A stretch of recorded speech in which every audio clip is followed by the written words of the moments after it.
I declare open this public hearing of the Joint Standing Committee on Aboriginal and Torres Strait Affairs inquiry into economic self-determination and opportunities for First Nations Australians.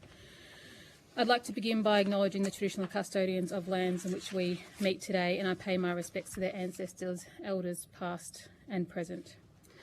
I extend this respect to all Aboriginal and Torres Strait peoples and their cultural and spiritual connections to Australia's lands and waters. On behalf of the committee, I welcome any mob who are here today.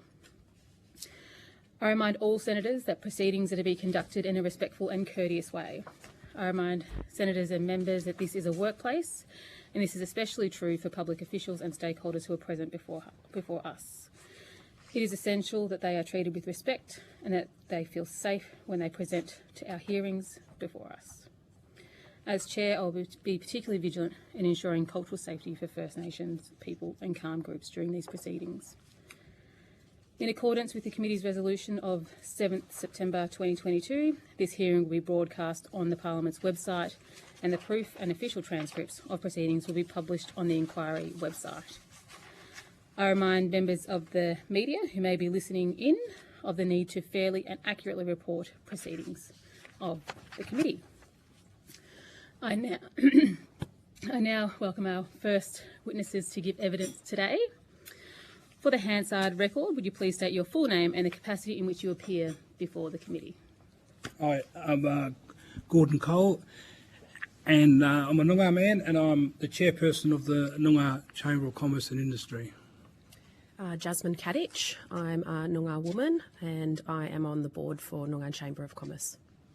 Tim Milsom, I'm the CEO of the Noongar Chamber of Commerce. Thank you, and I thank you for your patience this morning. Although the committee does not require you to give evidence under oath, I should advise you that this hearing is a legal proceeding of the Parliament, and therefore, lost my spot here, has the same standing as proceedings of the respective houses. The giving of false or misleading evidence is a serious matter and may be regarded as a contempt of Parliament. The evidence given today will be recorded by Hansard and attracts parliamentary privilege.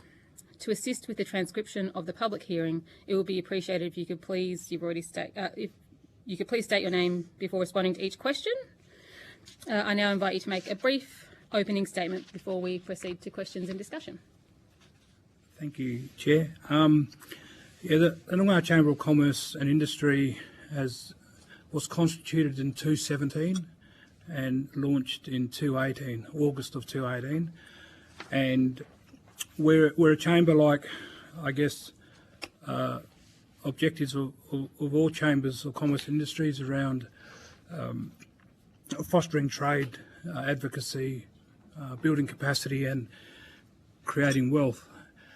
I guess we do that with a philosophy underpinned by our culture, and our cultural philosophies stay with us in terms of how we've always done, I guess, business and barter and trade and so on. So we're very much a chamber that looks at its cultural protocols.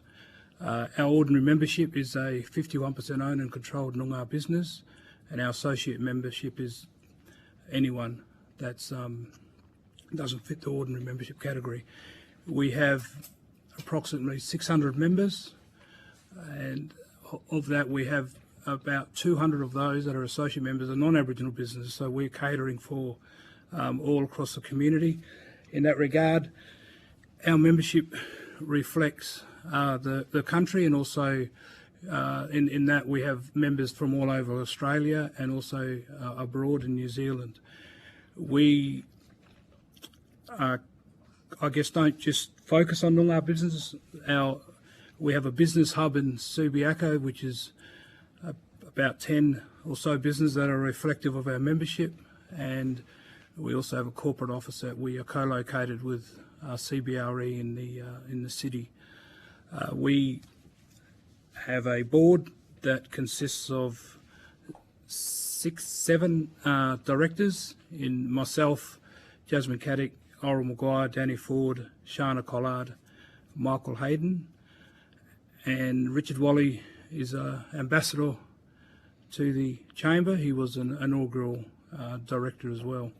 We work, I guess we take a helicopter view and work with all sort of tiers of government and all sectors and all intermediaries and so on. We receive support to run the chamber through corporates. We have about 14 corporate partners, and that sort of sustains what we do. Excellent. Thank you very much. I'll proceed to Senator Ghosh for questions first. Thank you. We've heard a lot of evidence about Indigenous procurement programs at a Commonwealth and state level. Do you have any observations or thoughts on their impact and the ways in which they could be improved?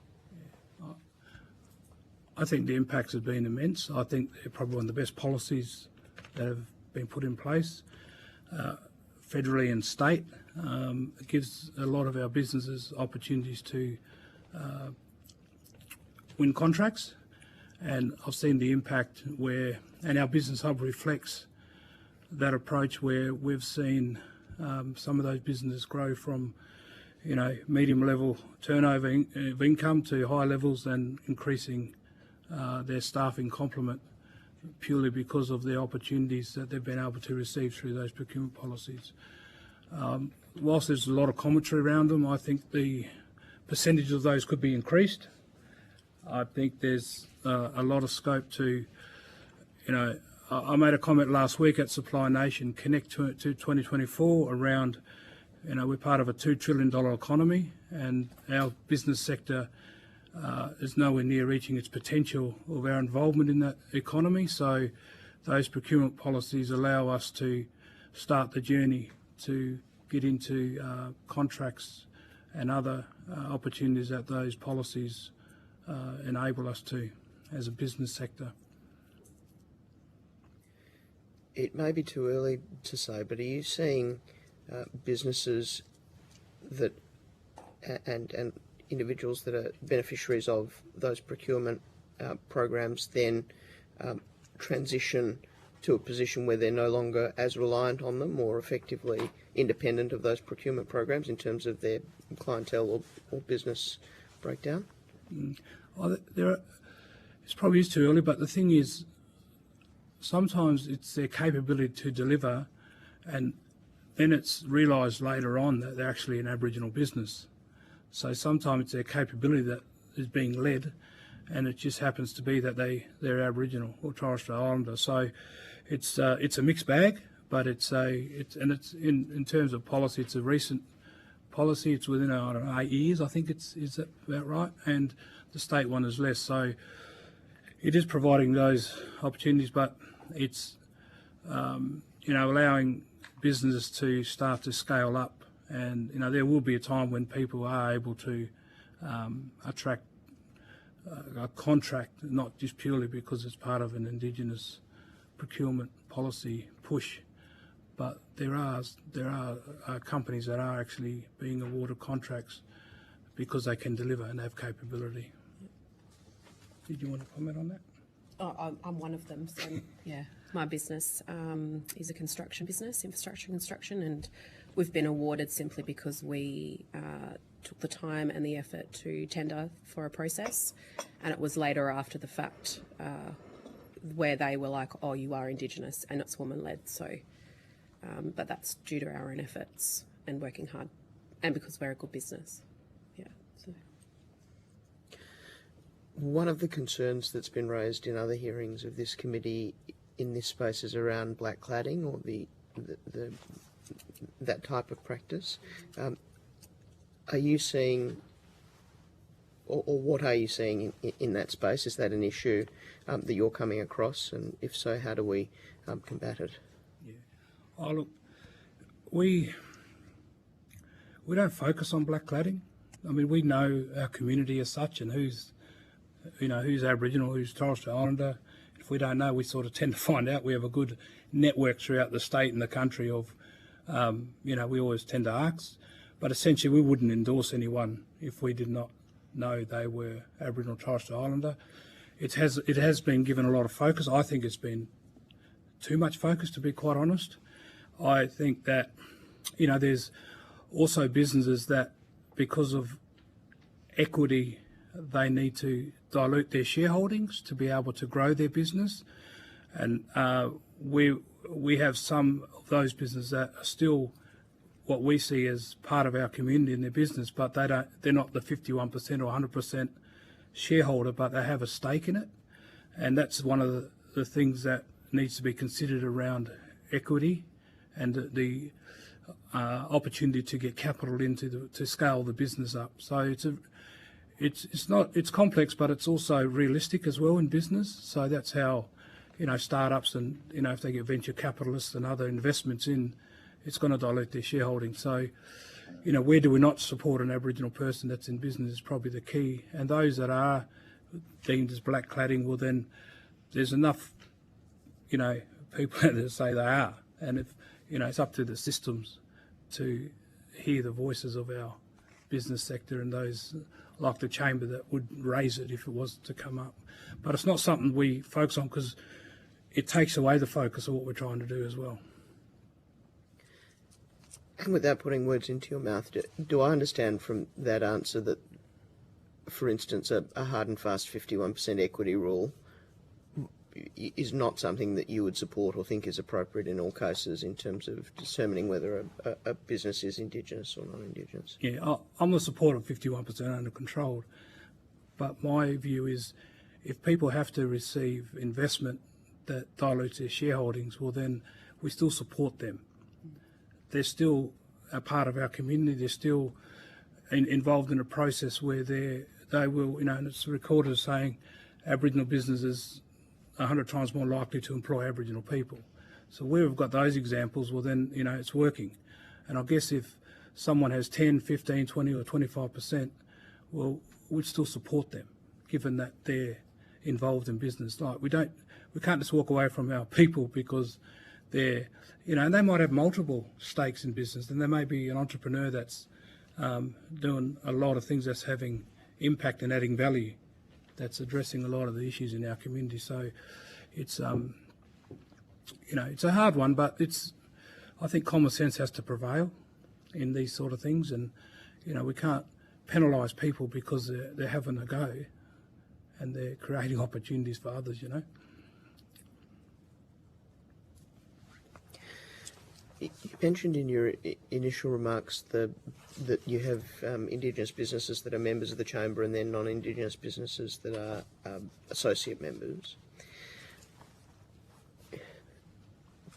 Forgive my ignorance about this, but are those non-Indigenous businesses clients of the Indigenous businesses, or how do they come to be part of the Chamber of Commerce? Well, it was something we didn't anticipate, but we didn't turn them away, and they could become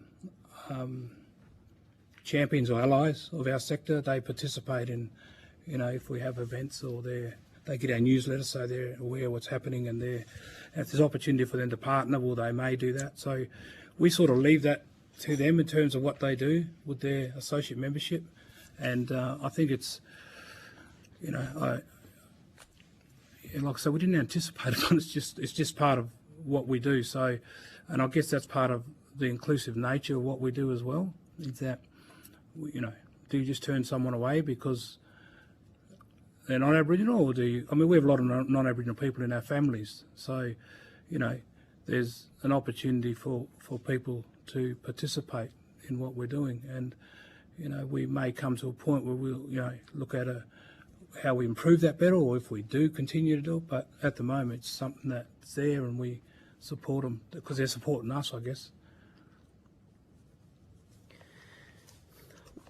There's a lot of experience at this table. What are the trends you're seeing in terms of business capability and financial literacy in the community that you're dealing with, or the businesses you're dealing with? You want to talk about that, Tim? Yeah, Tim Milsom, CEO of Newman Chamber of Commerce.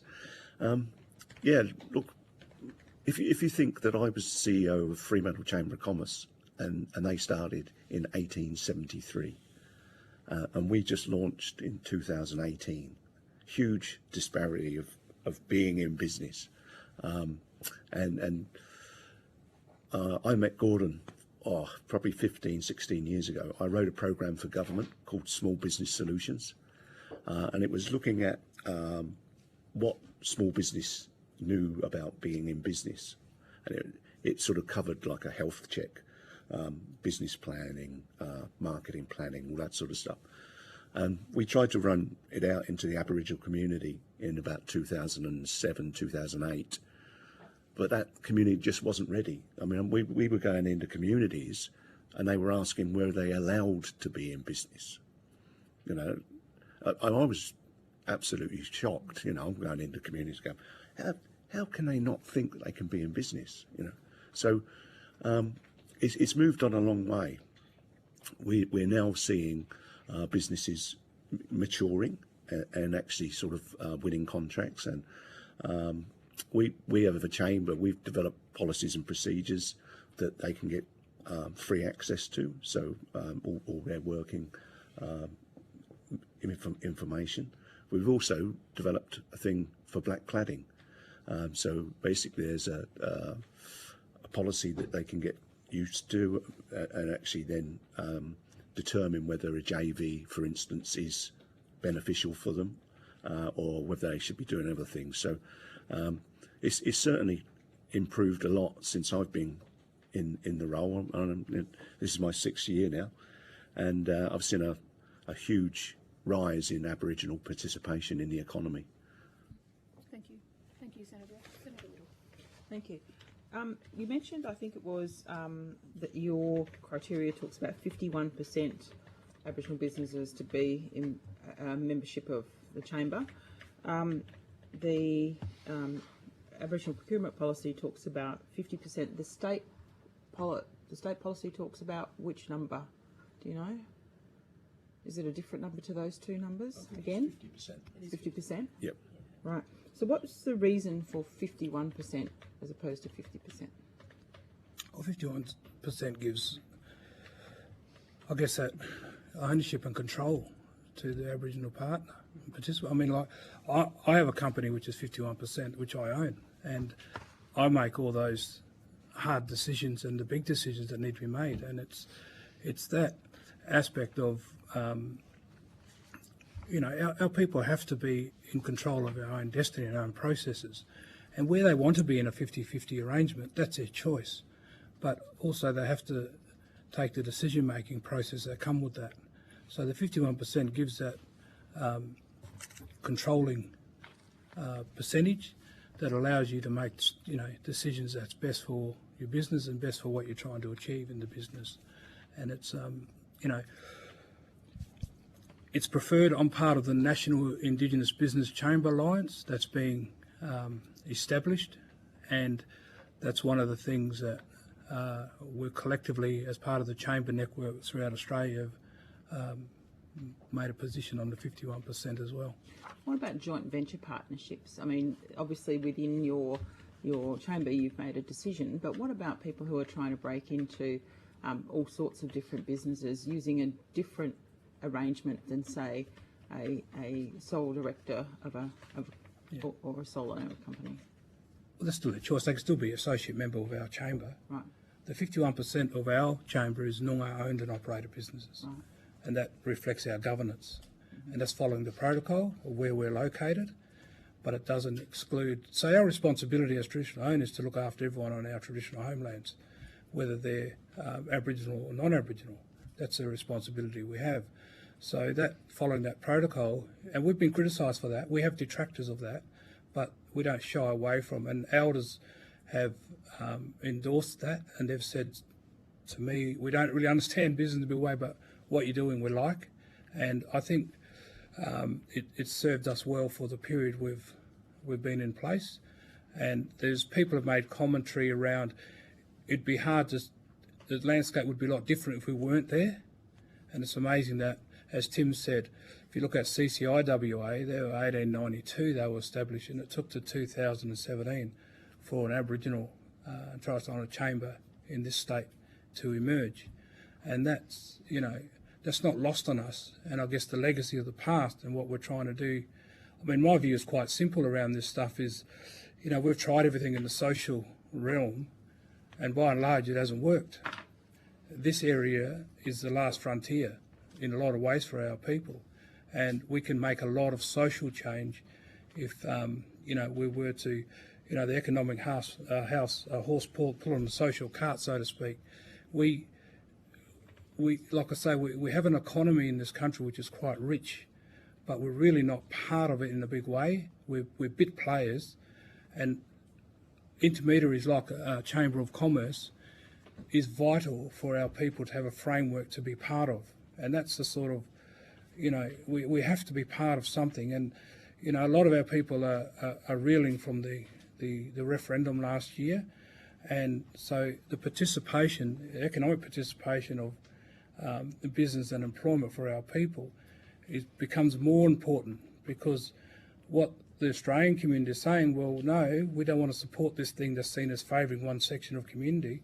And what we're saying is, okay, well, we're coming in, and we're coming in large, because we're not being part of, the clean energy movement is here in a big way, and we have to be part of every sort of boom or movement in an economic sense. We haven't been part of in any big way. So, we have opportunity to do that, and business has been the great vehicle to enable our people to do that. I'm just trying to understand the breakup of people who are members of your chamber. There would be nationally, if you look at the national level, there are a whole range of people that don't even sit as members of Chamber of Commerce or even in the Aboriginal procurement policy space. They're just running a business. Do you actually know how many people are operating businesses outside of the chamber who are Indigenous? Do you have an idea of who they are? I suspect there'd be thousands, because businesses aren't all connected to Supply Nation either. I mean, they have 5,000, I think, on their database. And, these Aboriginal Business Director of WA, which I know businesses aren't part of. So there are, and we could have 15 to 20,000 businesses in this country that we don't know, because it hasn't been documented as such. And, people don't have to. They can just be a business owner and do their business. But I guess for the collective, it's how we provide what I talk about, a framework for people to be able to hook onto and say, look, how do I start a business? Where do I go? Because in the main, the services our people just don't access to in a great deal around business. So we become a last resort sometimes, or we become a first resort. And, there's the IBA federally, where people have varying views about that organisation, and but it's there, and people have been supported through that. And there's other mechanisms that people can get support from, the banks, or I'm part of First Australians Capital, which is a grant and loan facility attached to it, so people access that. So there's a number of ways to get in. Can I ask you about, you mentioned the Aboriginal procurement policy, which has now been in place almost 10 years. I think the number is now around 2.25% procurement. What number, and going to 3%, what number could and should that be? Well, and what difference would it make if that number was shifted? Oh, I think if it was a minimum of 10, that it increased to 20%, then we'd see real impact. It's had impact now, but a lot of people don't think we have capability in our business sector, but there is a lot of capability. There are people that are new, and there's an emerging startup sector, but there's a maturity in some of our businesses, and I think the recognition of our people coming through business and have capabilities is not being recognised fully. And that procurement policy target has been a great start, but for us to really participate in the economy, I think it needs to increase to 10 up to 20%. I think my last question in the time limit. Can I ask you, we know that Aboriginal businesses are a big employer proportionately of Indigenous people outside of the industry that exists to support service delivery. Can you tell me, what do you need to have people, you have Aboriginal people that might go into your business that are already got trade qualified, got qualifications, had some experience. What do you need to help engage those people who struggle to even get out of bed in the morning? What do you need, and who do you need to do that work to fix the pipeline for you to actually help people to be able to work? I've had to do this within my business, and I've had to have an elder come in, which is my auntie, to be that person who calls. But of course, that's all overheads. I'm having to pay that. in my overheads profit, you know. So, and I've found that has helped a lot. She goes out and she speaks to these young guys. Generally, some of them are away from their homelands, and the impact that has had on them is phenomenal. They feel heard, they feel seen, but that's had to, like, I've been in business for 6 years, so it's taken me 6 years to get to that point where I'm able to employ someone to be able to just simply have wraparound service to help these guys, girls, you know, sustain an everyday job because, you know, of the issues that they may be facing at home. That's what my experience. That's what I've had to do within my business. The difference for you. Oh, I think That comes off your profit, right? that's right. So if there was some level of funding or a support that I could have that, I mean, that would be huge, because that means that if I don't win a project, I don't have to cut her out. You know, like, so for me, that would make all the difference, because then I know I've got that and I can keep her going full time. She's only working part time at the moment because I haven't got the enough funds to be able to keep her on full time. Thank you. Senator Cox. Thank you. Thank you for appearing today. I just firstly want to put on the record that I do have a conflict of interest with Mr. Cole, familial relationship, and so for the committee's interest, that we won't delve into that. But I just want to go back to the fact that the Noongar settlement here in Noongar country is, I suppose, touted as Australia's first treaty.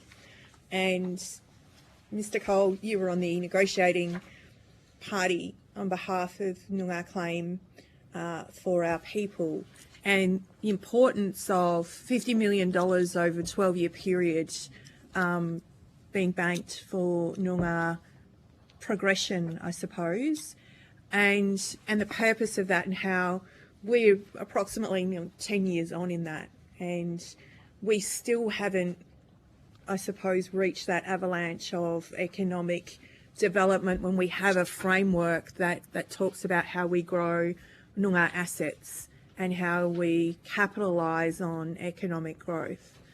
Is the Chamber working across the CSC and the Centralised Service Centre and our 6 corporations to enable some of that economic growth, given the possibilities in Noongar country? We're endeavouring to. I mean, the infrastructure of that settlement is still finding its feet, I guess. It's still working through their strategic planning processes and other things. Would it be true that that from, and maybe not an opinion or a position of the Chamber, but my observation is some of that is being hamstrung by the state government? Yeah, I'm not sure. I think it's the state government are a partner with the Southwest Settlement and the Noongar infrastructure of that. So there's a partnership there, and the partners have to agree, and there's an agreement there, and there's all these processes. We've reached out to those systems, and we're still reach out. We see ourselves as participating in that to enable those 6 corporations to address their business aspirations, I guess, of their members, given that their core business is more around land, heritage, culture, etc. So we see the business side of that something that we can assist with and be a vehicle to, to use. But until they're in a position to be able to do that, well, then we won't know one way or the other. But so structurally, just to understand that, structurally this was never set up in that way. Is that correct under the agreement? Because the agreement is with an economic development framework that sits within that. A Noongar Land Estate, Noongar Budget Trust Fund, capital works programs against offices and cultural centre, a housing program, and the Noongar Land Fund, not having that structural position to have the economic development framework actually bring more of a thrust into that. Yeah. Is a fundamental loss, would you agree? Oh, absolutely. In the negotiating, myself and another member of that negotiating team was trying to negotiate set-aside contracts for our mob in the negotiations. That was never agreed to, so it didn't get up. What happened instead was an economic participation framework that came out of that, where line agencies of government, along with the Noongar interests, I guess, and the chamber would meet as part of those processes. We've yet to be invited to that table, so we're named in it. So it's a process that we're still hoping to be able to work through with the settlement. But the thing about it all is understanding and taking a helicopter view of how it all fits. And, you know, across the country, we're but one part of a lot of these initiatives that are starting to emerge. And last week at the Supply Nation, I called for I'm on FAC, First Australians Capital Investment Fund, which is 20 to 30 mil. We need like $100 or $1 billion fund in this country to be able to scale up and have our people in business be invested in. Now, some say it's a big call, but it's, you know, we have to have something that sets the bar. And at the moment, we don't have anything. And if we continue to fluff around in this stuff, and I made the comment that we're going to be sitting where the system puts us or where we think we should be, without having any aspiration and setting the bar to say, listen, if we can have a $1 billion fund that allows our business sector and our startups and everyone to be able to access that, to be able to be part of an economy, well, then we're starting somewhere. At the moment, the procurement policy is a great start, but they're not and can't be the be-all and end-all. We have to have something that, particularly in this clean energy space, there's, you know, the oil and gas mining sector. Our people aren't involved in a big way. And, you know, I went to the launch of Fortescue, of their billions opportunity, and what they've been able to do there has been fantastic, but it's more a policy of a company rather than any major shift. So there's examples of where people can do things if the will is there. And I guess in the Noongar situation, we really have to come together to access our opportunities in the economy, and we're not. We'll get there, but at the moment we're building towards this nation-building concept, but we're not there yet, and the opportunities are there to do it. Would you agree that, and part of the work of this committee is about looking at the Indigenous Estates and the Future Act of Native Title and what that does and allows for the brokering of those agreements which allow benefit sharing across the nations, across, and Noongar being a focus of your chamber. How do we, I suppose the question is, how do we ensure that benefit sharing is happening in a way that is familial and that is inclusive of all family groups? Because what we are seeing, even amongst our mob, is the disparity of that in the way that some family groups are progressing, and that is about access. But it's also about how do we get equality and equity for our people that doesn't leave any of them behind, because that's a cultural value. Well, the Prime Minister made a statement around economic prosperity, and always the detail is the key to that. But my reading of that is, for our people across the board in rural, remote and urban Australia, there has to be land tenure reform, and I'm not sure if that tenure is going to require great deals of legislative change, and it may do. And is there bipartisan support for that change? I don't know. But it's going to take a lot of bipartisan support to be able to bring about some of the things that I heard the Prime Minister talk about at Garma around economic prosperity and our inclusion in that, which I welcome. But then again, for all our communities and families to benefit, then it has to be from rural, remote and urban settings, and that land tenure aspect where people can leverage their traditional homelands for these opportunities has to be considered. And I don't have all the answers to that, but I know it will take a fair bit of work. But I welcome it, and it's not beyond. I mean, there are other jurisdictions around the world that have been able to progress in the First Nations economic space, and there's lessons we could be getting from those jurisdictions as well.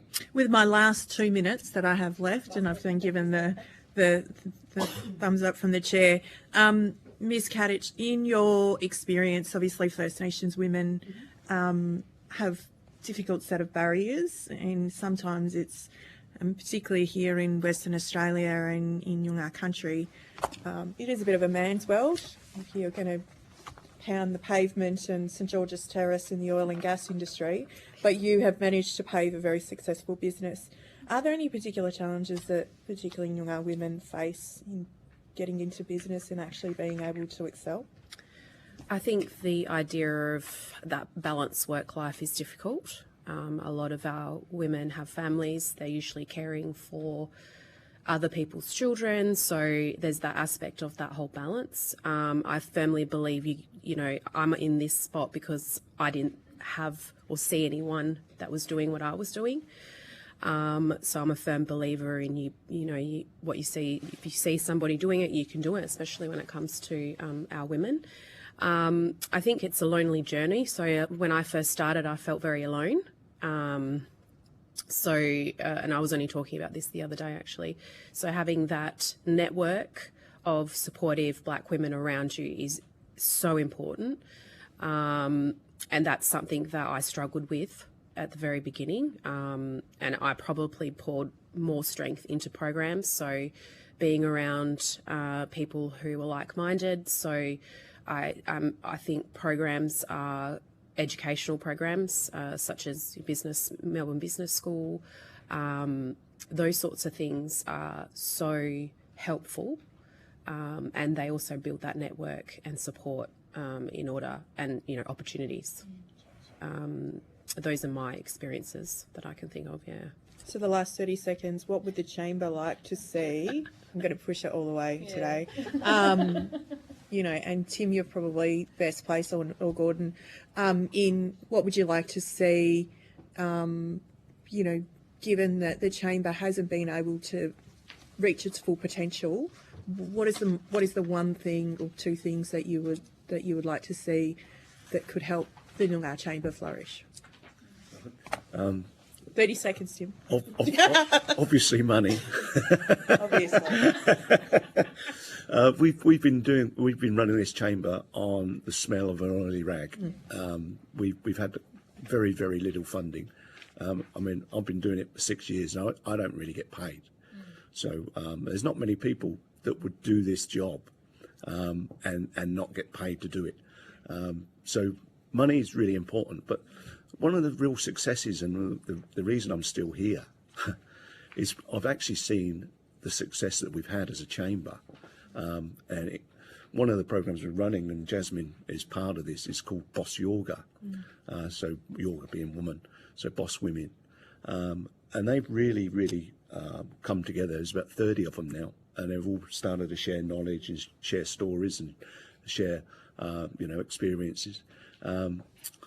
Look, I say that's what we're lacking at the moment. We could actually kill this space if we were supported. But you can only do what you can do with the resource that you've got. Yeah. Thank you, Senator. Ms. Cheney. Thank you very much. From the businesses that you see within Noongar Chamber of Commerce, what is the main thing that's constraining further growth? Is it access to markets, finance, skills, land tenure? Is it all of the above? What's the balance between what's actually holding further businesses back? Oh, yeah, it is all those things. But I guess one of the things is the belief and the psychology of this, because 57 referendum gave us access to an economy, and that's nearly 60 years ago. It's the belief that our people actually can get into business, and once people have the belief, then what we're seeing is the sustainability of our business sector. 80% of small business collapse in the first 2 years. Our businesses seem to go on, and the resilience of our people makes them perfect entrepreneurs and perfect business people to sustain the effort. And the collective mindset of our people in business, and I saw it last week at the Supply Nation Connect trade show, where there was 200 to 300 businesses there doing amazing stuff across the country, and we're limited by resources. And people have said to me, how can you keep going? I said, well, it's the will of our people. it's naturally what we've done. Have an entrepreneurial spirit that comes from prior to settlement of this country by Europeans. So it's in us to do this stuff, and we have responsibility to bring the collective with us. And capital and access to capital is a big issue, but it's I want to present also, there's a scoping paper here for a innovation hub we've been trying to get up and going for the last 4 years or so. And there's 4 impact statements that I'd like to submit to the inquiry in the committee here, where we've seen what impacts we can have. But this innovation hub we're trying to get up is in the digital tech space and innovation. I don't know if there's one in the country, in anywhere that's got a digital tech innovation hub. But the thing we haven't been able to do is get space. The cost of leasing and other things in Perth, for example, we haven't been able to get a space to be able to get this innovation hub up, where we bring our young community and others that are in that space to come together for that creative, collegial activities that can come from digital tech and innovation. Where mining and oil, gas industries here are massive. Our people could be providing a lot of digital solutions to those industries, but they're not together. We don't have a space where they can have that opportunity to explore the innovation, the digital tech, and so on. And when I talked to my fellow directors initially about this, looking at me 4 or 5 years ago thinking, what are you talking about? Because our people, the digital divide in our community is massive. So we want to create this hub to bring our young people who come through STEM subjects and other areas, and even our elders that could be digitally inclined and also able to have impact through something like that. We're limited by the access, and it's to capital and to spaces. And our people, the emergence of our sector is massive.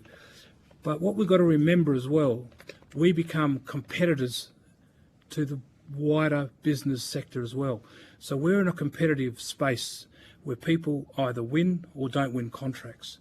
So as we emerge, we're putting pressure onto other businesses that may have had contracts roll over for years, and then our businesses come in and start to win because there's procurement policies. So that creates a healthy competitiveness, but also creates tension. But what we have to do is keep being resilient and keep moving on this stuff, because if we're ever to address the incarceration levels, the social issues, and all the things that are happening in a child protection space and what have you, it's this space that's going to do it, in my view, because it has not been prioritised.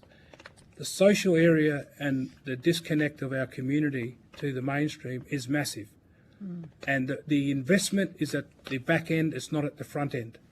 If we're to invest at the front end around what we do, along with health, that's why the importance of sport is crucial, and have that balance of family and to become financially secure, that gives them options, then we'll see things start to be addressed. At the moment, it's not being addressed because the investment is at the back end and not the front end. You mentioned that access to capital is a big issue. Have you got some examples where Indigenous businesses have been constrained by wanting to grow and that not being available through banks or through other mechanisms? We've got the pathway or the spectrum of business where people come in and say, what's an ABN, how do I get a business? Then we've got others that might need a $5 million bank guarantee for the life of a contract. They just don't have that. So therefore they may not be able to get that contract because they can't guarantee and have put $5 million into a bank or a bond as such to maintain that for the life of a contract. So it's that end here sometimes is the hardest end, because we've got an emerging middle class that could be only 2 paychecks away from poverty if they're not supported. So support this one, which is crucial, but we've got this emerging middle class that are starting to win some major contracts, but they're also not guaranteed that forever. So how do we support that growth? Because we just can't say, we don't support that no more because they're on their way. There will come a time for that, but we have to be mindful of we're new in a 50, 60-year period in this country of nearly 250 years, nearly 30 years, whatever it is, where, our people are still learning this game of business. So we have to be mindful of how we, as simple as, if we're to be included in a big way in the economy, well, then make the investment. Invest in us. And that requires capital, and there's banks, there's other facilities, but it's about getting our people with the security. People don't always have a house for security to put up against a loan. We just come through the first generation of IBA home loans, for what they were before, ADC home loans in this country. We just, in the last 30, 40 years, they've paid them off. So we're only one generation away from the government program of that stuff. So it's going to take us some time, but we can fast track some stuff. It can happen. And Gordon, I was interested. I have to pick the last one. Right. I was interested in you talking about when a company needs to grow, business needs to grow, and it needs to access to more capital, and they dilute below that 51% level. Are there examples that you've seen where that means markets are not available or opportunities are not available because they've had to make this choice about, do we get the capital and dilute and grow, but then don't count under the procurement policy? Are they difficult decisions that are facing businesses, or do they tend to find a way through it? I think they are difficult, but I think they make them knowing that they can actually achieve the result they're looking to achieve. So they're actually going for it, independent of procurement policy. Yes, so they may not then have opportunities under the procurement policy, but by that stage they're a sustainable enough business that they'll have opportunities. Or they'll get to the point where maybe they'll try and get out and sell their shareholding and use that capital to start another business or something to that effect. So, it's not always cut and dry, but the procurement policy is there, and it's working, and I think we should let it continue. But my view is increase the percentage. But we can't focus too much on the negative of things like black cladding, because then it takes our focus away of what we're trying to do in terms of increasing economic participation of our people in the economy. Okay, thanks, Chair. Thank you. I've got lots of questions, but because of time, I'll keep it to just one big one. You've talked about the clean energy work that's underway, and I suppose I'm interested in where there are opportunities for Indigenous businesses in lots of the initiatives that the federal government's got underway, whether it's the Future Made in Australia or the native food and agriculture business or the clean energy transition. Where do you see, I suppose, the federal government can support Indigenous businesses who are part of your chamber or kind of outside of your chamber to be able to, I suppose I want Mob to be in the driver's seat for lots of those things and really taking advantage of those things, and where they're kind of small businesses to be able to scale up or maybe start new businesses where there's not already one. Where do you see the Commonwealth being able to kind of provide the support there? Yeah. I think if each industry and sector was to establish a future fund for Indigenous participation, that might be a good start. At the moment, we don't have there's no leverage, there's no incentive, but also, what are some of the tax opportunities or concessions that can be made for the various sectors to be able to have some incentive-based opportunities around including our people in those sectors and industries. In WA, the agriculture industry is $6 billion. We're not involved collectively in that. We've got a tourism industry here that's valued at about 16 billion. I understand you've got Waitok coming in, and they do an amazing job. Oh, are they? but the thing with that sector is, $16 billion sector, and we've got a body in this state that has done an amazing job for 2 to 3 decades. And how do we further invest in that? How do we get more into that $16 billion economy where, you know, if someone says to me, what's the focus of Aboriginal business? Well, we do everything. But I honestly believe in this country, if our business sector focused on tourism, every family in remote, rural and urban can get involved with their family, with their cultural knowledge and values and understandings, can create a business that can have a tourism aspect to it. That is probably the one area that collectively, because the uniqueness of our people is our culture. So broadly, we should all be getting involved in every family, in every urban, rural and remote community into tourism. There's never been a priority on that sort of stuff. And I'm keen on tourism, not from an operator's point of view, but also the infrastructure for tourism, the accommodation, the travel, the commercials, the hospitality sector of tourism. Our people can be in that. There's nothing around that. There's a focus on the operators, which is vital, but how do we complement it with the infrastructure of tourism requirements, say for Western Australia? You know, our people ownership of resorts, hotels, hospitality is very few, if at all. So there's an opportunity for investment into that space. And so if there's one thing in business, and I'm not in that sector, my view is I think tourism is probably the thing that could be invested in that would help our people.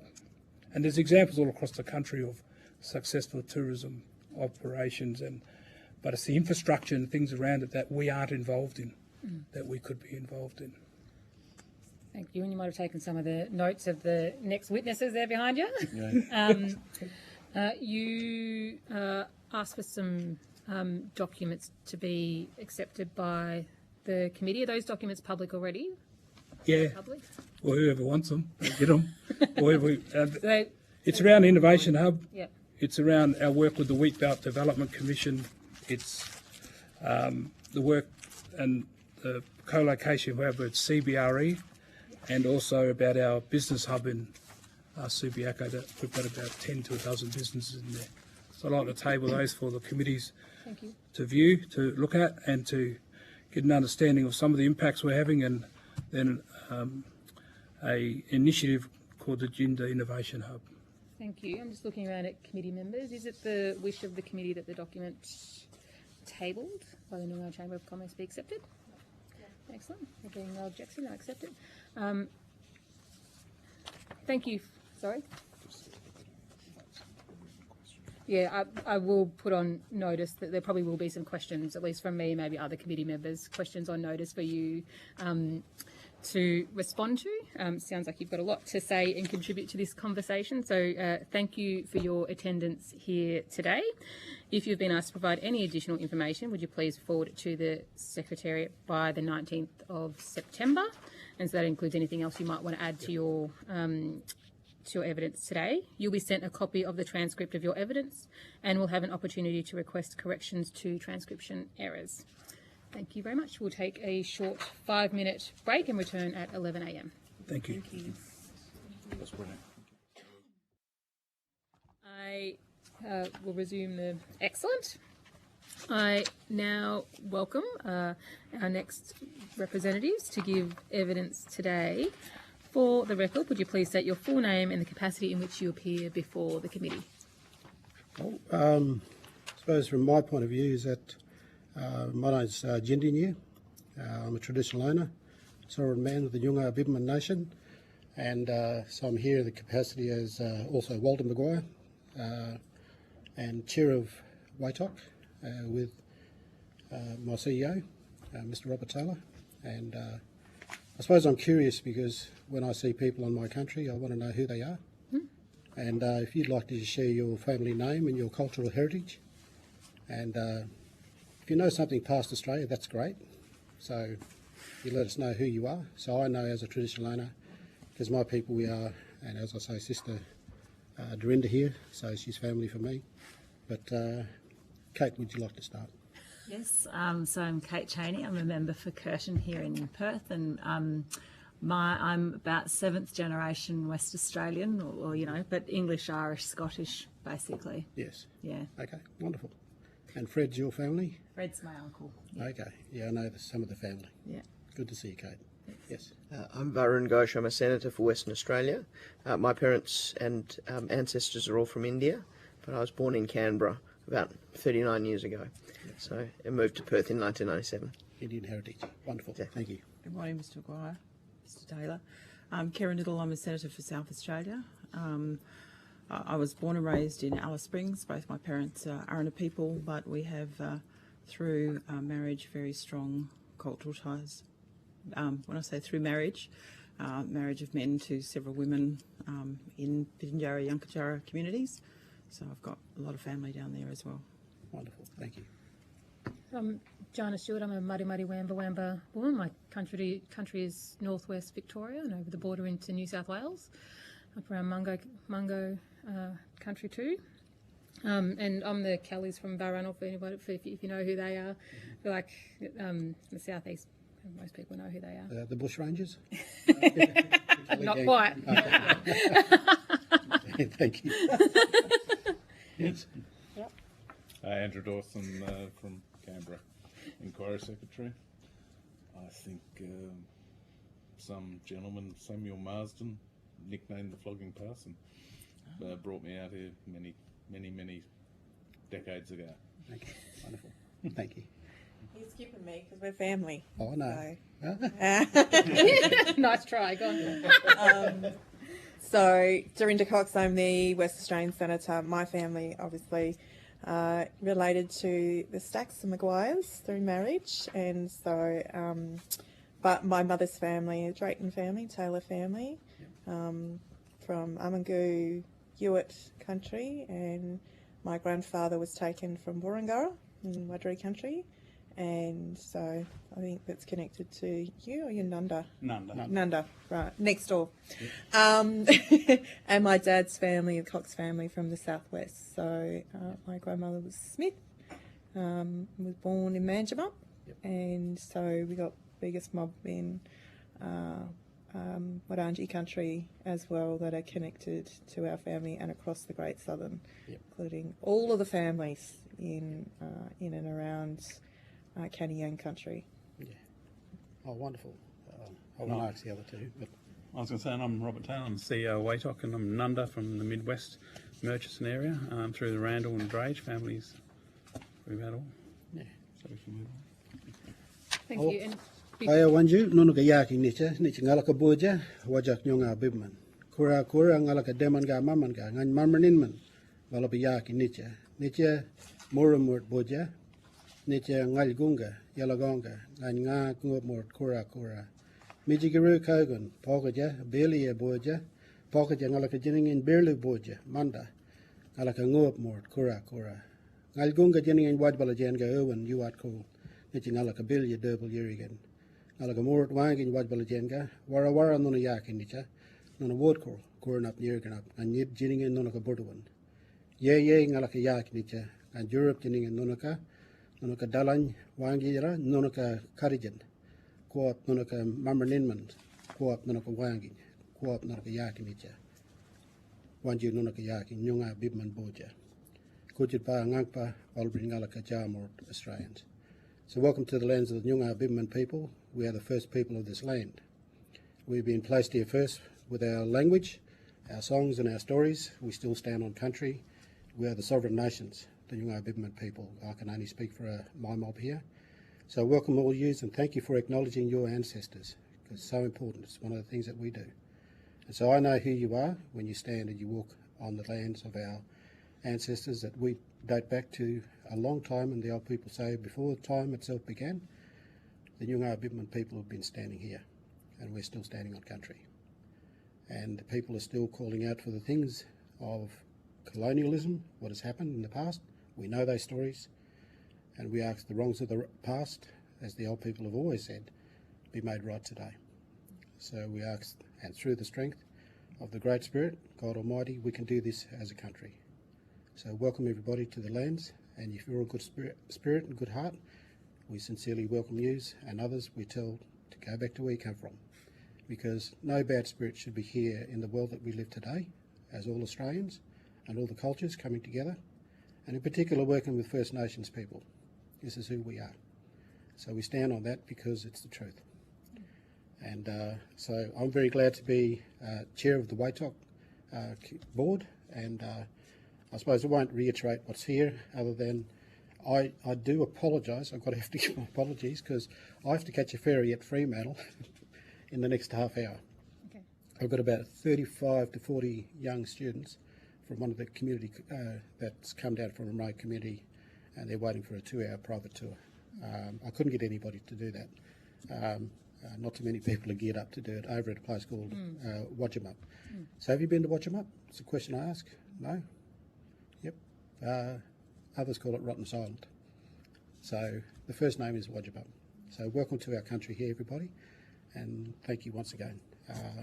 Thank you. And I've got a bit of a boring spiel I need to read out before we get into questions, just as kind of administration of the committee. And just wanted to check in with time for you. What time does that mean you need to leave here by? Like That is 2 fast. minutes ago. I don't need to leave though. Robert's so- going to stay, yeah, I'll see you. Okay, Yeah, all right. but I do essentially give my apologies. So it's 11:08 right now. That clock's not quite right by a couple of minutes, Okay. but Yeah, at least 10. sorry. Thank you. So although the committee does not require you to give evidence under oath, I should advise you that this hearing is a legal proceeding of the Parliament and therefore has the same standing as proceedings of the respective houses. The giving of false or misleading evidence is a serious matter and may be regarded as a contempt of Parliament. The evidence given today will be recorded by Hansard and attracts parliamentary privilege. To assist with the transcription of the public hearing, it would be appreciated if you could please state your name before responding to each question. Which that opening, that little spiel by me kind of pales into significance to your welcome, so thank you very much for that. I appreciate it. Did you want to make a brief opening statement, or Mr. Taylor, since you might have to go? Do you want me to leave with you? I'll just skip over your bit and I'll go on the next bit if you want, or you can go into that. I'll just a quick little one-pager here. So, Please, yep. So good morning, Chair and members of the committee. I am Walter Maguire, Chair of WAITOC, which is the West Australian Indigenous Tourism Operators Council. It is an honour to present alongside our CEO, Mr. Robert Taylor, today to contribute to this inquiry into economic self-determination and opportunities for First Nations Australians. WAITOC members represent the heart of the Aboriginal cultural tourism industry in Western Australia. Our members' businesses to highlight the unique cultural values and significant economic contribution that Aboriginal tourism brings to the sector.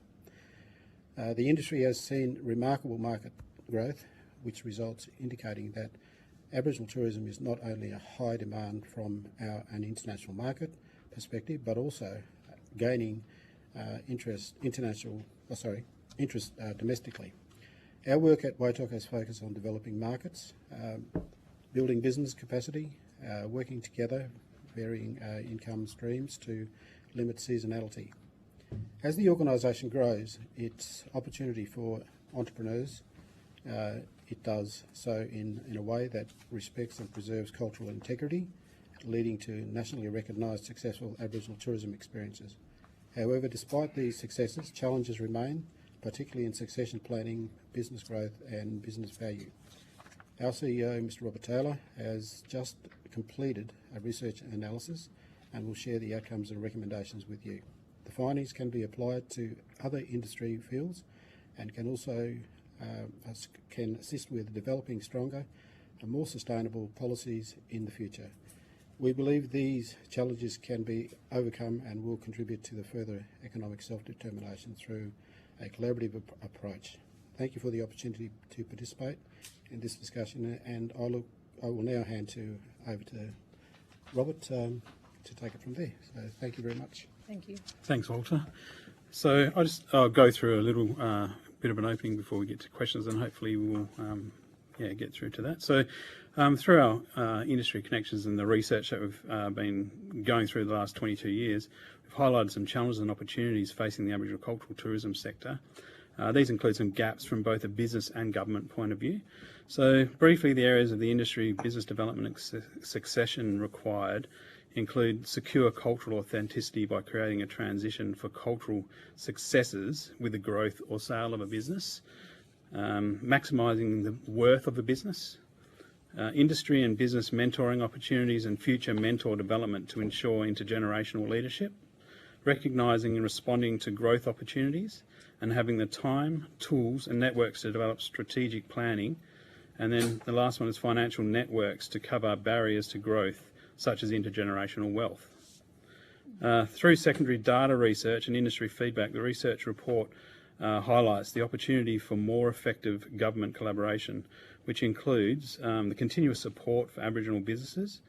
So there's a report that I was working on through my MBA actually, and there was a figure in Noel Lindsay's report towards a cultural model of Indigenous entrepreneurial attitude, which highlights the complexities for Aboriginal entrepreneurs compared to business entrepreneurs in considering the influences that must be considered. So anything that influences a business. So a non-Indigenous business looks at a less complex business model with only 7 areas to consider. But when you look at an Indigenous business, there's up to 23 different areas that will affect an Aboriginal business because of the extra family connections right through to community. So the importance of the government to support for Aboriginal tourism and Aboriginal entrepreneurs cannot be underestimated. Historically and currently, support for a development of Aboriginal entrepreneurs has been quite ad hoc, especially at a national level. So it'd be great to see this change because it's really linked to the short-term political cycles that we sort of experience. And we've always sort of talked about this, continuing through different governments rather than the short cycles that we end up having. So focusing on long-term strategies that foster Aboriginal entrepreneurial development, considering this extended demand on Aboriginal entrepreneurs would significantly improve economic self-sustainability for growth. I guess one of the things that Aboriginal tourism businesses, mainly probably more so than another business, struggle with is as I was talking about there. It's not if I was to buy a coffee shop and improve it, I could sell it for profit. Whereas an Aboriginal business, because of the culture itself, struggles to do that because they can't on-sell their culture. So it becomes really something for them to live by while they're working in that space, but then it's struggle onwards for that when they want to retire. A lot of those businesses shut down, which is a shame. So WATOC's innovative approach is about developing partnerships, which is through capacity building. I've given you a file there with some case studies of some of the businesses that we've supported. There's many of them, of course. I've only given you a few. But I guess, I think one of the great things in WA is we're really supported strongly from the state government and Tourism Western Australia's partnership with us. And the latest visitor experiences and expectations report, which has just come out for 2023-24, has seen a real increase. So from the interest in Aboriginal tourism is 81% of visitors coming to WA now is moved up to 86%. So there's 86% of visitors coming here would like an Aboriginal tourism experience. Previous to this report, it was only 17% participation, and the latest report shows now that's 36%. So that increase is quite large, and I think it's because of the work that the $20 million, I don't know if you're aware of the GINA Aboriginal Tourism Action Plan that's in place at the moment in WA. So it's something I think that we need to look at federally as well as on a national level. So I've been a part of a committee with Austrade and NIAA around a national Aboriginal tourism body as well, working on that model. Mr. Taylor, I'm conscious of not having a lot of time That's with you to okay. ask questions. Can I ask if it's okay if we table your opening statement yeah. because everyone's got copies of That's it? exactly right. Yep. So I do quite appreciate a little pre-prepared Yeah. So thank you very much. And we'll head to questions to make sure we're drawing all of that knowledge out of you. Yeah. And I'll go to Senator Ghosh first. Thank you. Can I just briefly ask about the 7 areas for non-Aboriginal and Torres Strait Islander businesses as against the 23 areas for Aboriginal and Torres Strait Islander businesses. Are you able to, is that contained somewhere, or are you able to provide the committee with that? I don't want I can provide you with the research report I did if you like. And that'd be great. If you want me to send it to you. Yeah, but that is actually, the name of the gentleman's report is actually in there. And on my report, there's references to that. And is it already published? Not yet, because I've only just received my mark for my MBA, to be honest. That's okay, but, yeah. So but we can receive it and it can... yeah. What do you see as the major unrealised opportunities for Aboriginal tourist operators in Western Australia? I think it was sort of mentioned a bit by Gordon previously, is at the moment 98% of them are small operators, and I think the opportunities lie in where we can start looking at infrastructure, not just in like built infrastructure, but bus companies and things, because we end up not having that intergenerational wealth, and it's very difficult to actually get a loan because you don't have that behind you. So even getting a grant for something as big as a 58-seat bus or something like that is a lot of money. So yeah, really supporting, I think, the growth of that side of things, so we can see Aboriginal businesses actually be on par with some of the non-Indigenous operators in that space, rather than a husband and wife partnership sort of thing, which tend to struggle through seasonality. And one of the things you said in your opening related to the limited continuity of Aboriginal and Torres Strait Islander businesses, and that seems to play into that issue as well in terms of building and continuing to realise or expand is perhaps what are the ways in which you think particularly the Commonwealth Government can help improve continuity of businesses or Aboriginal and Torres Strait Islander tourist businesses? Yeah, I think it's again around capacity building of individuals as well as youth, and bringing them up in that industry, and not just in the Aboriginal tourism space, but in the hospitality industry as well. So more training and development to move them. I mean, some of the hotel chains like the Accors and Crowns do great jobs in having those sort of programs running themselves. But I think from a government's perspective, we could actually do more to help move into that space as well. And if I can expand that question out a bit more, what are the priority areas or key things that you would want the Commonwealth Government to be doing to improve Indigenous tourism in addition to that capacity building? Yeah, well, as I mentioned before, we've been working on this national body. I mean, if you look at WA, it is a leader in Australia, and not just in Australia, but in the world, actually, WATOC's model.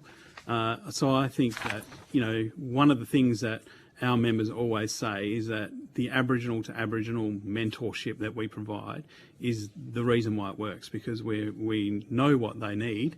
Although we're listening to them, they sort of, they trust that we can connect them properly. So I think actually one of the main, things we should be looking at is a national Aboriginal tourism body that replicates WATOC's model.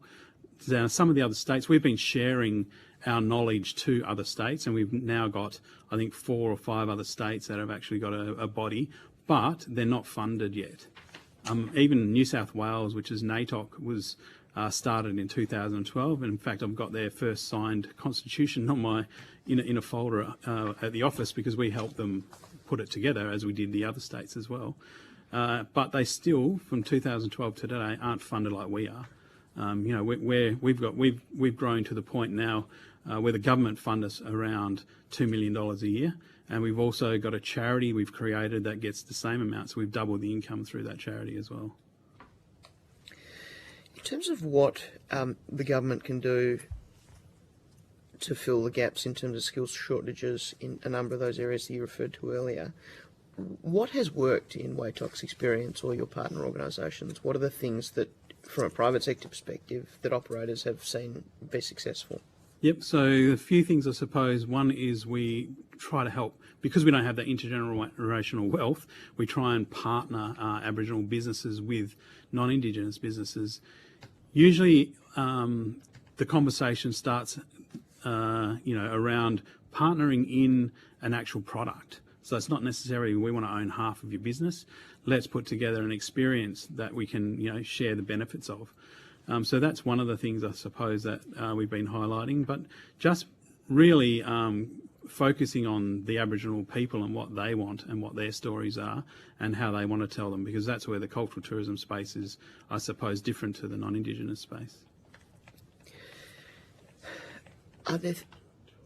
Is there physical infrastructure, be it educational or training related, that needs to be provided in order to assist to reduce skill shortages? And if so, and I appreciate this is a very general question, is that needed in the regions individually, or would that work in a centralised way? I guess in WA, we're huge when you look at the size of us. So having it just in Perth, even we're looking obviously at the Perth Cultural Centre at the moment. There's a business case being put together for that. Well, that'll be fantastic. It is needed in the regions as well, because people do travel out to the regions in WA, and it, being so large, having it just in the central city would be probably not as convenient as it would be having it out in the regions as well.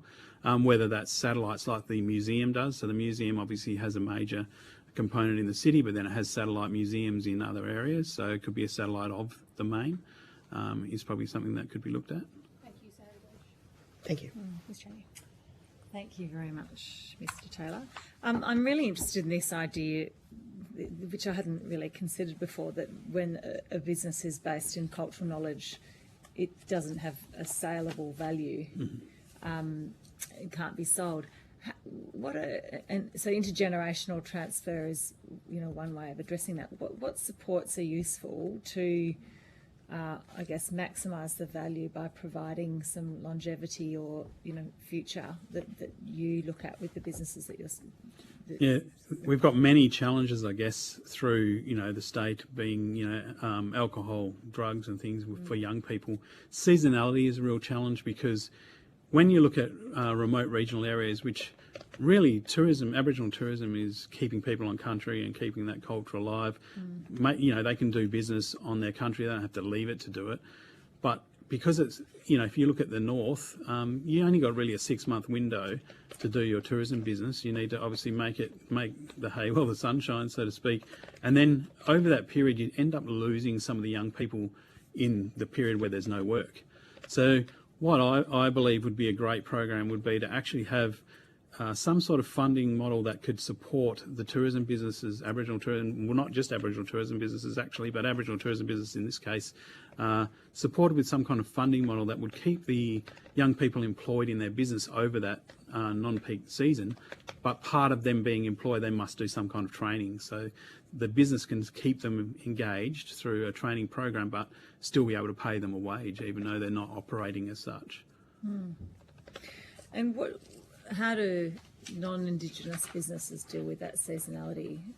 They run a different business the other half of the year, or go elsewhere? Yeah, well, a lot of them would get in, backpackers or people that are travelling through to do those sorts of jobs, where an Aboriginal cultural tourism business can't do that.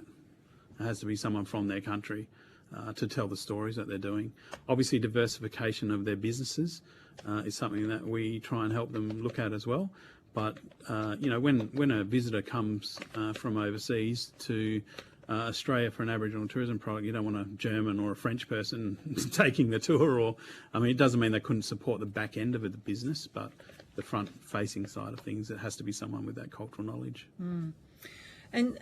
And what trends or patterns have you noticed between different age cohorts and their interest in tourism businesses?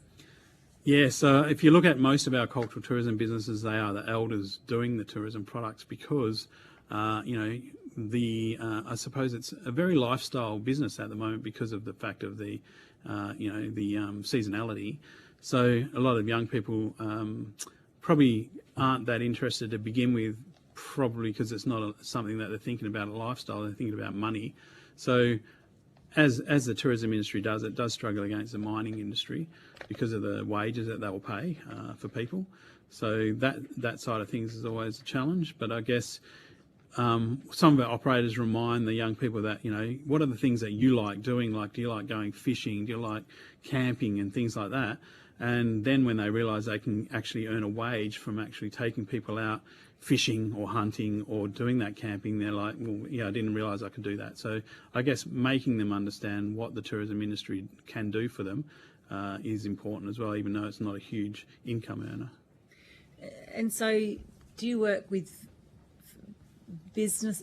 Is the business the unit or the family group the unit? Like, how do you support tourism businesses when this family or cultural ownership of the knowledge is such an important part of its longevity? Yeah, well, obviously the knowledge we leave to the traditional owners of the actual business, but what we support them in is putting that knowledge in the best space possible. So, teaching them how to run a business, because again, Aboriginal people don't have a huge knowledge of how to run a business. Some of them don't understand it at all. So what we do is tend to teach them that side of things, how to be online bookable, keeping the itineraries up to date, connecting them to the different markets such as cruise ships, international visitors, domestic visitors through caravan shows, camping shows, four-wheel drive shows, whatever it might be, that we can connect them to. And a really important thing, I think, is actually taking them there, not just doing it for them, actually taking them there and letting them do that in their downtime as well. So we actually use some of our funding to take some of the operators to a caravan show on our stand, and we've grown our Perth stand, just an example, from 1 stand to 4, just bringing different operators in and making a whole stand, a corner of the actual whole part of it, which is, people just want to come and talk to them, not necessarily to our marketing team who are there trying to do it on their behalf. Last question.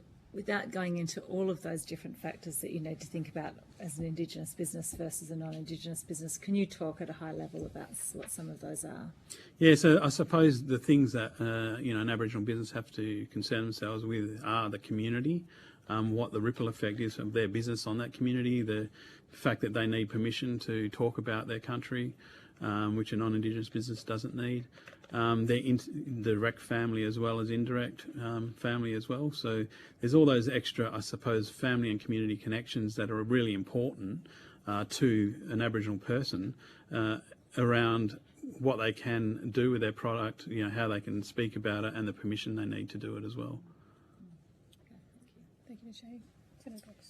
Thank you, Mr. Taylor. I really only have one question. I've got lots that I'll put on notice given the time that we've got. This committee in its early stages really talked a lot about what the federal government can do, and what, particularly with the new treaty around genetic resources and bush foods and botanicals, and we've seen that as an emerging trend, I suppose. Given the tourism perspective in relation to having a national body, do you see that as something that the federal government or this committee could find really important legal protections in relation to how we protect both caring for country, culture, people, nature, and sea country as well? Yes, for sure. So I'm on another board, a national board as well, called Outback Academy Australia, who deal directly with that bush foods and botanicals area. They are like a WATOC for Aboriginal farmers. So definitely there's a space there to support, I guess, protecting the IP, but also where it's from as well. So if you've got, a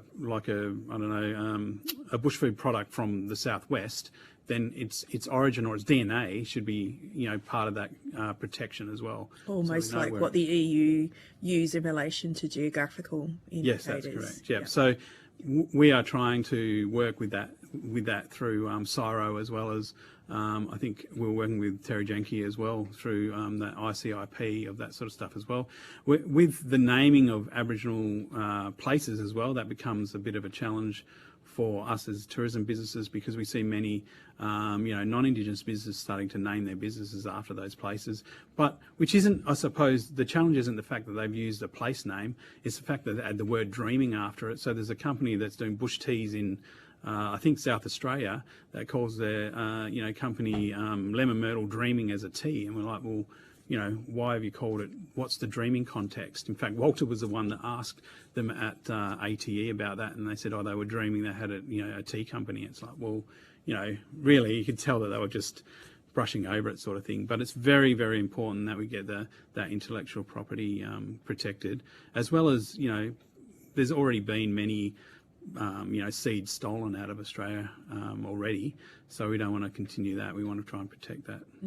Just as a part of that, though, there's many learnings. I had the privilege of being at the World's Indigenous Tourism Conference earlier this year in March here, that attracted about 600 people, and there's many learnings that we could implement, Mr. Taylor, from some of the great work that WATOC's been doing here in Australia, but also internationally, and noting that it's going to Taiwan. Is that right, next year? Taiwan's already happened, right. 2024, yeah. Yep. So we had around 670 people attend that, 26 Indigenous countries from around the world. So the next one hasn't been announced yet, where we've got 5 countries interested in that. But definitely a few papers came out of that conference as well. Whadjuk Declaration around, now I've forgotten what it was, what I was going to say then. Well, there was 2 anyway, a Newman research paper and a, sorry, I'll have to take that on notice because I can't remember the name of it now. If you're happy to provide some of that context on notice, I think it just needs to be captured because, from my point of view, it was a very, very beneficial conference to be at and to hear some of the great examples, but the parallels and the sharing of knowledge, particularly Indigenous knowledges, that can help to both accelerate economic development here for mob, but the importance of preserving, and I think it might have been the Taiwanese presentation that actually went to that very well, and the importance of how we do that. We fund a lot of caring for country IPAs and things that are grant systems through the Commonwealth, but essentially there's a lot of legislation that in fact doesn't protect some of those areas even for us to actually elevate and accelerate some of that economic opportunity. Yeah, it was a Whadjuk climate change paper I was trying to think of.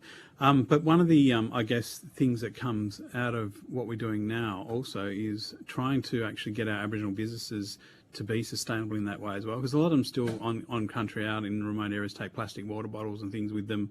So we're trying to work out how they can be more sustainable in that way as well. Thanks, Chair. Thank you. I'm really glad that you're here because the tourism industry is an industry that gets often forgotten, and the potential is remarkable if we can tap into that properly. I just want to talk to you about your comments about you're talking very much in a tourism, like a guide context, but there are other things such as cultural centres, people visiting, self-guided tours, that kind of thing.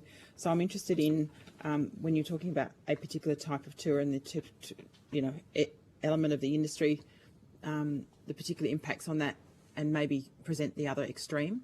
I just want to talk about IT, forward ticket sales, and AI, and how you rely on people booking tickets in what your product is from a long way away. We know that people can destroy businesses overnight with using social media, using AI, using all sorts of technology. Can you tell me a little bit about some of the thinking that you've done around, or what you need to actually further protect your industry, given most of the world is not even catching up with what the potential for misuse of technology actually is? Yeah, AI is one thing I suppose a lot of Aboriginal businesses haven't come up to it yet. We're actually holding our national conference in Melbourne 29 to 31 October this year at the MCG, and we're actually having a workshop on AI. Some of the savvy operators are using it to help them put content together and things. But I guess the challenge, I mean, if you were, I've tried this a couple of times just for a bit of a, I suppose, a research of myself. You can ask AI to create an image or, itinerary, and it'll really pick up the American Indian Indigenous or Canadian Indigenous. It doesn't pick up the Aboriginal. To me, that's not a bad thing, because that means a lot of our stuff isn't written down. It's actually verbally spoken, so it's not found online. So I guess that's a protection in itself, I suppose. Is it a good protection? I'm not sure, because we do, obviously, operators want to use that technology to help them save time because, again, as I was saying before, Aboriginal tourism businesses and Aboriginal businesses in general don't get a lot of chance to get a loan for their business and, in that way. And then a lot of them are living on grants, which is a whole lot of work to, acquit them all the time. They might be on 2 or 3 different grants just to keep running sometimes, depending on, where they are in the country. So I think that, while AI is great, it's not the be-all and end-all that they're going to be able to rely on because of its content. We also run a business hub, which is really important as well, which supports the Aboriginal businesses in our membership in their admin, so where they might need online itineraries and things like that. What we really want to concentrate in this next GINA plan, which is going to be starting hopefully after the next election, is to not just concentrate on us doing that role, but let's start creating an Aboriginal business that can support the capacity of the tourism industry. So there might be a business we can set up that might run the bookings for 5 or 6 operators and actually make a business out of that, not necessarily, which is us changing the model and basically changing the thinking of Tourism Western Australia, because before they were only interested in creating the Aboriginal tourism business, but now they're like, well, how can we support them as well, which is what we're working on at the moment. So can I just ask you, you talked a bit about the on-selling and bookings. Your industry relies to a certain extent on certainty, but also certainty of people in other sectors, airlines, transport routes, the cost of people getting to where, the cost of fuel, all those kinds of things. I'm interested to understand, when we're talking about people who might on-sell your tour, what kind of things do you need in place for us to recognise that would give you greater operational certainty, given the weather is even a factor in there? What would make things a bit more certain for people who are sometimes in that sphere of operating as a fully fledged profitable business, and others are in that long startup phase where they're just trying to work out how to get enough customers to break even? Yeah, I guess the support that we provide helps with that, because we work with a lot of emerging businesses to keep them or get them connected, because the tourism industry is like no other business. You need to understand how it's all connected together. So you need to know where your visitors are coming from. In the first instance, if you're starting up a new Aboriginal tourism business, what is the market that you're going to have to go after? So we've got that knowledge that we can impart on an Aboriginal tourism business from the beginning. In fact, some of the case studies I provided, some of those businesses are already international already after 3 years. I mean, Walter's business, 3 years in, is winning gold awards nationally and state-based because of the programs that we run, and that puts them in that place straight away, because the Tourism Research Australia statistics show that 80% of internationals want an Aboriginal tourism experience, but how do you connect them to that? So that's what we do instantly. So that's been an issue for a long time. Most people say they want an Indigenous tourism experience, an authentic one, but they don't actually get it when they get here. So how do you? What's the difference we could make? Because that's, people have been very aware. People in the industry have been very aware of that issue for a very long time. So I guess, as I mentioned before, the VIA has shown what we've done in WA, which was the $20 million that the state government put towards the GINA Aboriginal Tourism Plan, has actually changed that. The interest has gone up because also Tourism WA have changed their marketing. So now marketing WA in it, not completely Indigenous, but walking on a dream, which is their current marketing, is literally putting the Aboriginal tourism or Aboriginal culture up front for WA. Now that's increased their income from visitors coming here, but it's also as I said before, increased the participation. So where it was only 17% before that came in, it's now 36%. So what we're going to be asking is for further funding in that space so that we can close that gap between the 86 and 36. But I mean, to me, the growth in both has been fantastic, and something that the state government should be proud of, and also WATOC as well. Thank you. So that was 17% of tourists participated in Aboriginal culture. Now it's 36%. So over what after time 3 frame? years. 3 years. Yeah. Right. And one of those years was COVID. So what's the next game changer for you? For us, the next game changer in WA would be to get another GINA plan happening, but probably double the funding that they put into it, because a lot of the things they were doing around the camping with custodians program, the cost of a campground went from $500,000 to $4 million over that period because of the increase in construction and also remote areas. So their KPIs, because we don't run that program, Tourism WA does, were challenged because of that factor. So their return on investment to me wasn't as strong as what we did, which we had a smaller amount of money. We grew in the 3 years we've had the plan from 100 to 180 Aboriginal tourism businesses, so 80 new businesses in that 3 years just by being on the ground. But it wasn't just that funding. As I said earlier on, we've created a charity, Aboriginal Tourism Western Australia, and philanthropy has doubled our money, which we've now got 15 staff across the state rather than where we only had 5 or 6. Thank you. Thank you. What it sounds like you've achieved incredible things in a short amount of time. So congratulations. It's been 22 years actually, but in the, the last sorry, short. I should say in was it the GINA? GINA, yeah. GINA. Sorry? Means foot, yeah. In the GINA plan. And you've managed to kind of foster a whole bunch of new Aboriginal tourism businesses too, which is excellent. What are where do you see the skill shortages are for Aboriginal people you're kind of wanting to train up to get into the sector? And do you see the Commonwealth Government playing a role there? I think definitely skill areas are, obviously the bookkeeping and understanding the industry itself, like understanding how to put what an itinerary is.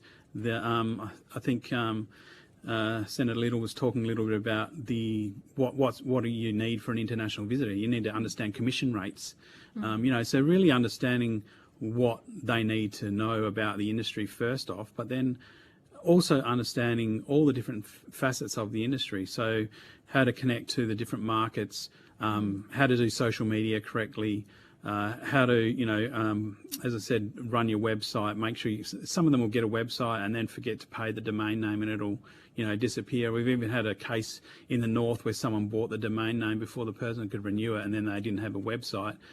We ended up getting a lawyer onto it and they got it back, but for a while there they didn't have a website for 6 months to a year, which is quite, damaging to their business. So we had to use our website as a landing page for theirs, which they're already on our website. But it's quite simple. We make sure that an action plan is being created, and part of that action plan is a calendar of things that you need to make sure you pay on time. So it's really simple things, but just because they've never run a business before, they don't understand that. And I think, again, what we do here is great, and it could be done on a national level. The current, I suppose, funding that was put in place, I think, 5 years ago, the Aboriginal Tourism Fund, $40 million, I think could have been spent better. At the moment, there's a mentoring program run.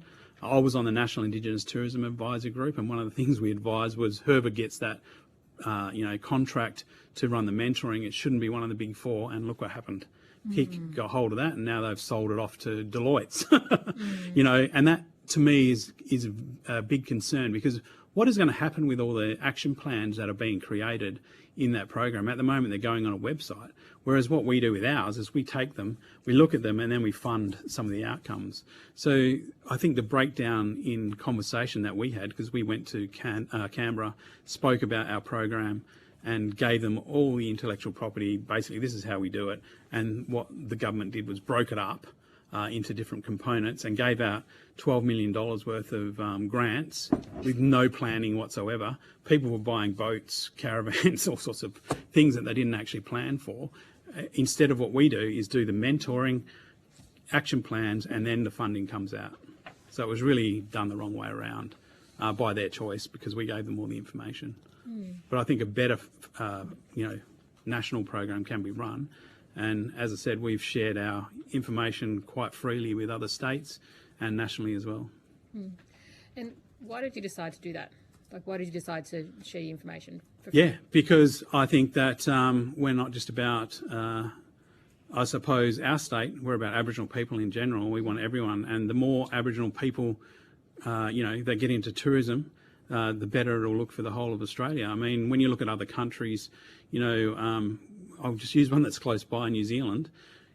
On the outside, they look like they've got a strong tourism industry, and they have got big end, you know, businesses through native title or through treaty settlements over there. But if you listen to them, when I was over there for WITS in 2018, which was the first World Indigenous Tourism Summit, and I spoke around what we do here, there was a lot of outcry from them because Maori tourism get $12 million a year and don't do any of that.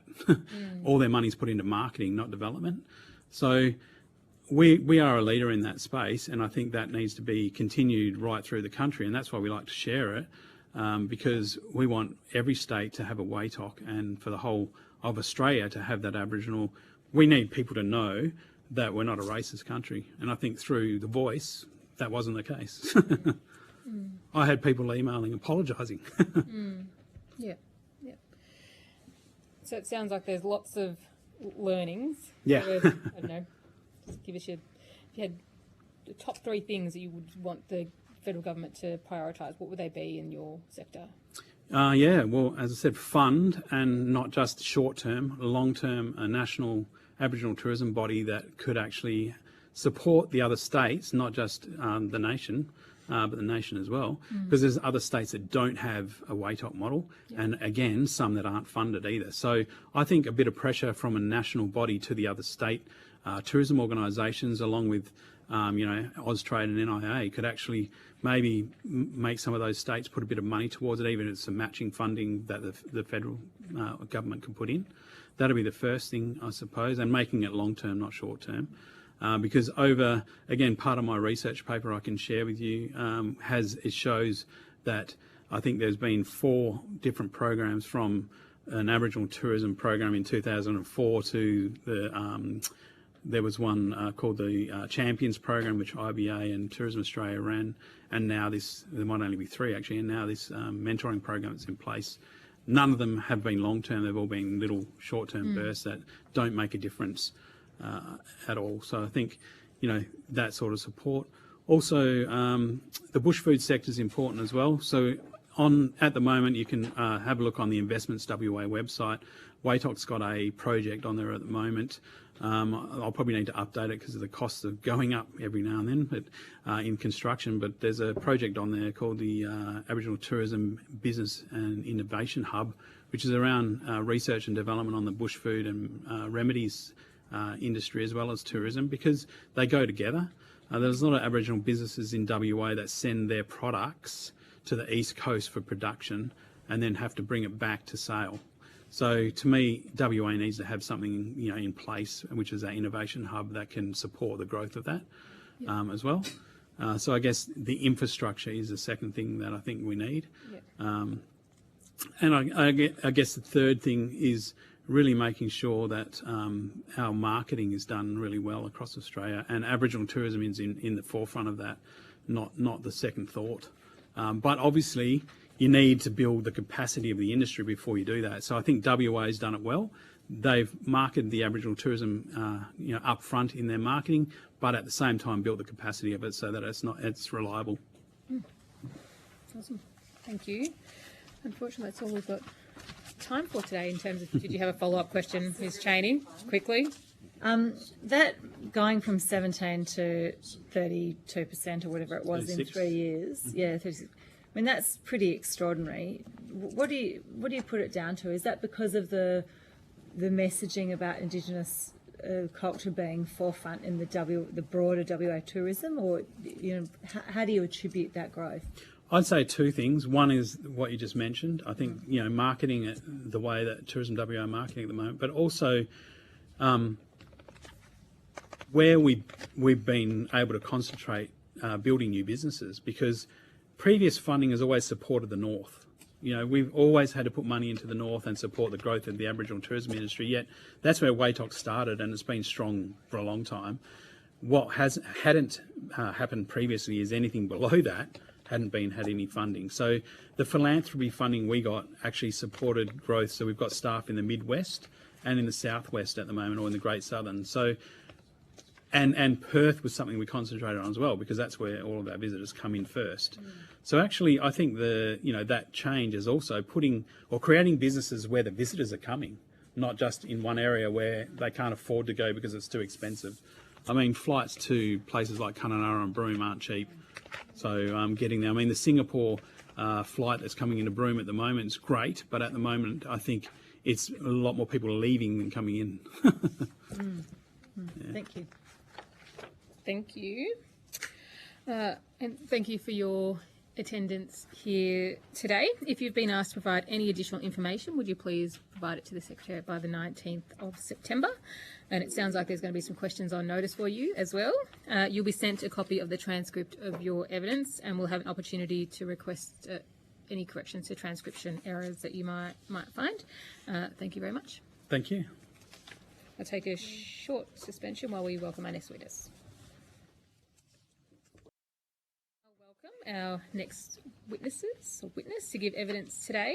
For the Hansard record, would you please state your full name and the capacity in which you appear before the committee? Thanks, Chair. My name's Rui Lyle. I'm the Interim Chief Executive Officer for Jamagurnu Yabalagurnu Aboriginal Corporation.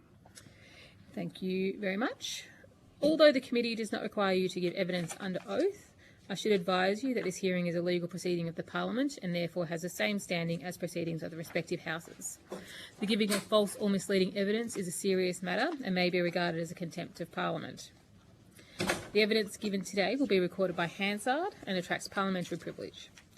To assist with the transcription of the public hearing, it would be appreciated if you could please state your name before responding to each question, although we've only got one person here, so that's reasonably simple to figure out who's chatting to us. But I'll now invite you to make a short opening statement. Thanks, Chair, and it is quite brief in addition to the written submissions, and it turns on the interplay between ranger programs and native title compensation. The combined efforts of the Commonwealth and State in the conservation sector is delivering welcome employment opportunities for Madu. Without dwelling too long on points raised in our written submission, JAC argues that if country needs people, people need communities, livable, strong, on-country communities. The Commonwealth of Australia has adopted the Kunming Montreal Global Biodiversity Framework target of protecting and conserving 30% of Australia's landmass and 30% of its marine areas by 2030. Consequently, large areas of the country are being dedicated as Indigenous protected areas, including the Wraparound Maru IPA, managed by JAC. Concurrently, the State of Western Australia has adopted the Plan for Our Parks policy, expanding its Aboriginal Ranger program. The State's implementation plan for its Aboriginal Empowerment Strategy, titled Closing the Gap Jurisdictional Implementation Plan, says the program is, quote, the program is helping Aboriginal organisations manage country and protect the environment across WA in partnership with the public and private sectors. Funding is available for jobs for Aboriginal Rangers, training and community development, end quote. The state's Aboriginal Empowerment Strategy says of native title compensation, quote, the formal recognition of native title brings the prospect of significant compensation liabilities owed by the government to native title holders for past and future impacts on rights and interests. This means a strategic and coordinated whole-of-government approach to negotiating agreements is necessary to address outstanding native title claims and compensation liabilities, end quote. So far as we have ascertained, none of the documents published by the State or Commonwealth suggest it is appropriate to deduct the cost of public funding for ranger activities from the value of native title compensation, in effect asking Aboriginal Western Australians to subsidise the public policy objectives of both State and Commonwealth governments. JAC supports a continuing commitment by both State and Commonwealth governments to public funding for ranger activities that assist our nation achieve its international undertakings alongside native title compensation on just terms. Thank you. Senator Ghosh. Thank you, Chair. And I'll just let the committee know that Mr Lyle and I have been friends for many years. Can you tell us about the economic and employment opportunities for the Madu people that were identified in the economic development strategy referred to in your submission? Yes, happy to. And in fact, your previous witness has been in conversation with us regarding potential tourism opportunities across the Madu determinations. The reserve, commonly known as the Canning Stock Route, which has been renamed by the native title holders across the 5 PBCs through which that route runs, Yuara Guju, has a fairly high number of people travelling along it each year, for which an association unincorporated between those 5 PBCs called Gujuwanka is able to charge permit fees, and those fees are applied to maintenance work and so on. One of the things that we've identified with Tourism WA as an opportunity is to extend the Camping with Custodians program to a potential site at Well 33, but that will take some considerable work. Madu have not yet indicated that that's something they are entirely on board with, but it's a subject that they're having ongoing conversations about. The other opportunity would come with recognition of native title over Kalamili National Park, which was excluded from the original determination of native title in 2002 and is now eligible for recognition under Section 47C of the Native Title Act. And if, as a result of negotiations with the state, some arrangements were able to be made for joint management of the national park, then the management of potential tourism sites through the national park would also be available. So that's one area. Another comes with the potential to generate Australian carbon credit units. We're not entirely clear yet whether we would be looking to do that through the human-induced regeneration approach, or whether it would be better to attempt it through a plantation approach, although both of them have been subject to some adverse commentary over the last couple of years, which means that they're not the most attractive methods for achieving Australian carbon credit units. That said, they're amongst the very few opportunities available for Madu in their determined lands. And their viability, as said in the written submission, really does turn on whether or not it's possible to obtain an exemption from the ruling between the Clean Energy Regulator and the ATO that where let's say a croppable plant generates income from cropping, that the revenue from that source would be deducted from the value of Australian carbon credit units. That's 2 of them. There's a couple more in that strategy, but that's 2. How much longer do I have, Chair? Is that me? That's you. I can see if we've got time at the end. Sure, thanks. Senator Cox. Thank you, Mr. Lowell, for appearing today. In some of the content of your website, Madu people have a very rich and long history in WA, and it's probably one of the very significant cultural areas of this state.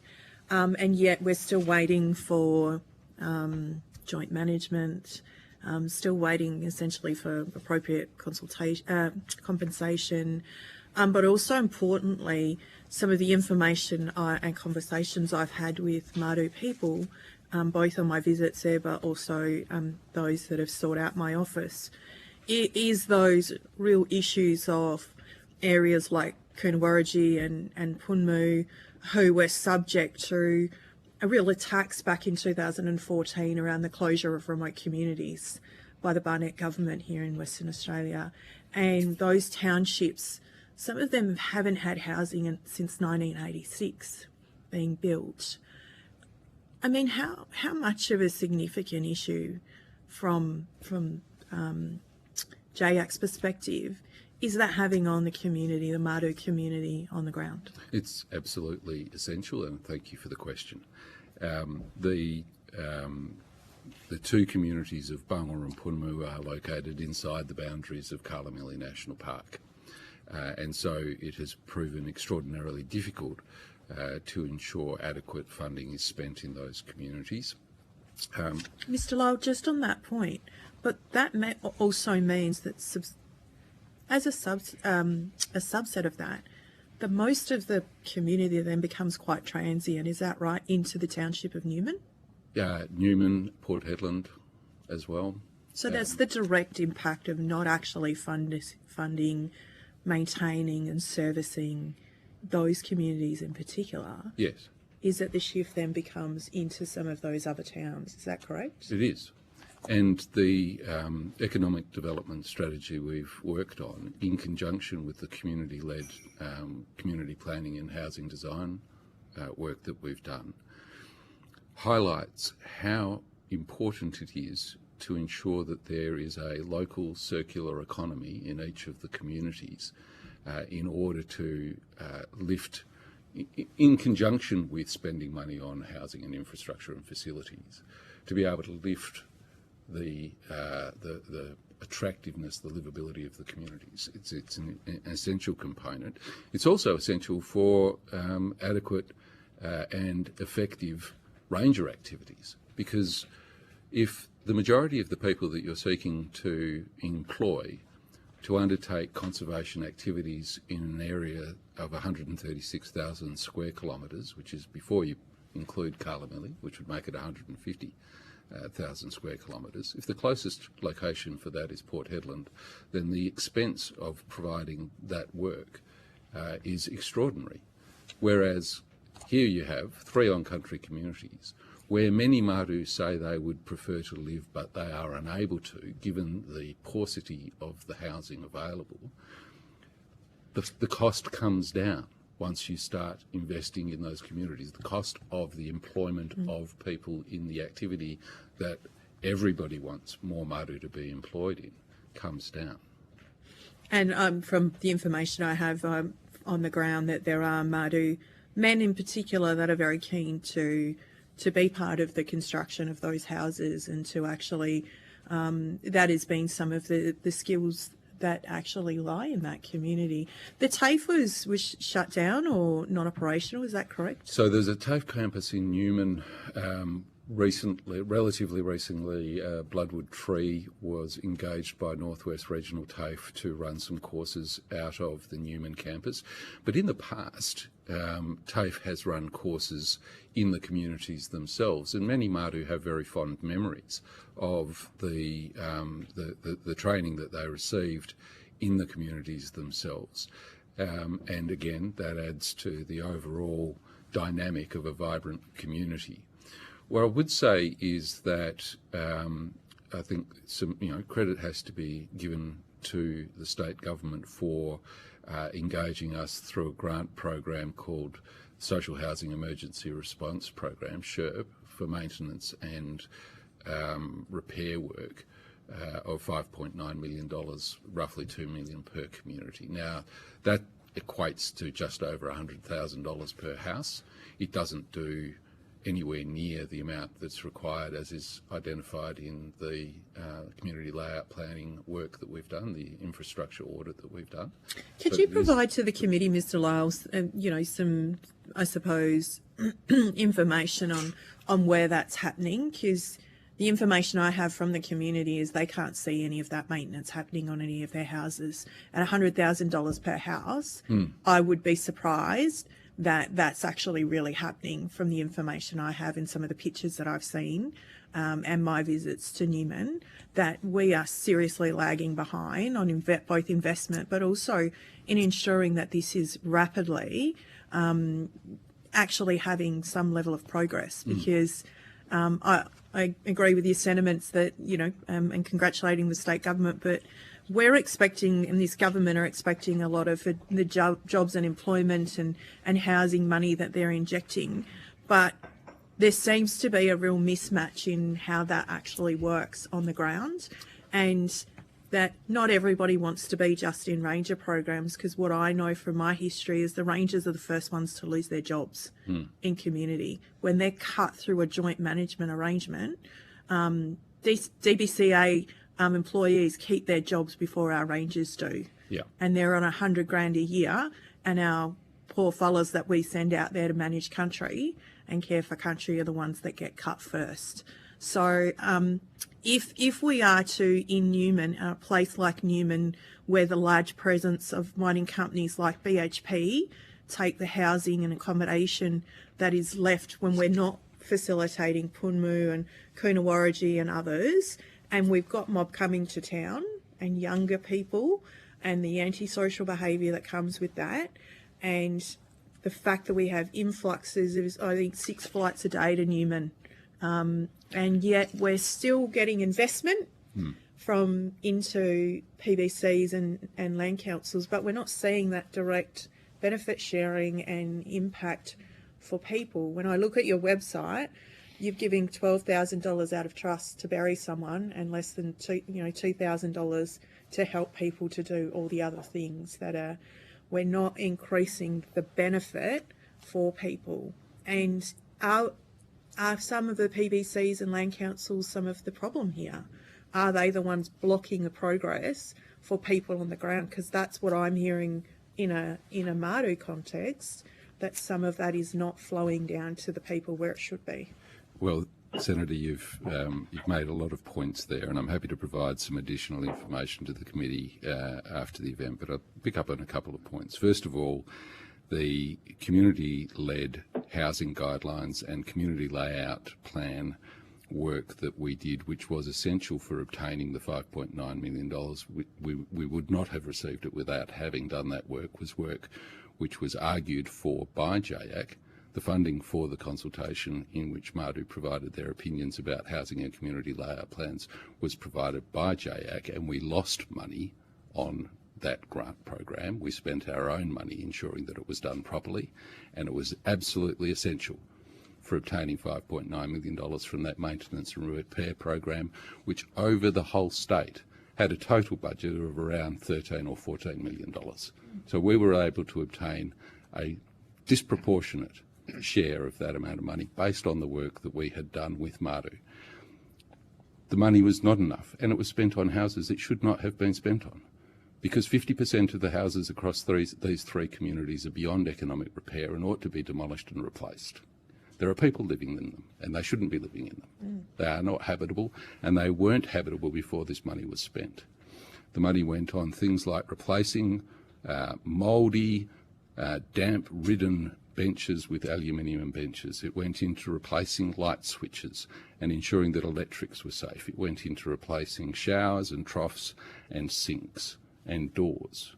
It didn't go into fixing the holes in the bottoms of walls where snakes get in while children are sleeping. It didn't get in to fix any of the structural defects which affect many of these houses. So I'll differ with you a little on some of your points about the value that PBCs bring to the whole equation. But I think that we are in Sorry, serious Mr. Lowell, agreement. just my point is that it's inclusive of the whole community. I'm not saying that what JAC's position in negotiating that. What I'm saying is that what the feedback I've had is the ability for the whole community to participate in this under their skin group responsibilities and their connections through the kinship relationships is different from native title, and it always has and always will be. And the ability for you to broker that sometimes doesn't fit in the same frame. That was the point that I was making. It wasn't, and I completely understand it's not enough. And it's consistent with the information I've heard about the structural problems of houses and that they should be demolished, not be trying to patch up and band-aid something that is beyond repair. So I do concur with that. I'll invite you to be brief in your response because I do need to share the call. Yes, thank you. Look, just simply to add that it's not just about the housing. That, for example, the diesel generator, diesel tank and Bowsers in Punmu are located within the buffer zone for a bore that provides community water. This is on the state's own community layout plan as it is now. Now, this is a historic problem. It's a very expensive problem to fix, but it is a problem that needs to be fixed. You can't have diesel, which in effect is leading to contamination, soil contamination, being placed upon a watershed. Yeah. Thank you. Thank you, Mr. Lyle. Ms. Cheney. Thank you very much. I was interested in understanding more about the implications of those communities being in a national park when it comes to investing in economic viability and resilience. Thanks. Yes. So, and this is actually part of what we're hoping to resolve through the negotiation of recognition of native title. The land tenure is not appropriate for a community of this kind. And so if we are able to successfully negotiate recognition of native title, then those communities would need to be excised from the national park, or indeed the national park revested without them in it, and a new tenure apply. It's a tricky one because, for example, there's been investment in medical service clinics in those communities. I suspect that perhaps a bigger part of the problem is that Madu have said very clearly that they don't want to sign up to one of the state's housing management agreements whereby they would have to sign over responsibility and ownership of houses and who gets to be tenants in those houses to the Department of Communities. The state has, since Napari, and I'm going to assume everybody knows what I mean, has made it a condition of significant investment into Aboriginal communities in Western Australia that they sign over responsibility for tenancies to the Housing Authority and adopt a higher rate of rent as a result as well. And the reputation of these housing management agreements amongst Madu is very poor. People have reported to me that a large number of former residents of Jigalong left that community because it signed up to an HMA and adopted those higher rents. So it's not just because the communities are located in the national park. Clearly, when governments want to and see an adequate need for investment in the communities, they will, as the medical clinics demonstrates. It's a combination of factors, but certainly being located in the national park doesn't help. Okay. How could First Nations landowners be rewarded to deliver biodiversity outcomes in a way that's consistent with the First Nations understanding of country? I think I'll point you to the management plan for the Wallawarran Madu IPA, which was developed by and with Madu. I think the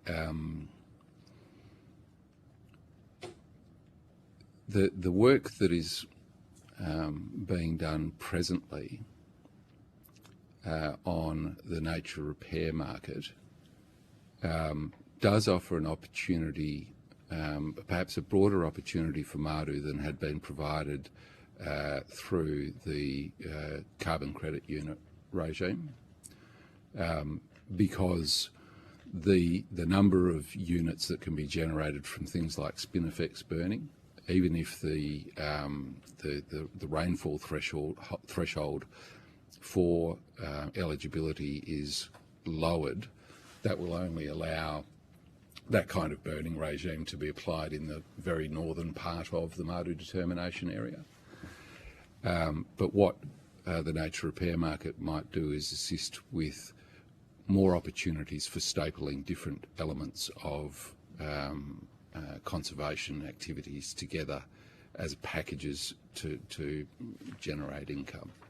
Now, the point, I guess, that we've made in the written submissions and I made earlier about being able to harvest endemic species of plants, that is a cultural practice, and that the capacity to be able to tie together these different different aspects of landscape management and ecosystem management, all fit together, we think, in a way that makes those that opportunity more saleable, more viable. Under the nature repair market. Well, the combination. It's the capacity to combine these things together that makes it attractive. I might leave it there in case anyone wants more. Yeah. Thank you. Just want to ask, there's no... Sorry, Senator, before you jump on, I believe we've got someone who's joining us via phone. I just wanted to check if we've got some representatives online from the Māru, or if we've got our next witnesses who are here early. Can you hear us okay? Is it Joe Grande? Hello? Hello, is this Mr. Grande? Yeah, Joe Grande. Yep. Right. Yeah, thanks so much. We are not quite up to you yet. We'll get to you shortly. Thanks so much for being on. No worries. I'm just waiting for Marty to start as well. No, that's okay. Thanks so much. Sorry, Mr. Lyle, just a point of clarification. So there's no joint co-management agreement with the Māru and the National Park? No. No. Right. Okay. Is there a reason why one hasn't been pursued, given the Uluru-Kata-Tjuta National Park Agreement's been in place nearly 40 years? I think, look, I can't speak to the reason why it hasn't been pursued by DBCA for a number of years. Joint management is an arrangement of long-standing in Western Australian public policy. Right. So no, I can't. Okay. Just wanted a point of clarification. So I know that people often hear that ranger programs as being the answer to Aboriginal employment, but I want to actually ask about, and I pick up Senator Cox's point about the references to the complexity of obligation amongst families and communities. You would accept that there are some people that cannot even do some of the work that's required because responsibility and knowledge sits with a certain group within a community or within a family group. That's why I want to ask this question about employment. You've got the Native Title Act and all the benefits that may be able to be negotiated as a consequence of that and the right to negotiate those benefits.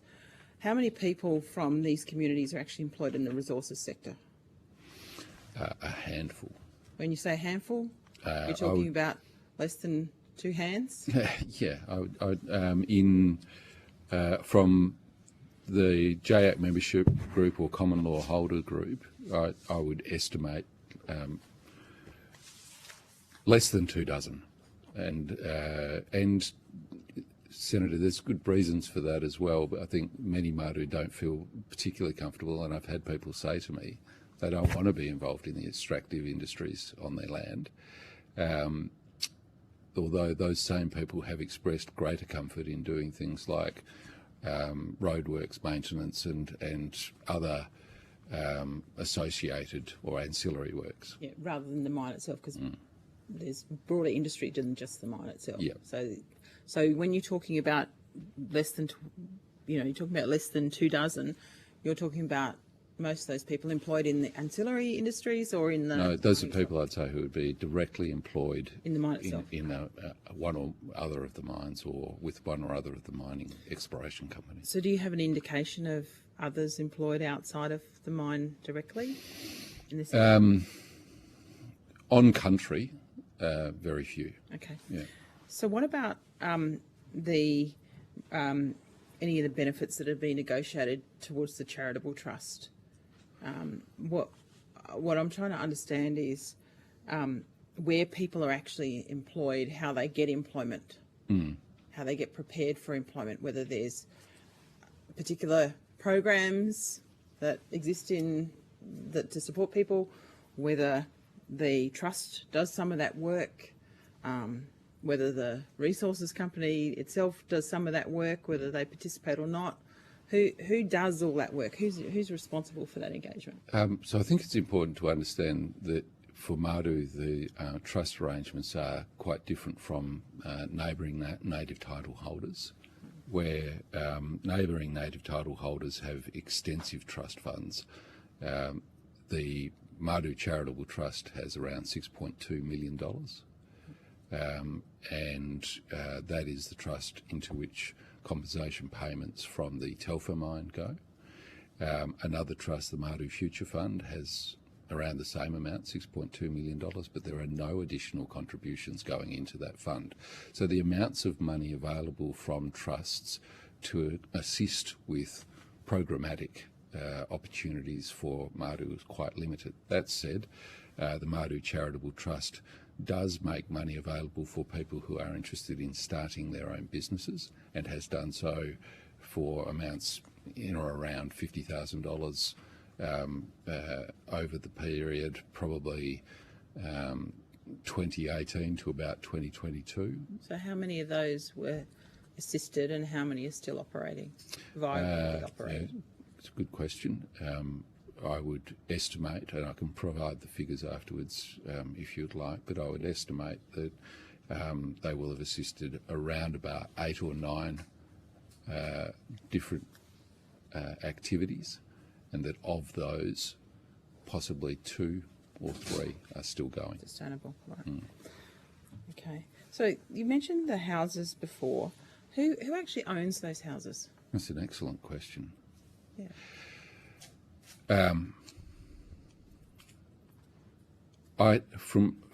From what I understand of the state's position, it's the state's position that the houses are owned by the community corporations. So the community itself? That's what I understand the state's position to be, that notwithstanding that the houses are located on national park land, and in the case of Gunawarrigi, unallocated Crown land, that the houses themselves, the built form, is owned by the community corporations. So where would you possibly get the money then to invest in renewal or maintenance? Well, I think there's an argument to be had about whether or not the state's position is correct, and whether or not those houses are in fact owned by the state.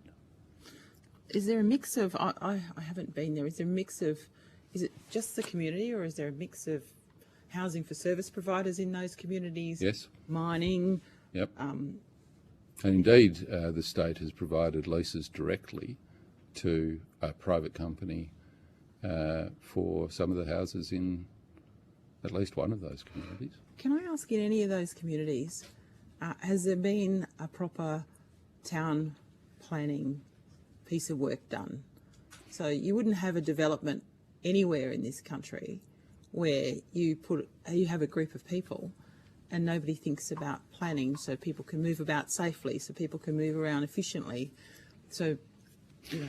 Yeah, I think the point is the history of how these communities became established is important. The national park was vested in 1977 without any reference to Madu whatsoever, and it was in the early and mid-80s that Madu themselves relocated from missions to which they had been removed back on country to the communities that they wanted to establish. So Bunga and Punma were established by Madu in no small part as an act of resistance against the vesting of the national park in the first place.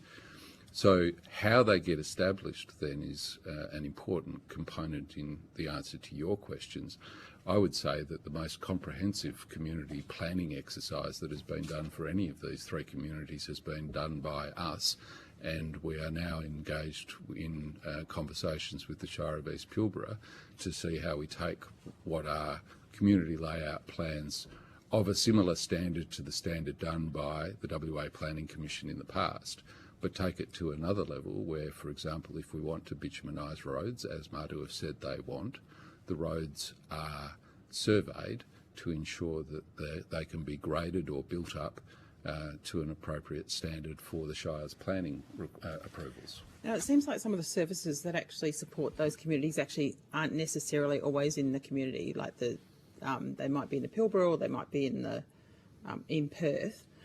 What can you give me your insight? An example of the silo approach of service providers. I've seen one very recently where a service provider has a contract to deliver support services, can't fill the positions, but won't subcontract those positions to a nearby community where they've got housing, they've got the people. So you've got this ridiculous scenario where a community that's desperate for this type of worker can't increase the hours because this service provider won't give up that opportunity to subcontract to the local community. Sorry. I'm just interested in the dysfunction of service delivery through sometimes agreements that just don't make sense and people that don't want to work together to actually improve the lives of people. I think the key to solving those kinds of problems is for agencies to have more direct relationships, including more direct contracting relationships with the community corporations themselves. Because if those kinds of decisions are put in the hands of community corporations and the people they are able to employ, they'll go and find the people they need to do the work that needs to be done. So I think having that greater direct control is very important. I think at the moment it seems to me like the extent of self-determination in these kinds of communities is the right to be able to choose which entity they will outsource their work to. Okay, thank you. Senator Cox has assured me her question is very brief because I've also got just one a question. clarifying point, Mr. Lyle. When you responded to Senator Little about the formation of these communities and that Madu had actually self-selected to establish them, just a clarifying point, they were families who were put into Jigalong mission, is that correct? Yes, that is. So we've got a whole lot of people who came off the mission and established those communities, those 3 communities. So when Senator Little's talking about service delivery, we're talking about people who maybe 1 or 2 generations are the families that were put onto Jigalong mission. Is that correct? One of the elders in Bangor living today is one of them. Is a man who was a stock worker and who was at Jigalong and was instrumental in the decision to relocate to Bangor. Yeah. So we've still got living occupants, I suppose is the word, people who came out of those missions who are still living today trying to survive the traumatic experiences that they've had in some of those missions and are probably raising children and grandchildren of the next generations and still trying to deal with their own traumatic process of being at Jigalong mission. Indeed, Senator, we have Madu surviving today who were children when their families were first removed from the desert.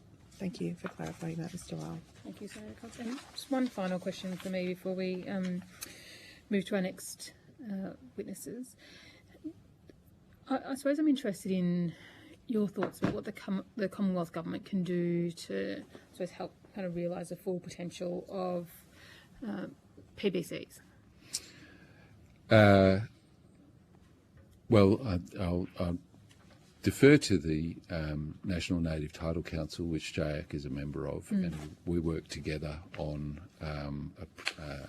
approaches to Commonwealth funding for PBCs. Yep.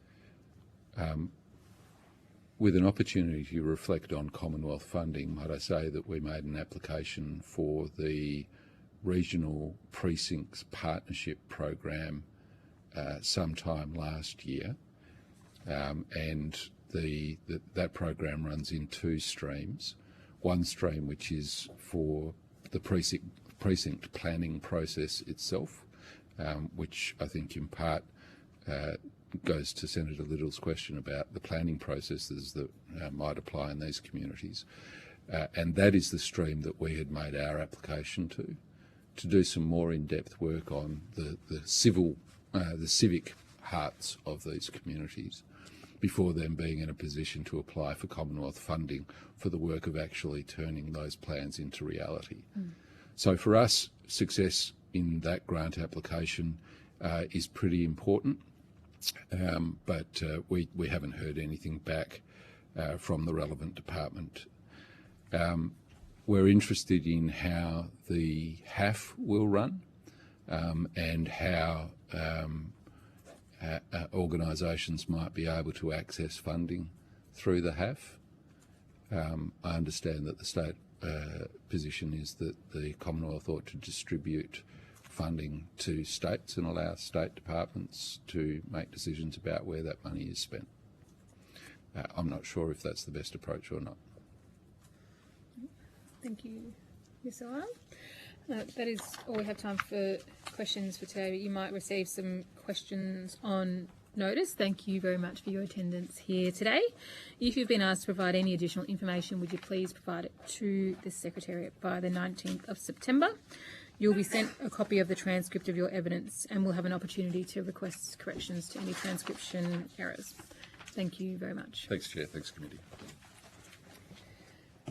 Now, I understand we already have our next witnesses joining us via teleconference.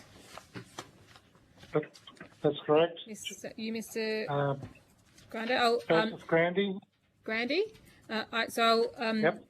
I'll now welcome you and others who might be with you here today for the Hansard record. Can you please state your full name and the capacity in which you appear before the committee? Joseph Grandy. I'm the CEO of Nurrumbuk Aboriginal Corporation, and with me is Martin Sibasada, board member of Nurrumbuk Aboriginal Corporation. Excellent. So 2 of you online? That's correct. Yes. Excellent. All right.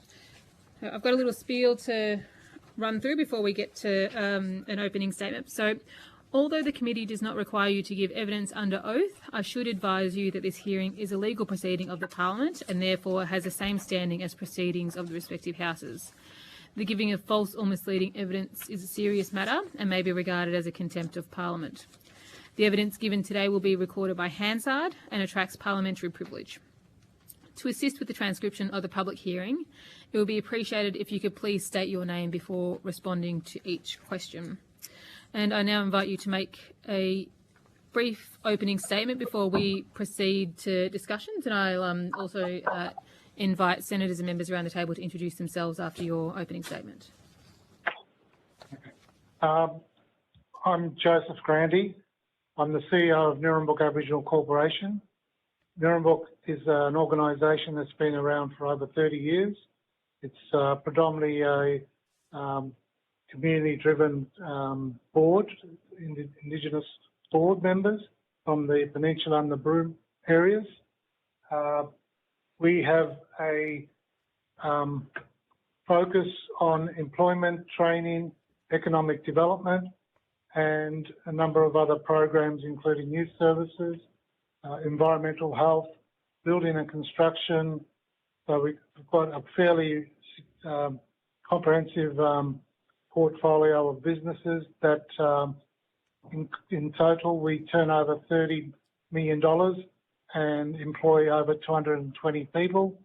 And I think that's probably enough for now, unless Marty want to add to that. No, I won't. Yep. That's it in a nutshell, to be quite honest. Our primary objective, as I said, is build capacity and opportunities for Aboriginal people who are prepared to put in the work to get into employment, training or businesses. Thank you. And I'll just do a quick around the room here so you know who's joining you. Kate Cheney, member for Curtin here in WA. Nice to meet you. Varun Ghosh, I'm a Senator for Western Australia. Good afternoon, Karen Niddle, Senator for South Australia. Senator Dorinda Cox, and I'm the Senator for Western Australia. Thank you. And it's Senator Jana Stewart here. I'm a Senator for Victoria, and I will now hand the call to Senator Ghosh. Thank you. Are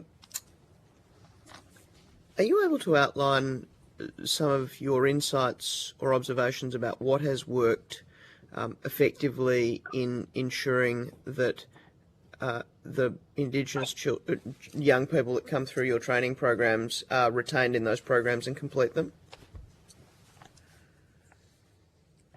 Okay, well, we have Indigenous mentors who support our young people. predominantly our young people are coming through from referrals or self-referrals, and they're made up of a lot of young people that are not attending school.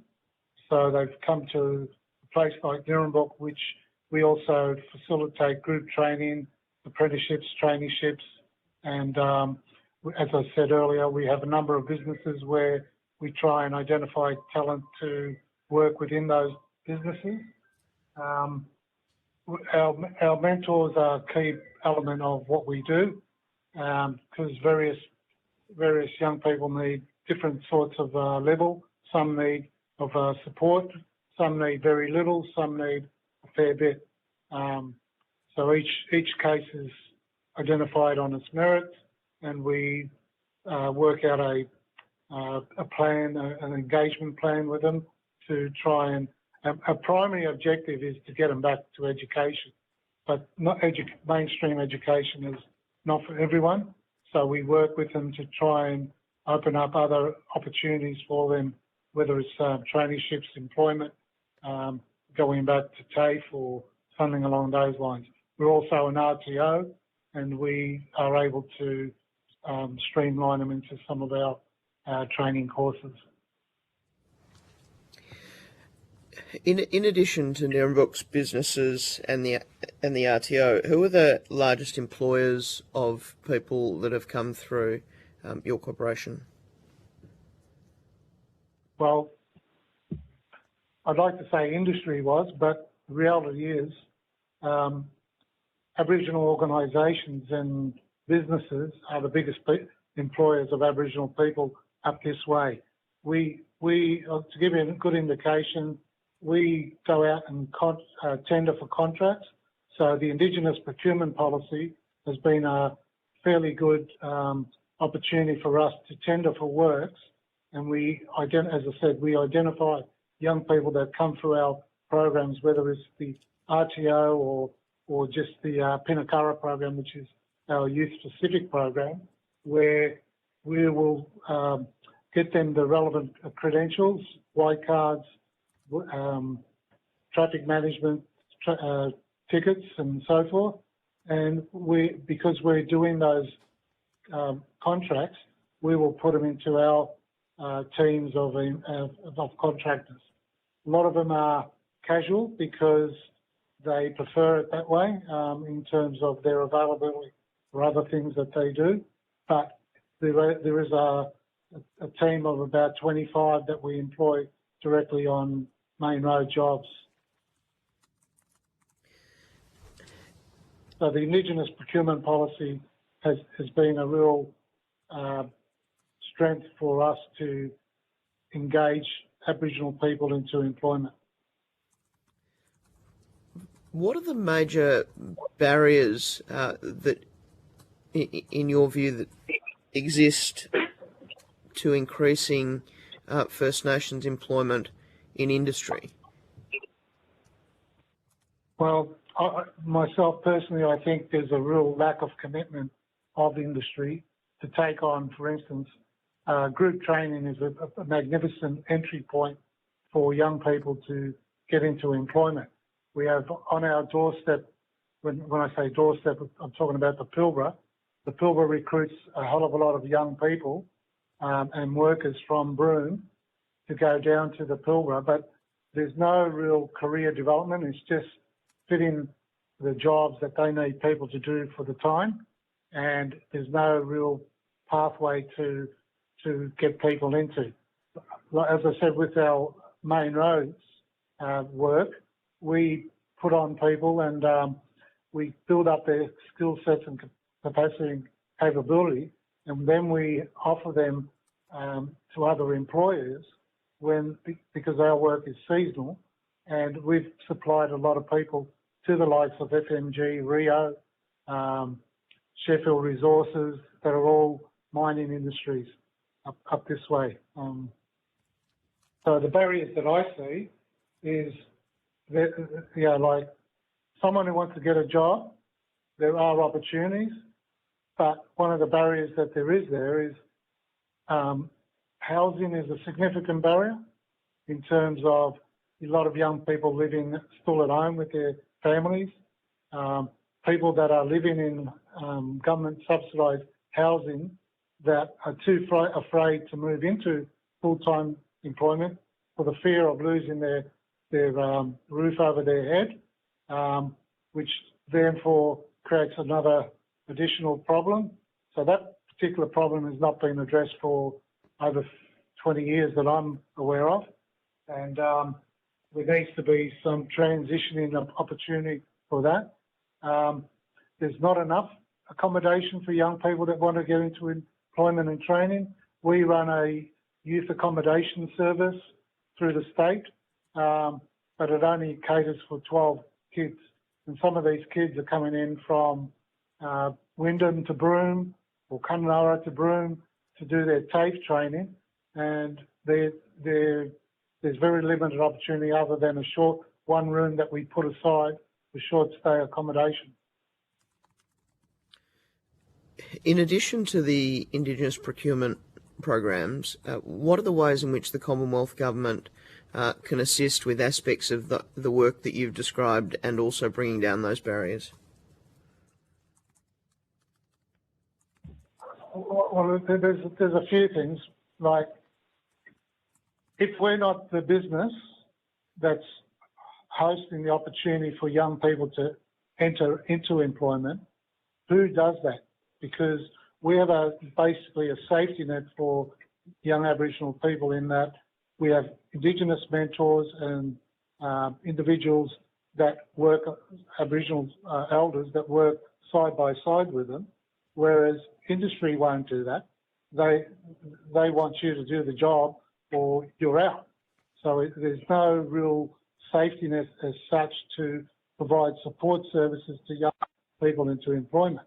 The other aspect is, where's the opportunities for young people or others to get into business, whether it's their own business, whether it's a business that they want to own as a proprietary limited, or there's community businesses such as ours that would employ people. And our bottom line is not about making millions and millions of dollars. It's about, we might employ 4 people on a job instead of only employing 2 who are needed on the job. So we can expose people to skills and opportunities, and then long-term vision working with them to get them into other industries as permanent ongoing employees. The Commonwealth does do Indigenous procurement, but it's at a lower percentage than the states. What are the major barriers or obstacles to Indigenous people starting businesses in the Kimberley that you were referring to earlier in your answer? Working capital, and Marty could probably speak to that a bit better than me. So, Martin Subasada, one of the issues in the Kimberley is that obviously the seasonal nature of, the key industry, so they tell us, is tourism, and that runs on obviously in over 3 or 4 month period in the cool time. As soon as it gets hot, tourism goes. So tourism and hospitality, but compared to the Pilbara, for example, we have no major mining resource industries up here. And so also the population, the Indigenous population of the Kimberley, I say there's more people than there is jobs. The nature of the economy in the Kimberley is mainly small business, family-owned businesses who don't employ a lot of people. And the other side of that's always been hospitality is the key industry, I guess, in the Kimberley.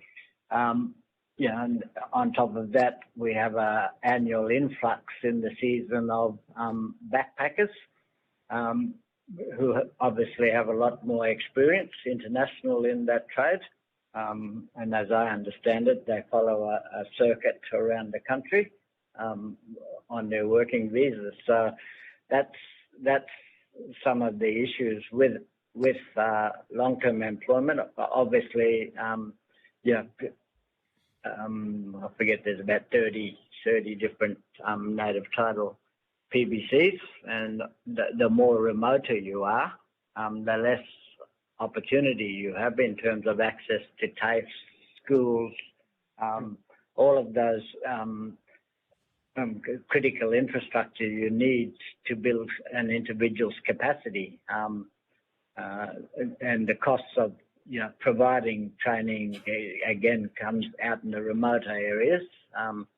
It's just the economies of scale. I mean, the costs are the same, but the cost for providers and the numbers of people makes it not viable. So they're all the sort of issues we're up against.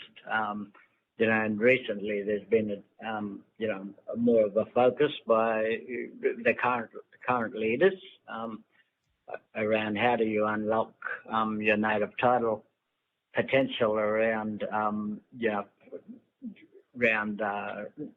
our emissions targets, reducing greenhouse gases, green energy, those sort of initiatives. But what can the Commonwealth do, in my view, is that we have a deficit model around providing supports, and that's important. However, there is no as far as I'm aware, economic development, a pure economic development focus, just about closing the gap. But again, it's around providing support and almost a welfare type approach, which, in my view, doesn't really fit, I guess, the narrative of the modern Australian economy, or as I call it, showing my age, neoliberalism, which is basically facing the market. And so we're just, as I say to our people, is that we're a commodity. And I think, I have a good understanding of public policy. And, at the end of the day, in Western Australia, we've seen that through native title is generally the state government will assist industry, not Indigenous. Obviously, we're not at that scale, but assist industry in terms of negotiating, land access and some of the, we all know the sort of things about, heritage sites and stuff like that. And so that's the other side of it, is the deals in terms of native title. But structurally, we know native title is just a bundle of rights. It's not actually a land title. All the community, say the remote communities, the Aboriginal Lands Trust, again, you can't use the land as an asset or security, whereas other landholders can use their land because of the nature of the tenure of their land to, go to a financial institution and borrow against that or raise capital to, participate in economic ventures. So they're some of the things I want, in my view, and I'm sure the committee would have heard from, I've been following, I think it's called Wraparound On-Track Outcomes Report, which was a series of seminars from the Australian National University, headed up by Peter Yu, and that really focuses on, what are the barriers and blockers to economic development. Thank you very much, and thank you, Chair. Thank you. It's Senator Little. Mr. Grande and Mr. Sibasato, I just want to ask a question that gives some clarity around the business model that you actually work to. And specifically, I note that you have a number of what you call partnerships across different sectors, and it's certainly very impressive. I'm just trying to understand, is that a mixture of Aboriginal businesses run by a not-for-profit, where some of those are for profit, where you actually reinvest in the community, or others are just are social enterprises that just operate to provide benefit to the people that actually participate in them rather than for profit? It's a combination of both. We have fairly significant partnership between ourselves and two other Indigenous corporations, as well as a private company called Badge, who are 50-50 joint venture partners in working on Defence Force contracts under the Indigenous Procurement policy. And then we have directly owned entities under the Nurrumbuk Aboriginal Corporation, where we try and build capacity and capability of the managers who are mostly Indigenous of those entities to bring back a opportunity and allow, as I said, like if you ran those businesses legitimately as businesses, you probably wouldn't employ as many of the people in there. But because we're trying to build capability and capacity of people so we can filter them out into the greater workforce, we are prepared to cut our margins and work closely to building those skill sets. So some of our building company, we have a building company that has a number of contracts, but you know, there's probably about six apprentices, and if we were looking at a business of our size, you'd probably only have 2 apprentices. So we're prepared to invest in young people and those who are willing to participate to build their capacity, and you know, whether they work for us as carpenters down the road or they move on to someone else, it's no real skin off our nose, other than that we've prepared Aboriginal people to go out into the wider world. You know, we've done that numerous times, and one of the success stories of us has been our business incubators, where we've had a mechanical service where we incubated the manager and the individual that was now owning the business, and we broke that business away from Nurrumbuk ownership and transitioned to the individual's ownership, and he's now a standalone entrepreneur. We have a couple of others, one in the plumbing industry and another one in the electrical industry, that are basically standing alone. But if I was to suggest something that we'd like to see more investment in, is the business incubator type situations where you have a full-time capacity, you have someone in the full-time capacity working with a number of businesses.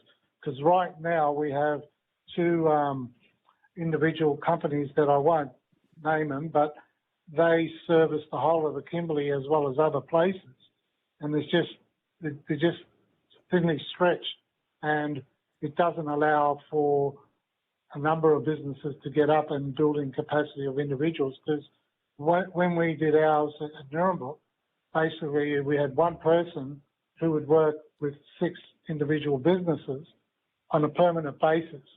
So he was available to all those businesses.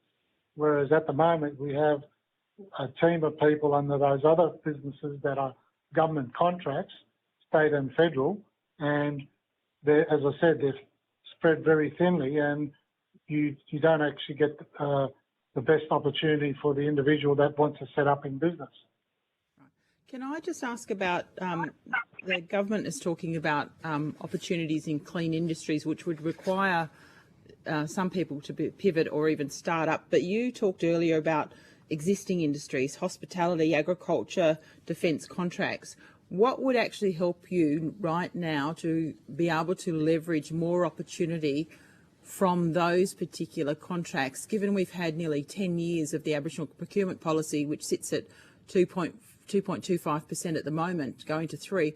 What's the game changer for you to actually get a greater share of the market in those existing industries that you're connected to? Well, I'll give you a good example, is the road construction industry. We have other companies up here that are delivering the services, whether it's road maintenance or delineators or line marking, whatever it may be. But for us to get to that level, we need a significant shot of capital, working capital, to be able to position ourselves to become better providers of that particular service. So when we first started doing traffic management, we had 2 vehicles. We've got a fleet of 8 vehicles at the moment, and we want to continue to grow that. But we don't want to be the traffic managers. We want our guys to aspire to being operators of the machinery. So right now I'm negotiating with the State Department of Training and Workforce Development to help individuals that are labourers and traffic controllers to get their HR tickets. So once they get their HR tickets, they can go on to be machine operators for other contractors, and it'll allow us to bring in the next generation of labourers and traffic controllers. The significant challenge of all that is we want to also be the machine operators or the people building the roads. We've got some capacity to do things like culverts and putting in concrete works wherever, crossings and all that sort of thing. But we would like to be more involved in the specific, but we obviously don't have the machinery to do asphalting or do things of that nature.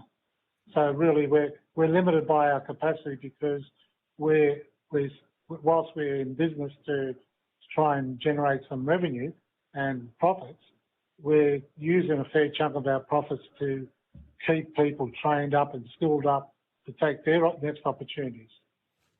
So you talked about business incubation and operating capital. What else? What else could the Commonwealth do, given you're obviously quite familiar with the various departments and the streams of funding? What could they do? And is the Aboriginal procurement policy also an opportunity, or is it somewhere else? Well, Martin Subasaro, I guess the biggest issue we're having, I suppose, looking across is the Aboriginal procurement policy, especially in the business space, or in the pure business space, is this issue of black cladding. It's legal according to Supply Nation, guidelines, but we're seeing a lot of that. Is that a lot of the existing businesses, because they have the capital, the equipment, take on an Aboriginal Aboriginal partner.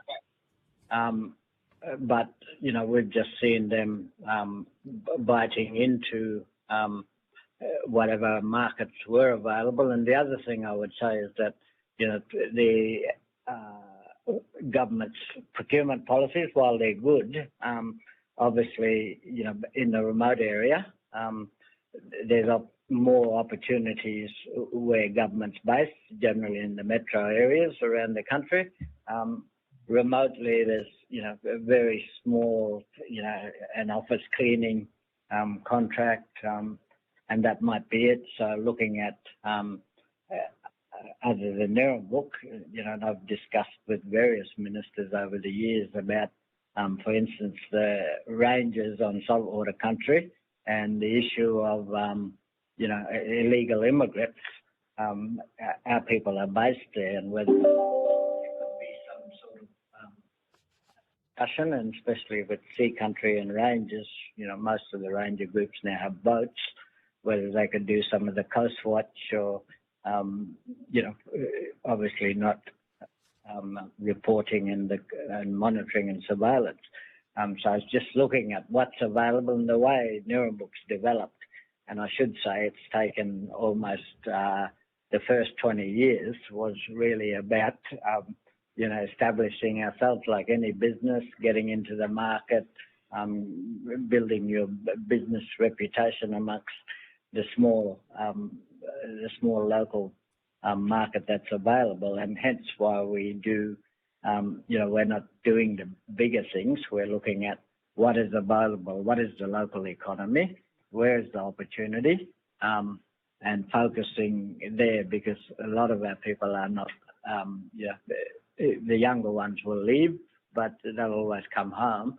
And so looking at, and there's other entrepreneurial groups around that, are looking at pastoral and generally all that renewable energy, and because the reality is, 60% of the land mass of the Kimberley is under native title, and so how do we unlock that land mass? But it's very hard to do because, as I said, native title is just it's not a land title as such. It's a bundle of rights and interests. But that's where the opportunities exist. I mean, we're seeing lots of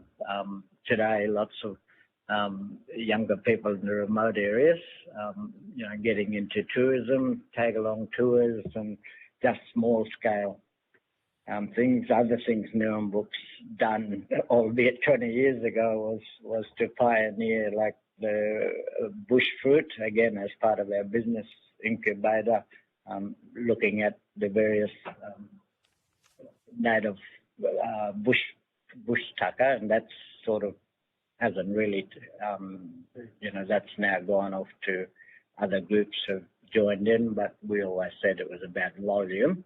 Once you could get it.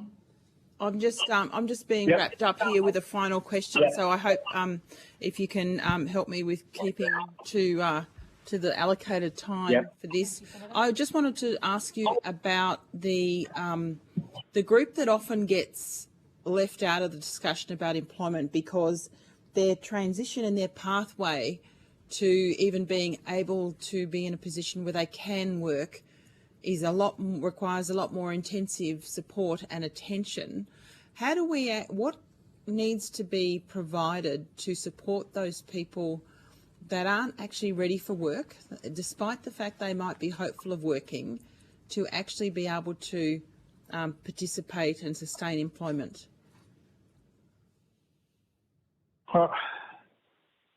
That's a real tricky question, that one. I mean, we were in the employment services for over 20 odd years, and the way Job Active to Workforce Australia, etc. And what I was tracking was the number of Indigenous participation in the program, as well as the long-term employment of Aboriginal people. So we started at the percentage in 2015 of roughly 62% of Aboriginal people on the caseload, and I'm only talking about Broome here. And then we get to 2024, and we're talking about 82.5% of Indigenous people are unemployment, long-term unemployment. Yeah. So nothing's really helped that particular cohort. And the problem has also been around the disengagement of young people into the education system. There's just so many holes in the education system at the moment to keep kids out of school and than to keep them in school. So we're losing when we're finding when they're getting back to, when they're turning 18 and they're going into the employment world or the social benefit world, they're making up the 82.5%. So they come into the caseload with hardly any soft skills, from speaking to filling in an application form, etc. But the breakdown has been in the education system to get them there. You know what I mean? So there needs to be a real shift of thinking in what we like right now. If I was to drive around the streets of Broome on a school day, we'd have at least 20 or 30 kids who should be at school that aren't at school. So that's the basis of the problem when we're talking about long-term unemployment. That's where they're going to end up. We're going to end up with a caseload of 80 to 90% of the long-term unemployed being Aboriginal people. Thank you. So, yeah. Thank you. Thanks, Senator Cox. Thank you, Mr. Grande and Mr. Sibasato. The history of Newman has been quite extensive. I think I was reading on your website, 93, is that correct, that you started Newman? That's correct. Yeah. Yep. And obviously in the evolution of that, there was a really large gap that you've filled in relation to from environmental health, jobs, youth. I see now you've got an elders forum, quite extensive work. And obviously, Mr. Sibasato, you went to the little piece around native title and just noting that the Yaru claim got up in 2006. Did that have much of an impact given that Nurrumbuk's membership is mainly from the Dampier Peninsula, but extensively you've done work across the Kimberley. Did that have any impact given that sort of now Yaru have started up their own approach to this? I don't want to use the word competitiveness, but essentially that's what it is. Does that set up a bit of a, we've got such a significant gap to close, but, we now have two competing or collaborative approaches to that. Can you unpack that or talk to that anymore? I guess it's like we have I think from last count there was something like 200 ACOs, Aboriginal corporations, or obviously at varying scales. I mean, a lot of the big Kimberley ACOs, service providers, some are now approaching 40 and 50 years old, or we're 30 something. And so, but it's always been an issue because of thin markets and how we used to deal with it. But yes, native title, native title, as we see, is that it's now got down to, if I can use that, sectorising between traditional owners of the local area versus non-traditional owners, which the Broome Aboriginal population is probably 50-50 of traditional owners and non-traditional owners, but they face the same issues in terms of, but yes, competition. And as we say, is that we're starting with a thin market as it is, and there's just not enough to sustainably support the current structures that exist. And so generally you're running at very tight margins. So in terms of any sort of building surplus funds or even it's very hard to do, and hence why Nurrumbuk sort of diversified across a whole range of issues and runs across the whole Kimberley today rather than just being a boom base.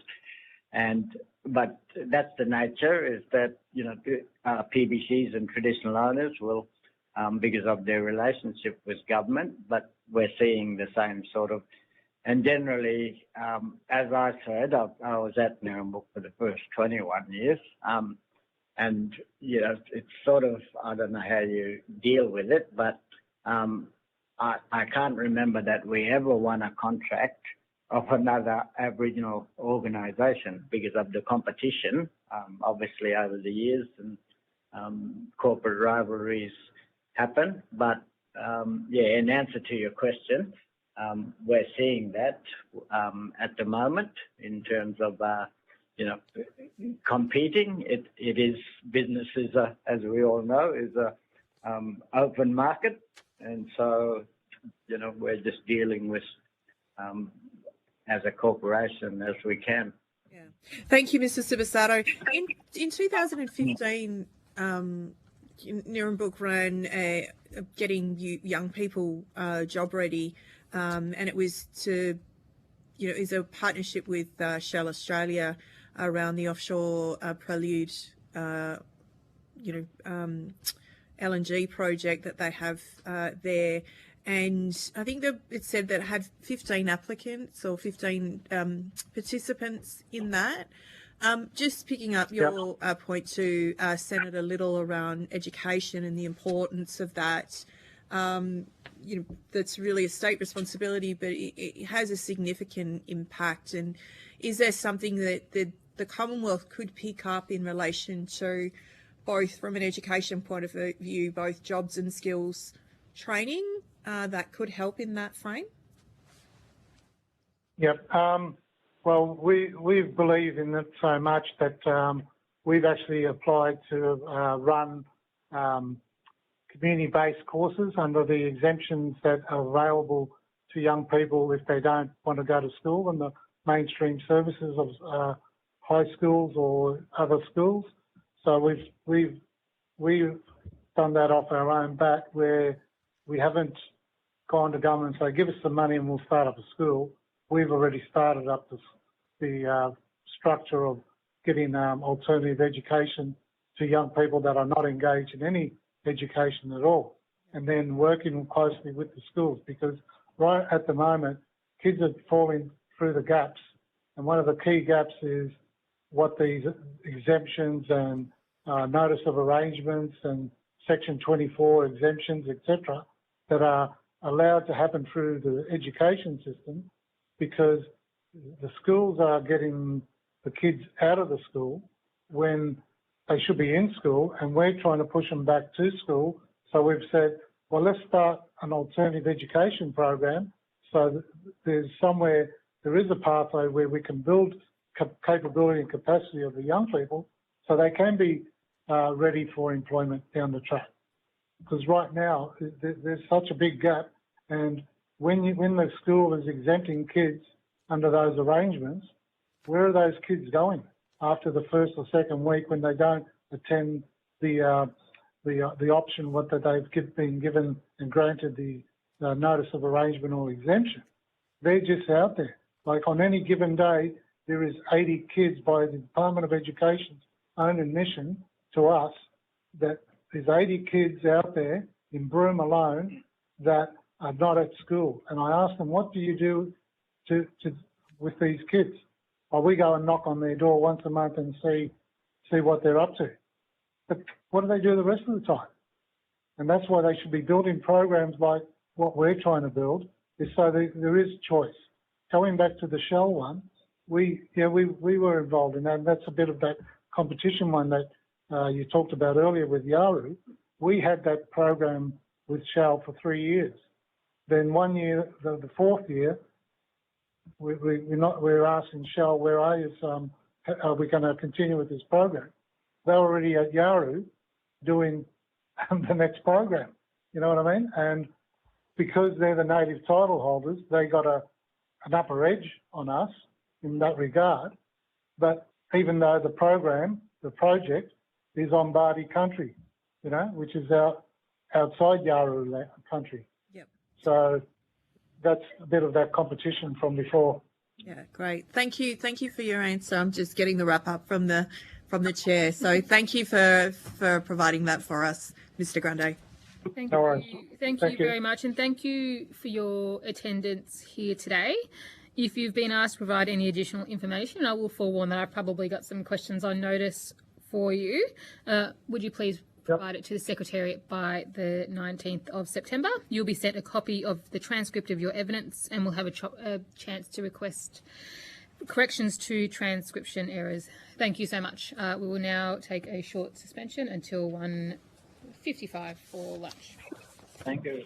Thank you.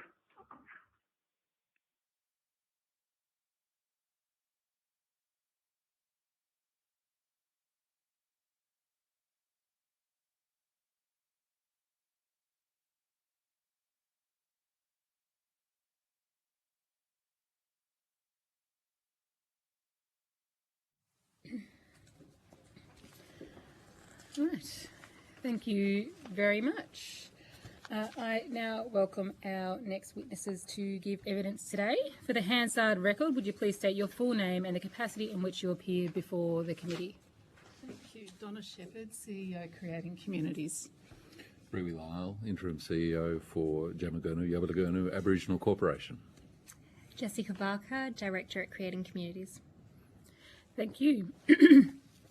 Although the committee does not require you to give evidence under oath, I should advise you that this hearing is a legal proceeding of the Parliament and therefore has the same standing as proceedings of the respective houses.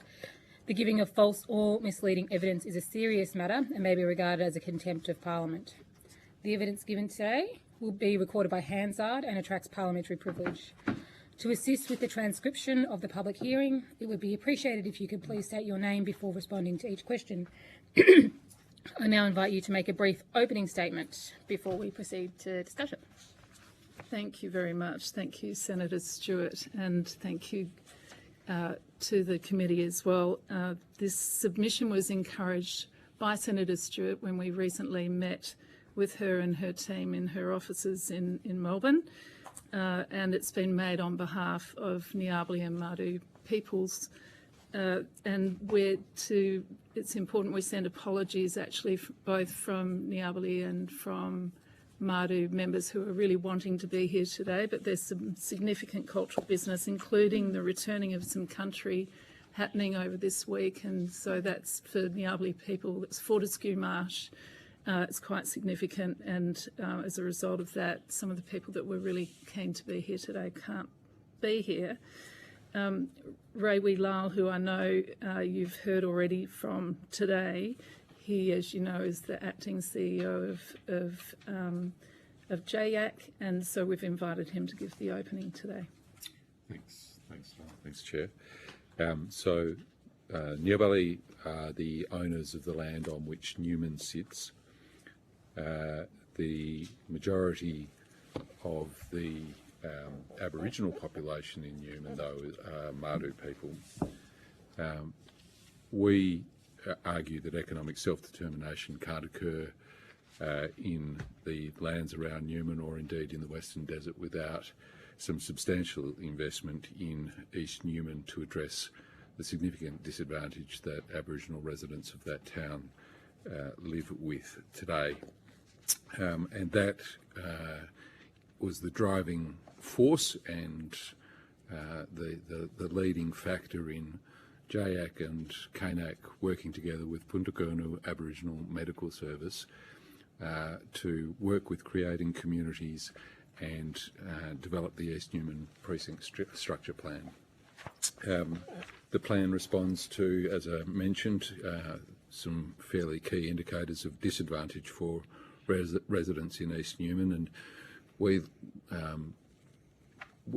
don't like to dwell on a deficit approach to how we talk about the challenges that people face today, but it is still a very grim reality that the median age of death for Aboriginal people in Newman is 43 years, that 40% of children in the Shire of East Pilbara are developmentally vulnerable.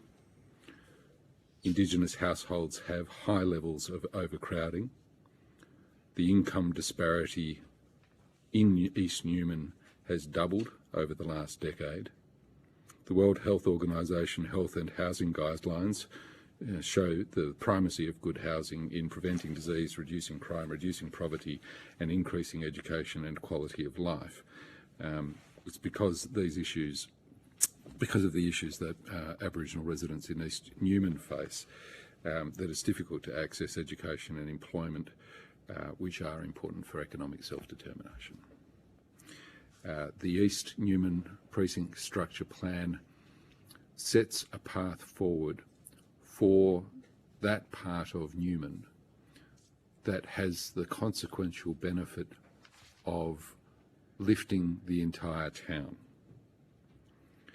The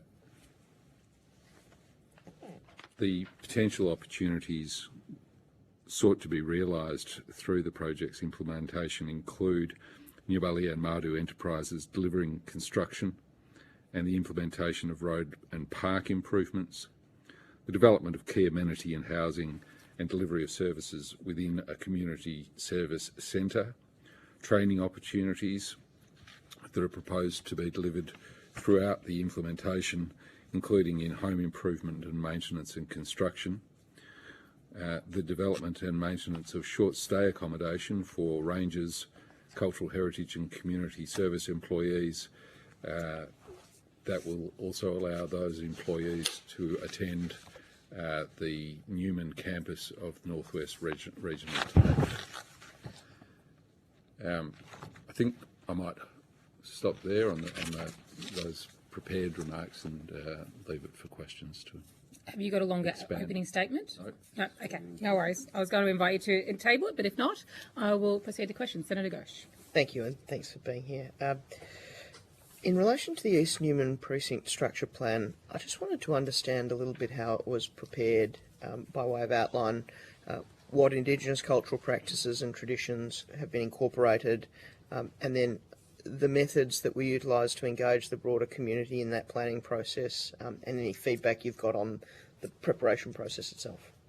Great, thank you. Thank you, Senator. Donna Shepherd, speaking for Creating Communities.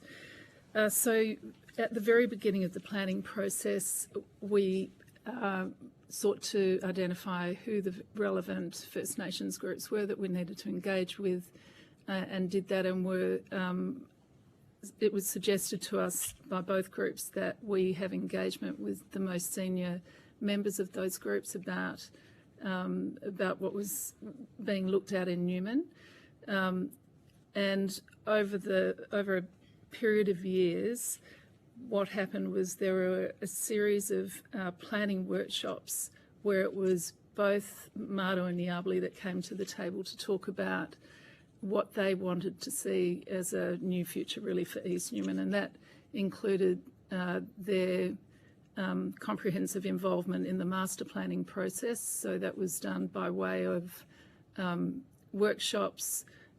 We did demographic reviews, presented that back to both groups.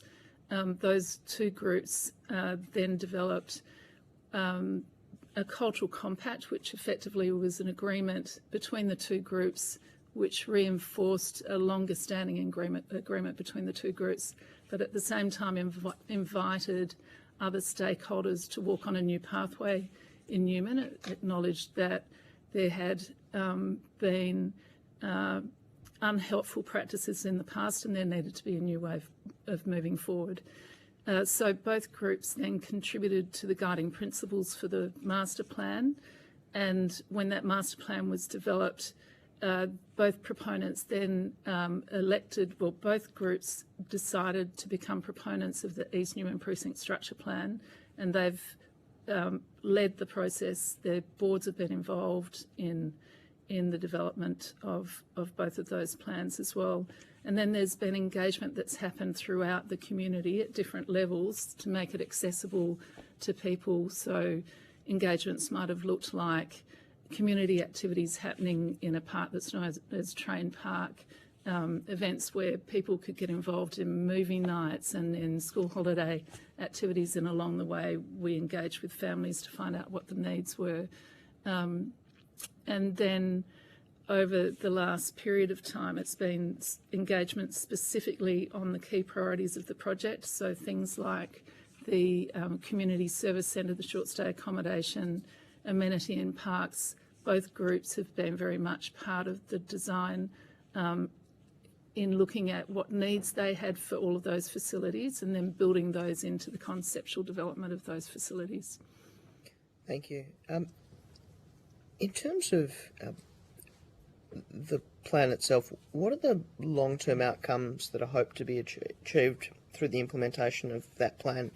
And if it's not too soon to ask, what are the immediate impacts that have been observed since its adoption or commencement? Yeah, great, thank you. Would you like to start? And to the immediate. Absolutely. So thank you again, Senator. Donna Shepherd responding. So, well, the overall aspirations are that there be 0% homelessness, that there be improvements in the public housing, that there be more public housing, that there be culturally fit for purpose housing as well, because currently it's not, that there might over time be mechanisms to support home ownership. Also that there be local amenity, because at the moment East Newman has no local place to buy bread or milk, and there's not spaces for service agencies currently to be able to directly access the groups, the local communities. So it's hoped that through the building of the community service centre that will be supported. And just generally, there's a hope to see a far greater improvement in the amenity and the look and feel of East Newman. So more trees, better parks, some cut through of roads. There's some difficult navigation in East Newman because it was designed on an old English plan system. We mapped walking patterns through East Newman, And so the road redesign that's proposed in the plan also reflects walking patterns there as well. On the immediate impact of the work that's been done, Marugujijigumaya, which is a student hostel owned and operated by JAC, is on a street called Armstrong Way in East Newman, and that's been operating for a few years now, maybe 2. And that is 3 formerly derelict houses which were provided to JAC for a nominal sum by BHP, and BHP invested some money in an initial fit out, but we obtained other monies from the Pilbara Development Commission and also the NIAA to fund the redevelopment. It's 3 houses, one providing accommodation for boys and the other another from girls. There's a house in the middle which has been redeveloped into a shared recreational space, office accommodations. And this is for kids who want to go to Newman Senior High School, whose families live in remote communities, and whose families don't want to relocate to Newman for lots of really good reasons. But that redevelopment and that this hostel now exists has been a source of some satisfaction for Maru living in adjoining houses. And so the general sense of that improved amenities, not just because of the fact that for the first time this year, 2 Maru kids will finish Year 12 at Newman Senior High School, first time ever. But the sense that this is something which is owned by Maru really gives a sense of ownership of the community in a broader sense, which is very positive. Perhaps would it be okay if I just added to that a little more as well? One of the things that we know is difficult when you're planning for long-term projects is that you're planning for a time in the future and there's immediate need that needs to be addressed. And so the planning approach that was thought to be really important by all the various different stakeholders, and particularly the First Nations groups, was that there needed to be immediate benefit. And so we spoke with both groups along with some of the other Aboriginal controlled organisations to identify some of those projects that might have been on the back burner for a long time, or other projects that just hadn't been able to get up for whatever reason. And so and we called these quick wins. And so an example of a few of those projects, it was thought that if there were a better transport service of some kind between Newman and the remote communities, that those members of the communities coming in for various different appointments who would sometimes get stuck in Newman because there wasn't decent transport back, would have some way of getting back into community, and that would help with other problems as well in terms of overcrowding.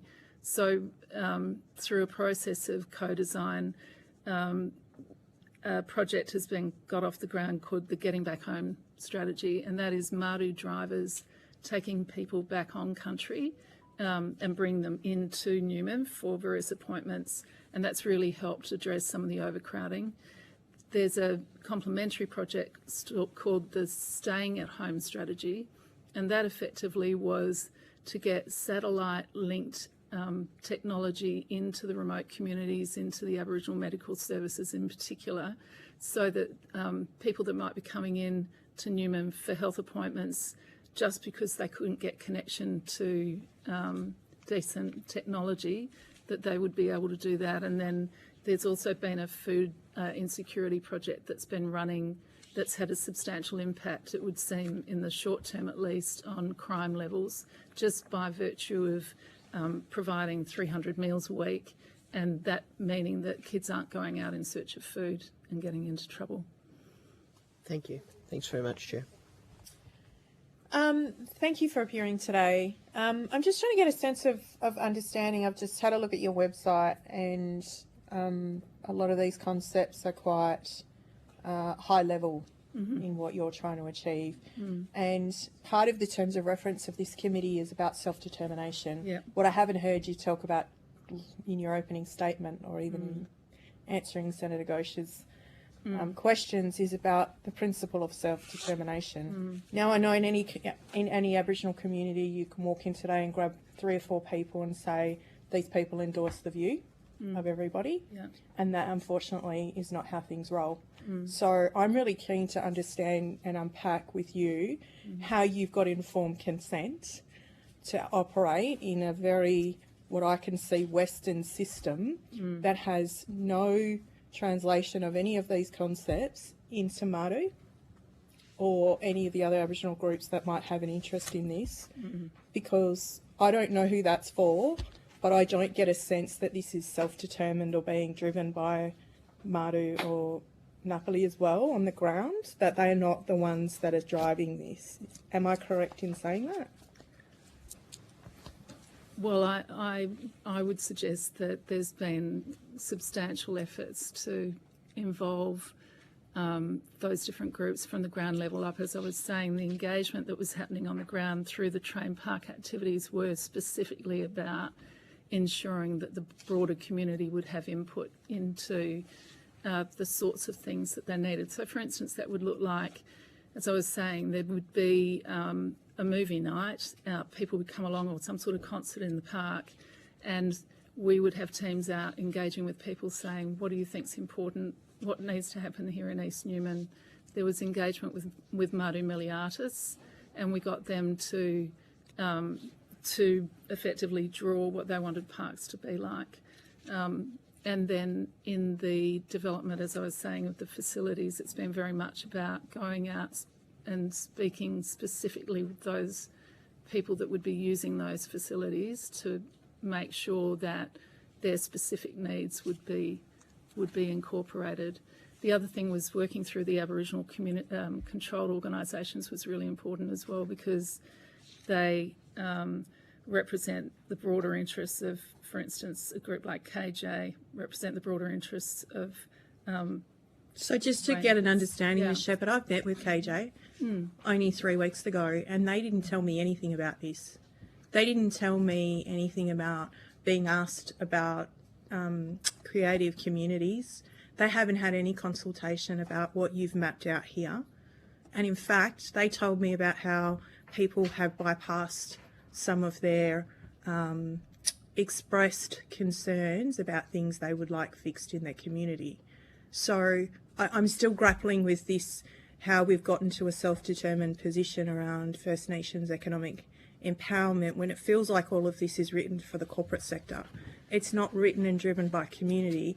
I know, because I've worked with Māori, the concepts that they have aren't translatable into English even. So I don't see any of this stuff in what they're saying they want, and what you're telling me now in this evidence is that they want all of these wonderful things like a walk. Our organisations want some of that stuff, and that makes their job a whole lot easier. But I've even asked people at PAMS whether they've spoken to you guys, and they haven't. So they've come back to me and said, Senator, we don't know anything about this. In fact, we don't know some of the people sitting at your table today. And I'm shocked to hear that, actually, Ms. Shepherd, because I would hope and think that providing evidence to a Senate committee with the full understanding that this represents the communities that you're working in, we as senators have a position of privilege and power, and we don't exercise that in our Aboriginal communities. And we need to stop others from doing that. That's why we're conducting this inquiry, because we want to hear from the grassroots up how this is having an impact. But I'm really struggling right now to hear any of that. So if you can help me along rather quickly, because I know the chair's going to ask me to share the call. Senator, if I might add a few remarks. So I think it's important to go back to that historic relationship between Madu and Njamal that stems from, in part, the relationships founded around Jigalong and the establishment of the Cultural Compact, which was, in effect, was an endeavour by Madu and Njamal elders to record a historic oral agreement between the two peoples about how Jigalong was to be cared for by Madu, basically. And also some other aspects to the relationship which I'm not going to go into today, which I'm privy to, but I'm not going to go into today. That decision to record and set down for future generations that relationship was driven entirely by Madu and Njamal. It was the precondition to the relationship around the East Newman Precinct Structure Plan, that there be that understanding between the peoples about how Madu live on Njamal country. So that involved the elders and the boards of the two corporations coming together, identifying who needed to be part of that conversation, and then going through that recording process. The boards of the two prescribed body corporates, the independent directors weren't involved in those conversations. The staff weren't involved in those conversations. That was a conversation between the common law holder, the members of the two PBCs on those boards making those decisions. And so for your information, Mr. Lyle, your two organisations are referred to as the Twin Towers in Madu country. Like, I don't know if you know that, but it's pretty significant when the two features that are structural features that represent native title common law holders aren't talking to the rest of the people in community, because that's what they bring to me. I'm the person that they come to when they say, we're not being listened to in our community, Senator. We can't get traction because no one's listening to us, Senator, or from the Twin Towers. And that's the way that they describe the two native title bodies. And that really is quite distressing for me, because I want to know when I have to sit here and listen to a great plan and how it looks and how we're going to establish this East Newman precinct and how it's being planned out by a whole lot of work that's obviously been done to it. There's no investment from the community, and that's going to be the biggest barrier, is that the community are telling me we're not invested in this. We want something different from what mob come here and say for our Nura. This is not what we want. This is where they're doing something, going to government. They're getting the nod from the Twin Towers. That's the feedback from the ground, and that I'm just wondering, where is that self-determination? If it's not with the two rep bodies, then who is providing sign-off for these types of plans that are not consistent with what the community is saying they actually want? I wouldn't want to diminish what people have said to you at all, and all I can say is that from JAC's perspective, there's been no attempt to shut anybody out from sharing their views, and there's been every attempt made to reach out to people and invite comment. Nobody working for a PBC can, make people share their views or... I know, Mr. Lyle, what I'm saying is that this is the feedback that when people come to us and say, or come to me and say in my office, we are not being listened to on the ground, I have to question, that's my job. Yes. I'm sitting on this side of the desk because that's my job, is to look at this through that prism and say, how do we make sure that this stays, what are the guardrails for us to make sure that this stays on track and that the amazing amount of work that's been done, whether it's consistent with what community individuals are saying, I want to take that on notice, but it's the how do we make sure that this is ingrained and embedded in self-determination, that we have informed consent from people to move forward in the way that they say things in language. As I said, there are many different interpretations in that, and that's my experience in Madu country. Yep. And that I think people say things and they nod and they give permission in a different way, and sometimes that's not the right way. So I'm just struggling to hear how this is being self-determined Yeah, and maybe, I mean, it would be great to have the opportunity to speak more with you about that, because obviously that's concerning to hear that that's a view that you have and that's been informed by things that you've heard. But I can assure you that PAMS, KJ, obviously both prescribed body corporates, communities, particularly Mardoo and East Newman, have been engaged right from 2019. And we can provide evidence of that. And I think the best evidence of it is actually we have a whole bunch of videos of people engaging through the process as well, and we'd love to share those with you. I'd be really happy. I mean, Yeah. I've committed to Mob in Mardoo to come and sit down and have a series of workshops to inform what they're telling me about their importance of having good housing. And Mr. Lyle, you were here earlier, the earlier session, because they are concerned that they're not being listened to. So I'm really happy to do that. Thank you, Chair. Thank you. Senator Little. Thank you. I just want to ask about it's good to hear about some actual planning going on, as we would expect in any housing development anywhere, but not being familiar recently with Western Australia, I've seen some examples elsewhere in the Central Desert that are pretty poor examples of town planning. And I'm just interested to understand your plan, given it's not in front of me now, does it make sure that the service centres that actually provide support, engage with local people, are not sitting over, like I saw 3 days ago, over there, great, nice and shiny, all brilliantly just built by the army, and then there's this over a big drain. So it's like you got that side of town, this side of town. Does your plan make sure that there's integration of people right throughout what are effectively townships? Yeah. So the precinct that's been worked on through this plan, Firstly, this project sits as part of a bigger project called Newman Futures. Newman Futures is very much about the broader Newman community.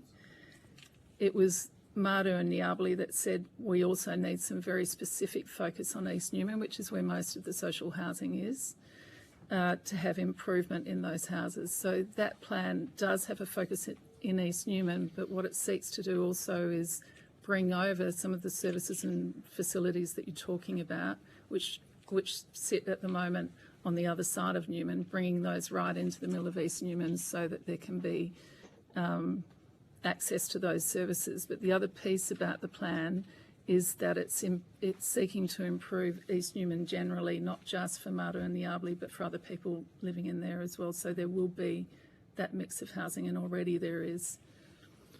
I just want to ask, there's a reference in here to housing improvements would address the root causes of disadvantage, and I wouldn't agree, housing will go some way to that. But if I was to leave my kids, who are now adults, in the house all day 24/7, regardless, they'd destroy the house. Yeah, right? exactly. Because they're 24/7 in the house, putting just pressure on the facilities. There's no sharing of that wear and tear anywhere else. It's just there. So regardless of who's living in there or how much income they get, it's going to happen. So what I'm interested in understanding is, in your planning, how is it that the work's being done to make sure that if new houses are going to be built, the school has a better program to actually engage children and parents to make sure that immediately there is pressure off that actual house, so that people don't very quickly end up with, having the regulators come in and threaten to evict you because all of a sudden things start breaking down, which actually has nothing to do with who's living in the house. That's just a factor with additional pressure. Where's the education and all of those other services coming together at the same time to immediately reduce pressure on the housing? Thank you, and Donna Shepherd responding again. So completely agree with you. It doesn't matter where you are. If you've got a lot of people living in a house, the wear and tear in a house is significant, and that's part of what the problem is in East Newman, is that there are large numbers of people sometimes living in those houses because there's not enough public housing, and that's one of the reasons why the project's advocating for not just improvements to the housing but more housing. and then the broader Newman Futures project that we were just speaking about, that is looking at what needs to happen in education. And so the principals of the schools have been very much involved in the planning and have been looking at and involved in, there's been a Māori Schools Alliance that have been created to look at how education for Māori people can be improved. There's the youth hostel that JAC have been heading up to support kids through school that are showing promise from the remote communities. So there's a range of education initiatives and strategies that sit alongside this piece of work that we've spoken about here.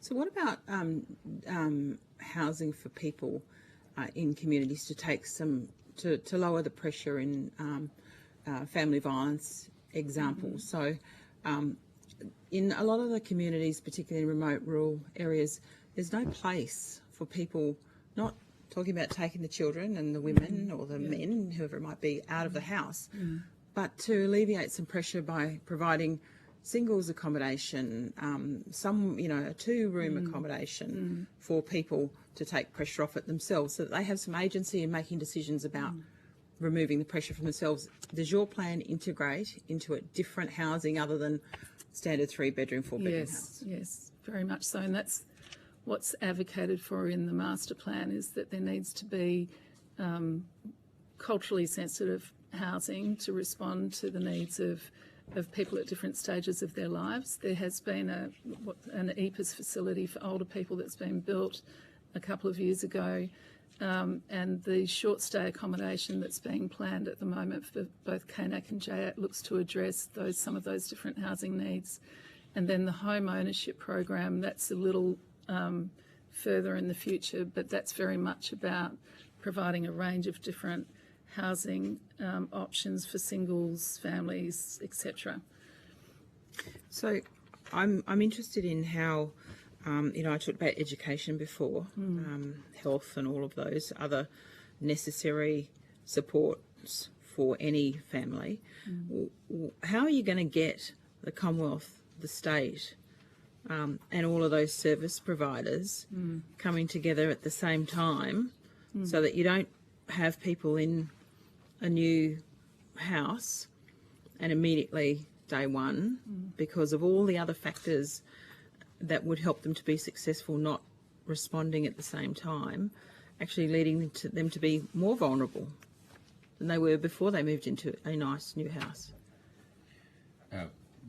Well, I might jump in, Senator, because it goes back to the evidence that I gave earlier today. These are things which, the investment in remote communities and the investment in East Newman are projects which ought to be done concurrently so that living standards are improved across both the remote communities, Māori remote communities, and in East Newman, because that will assist to alleviate pressure on houses.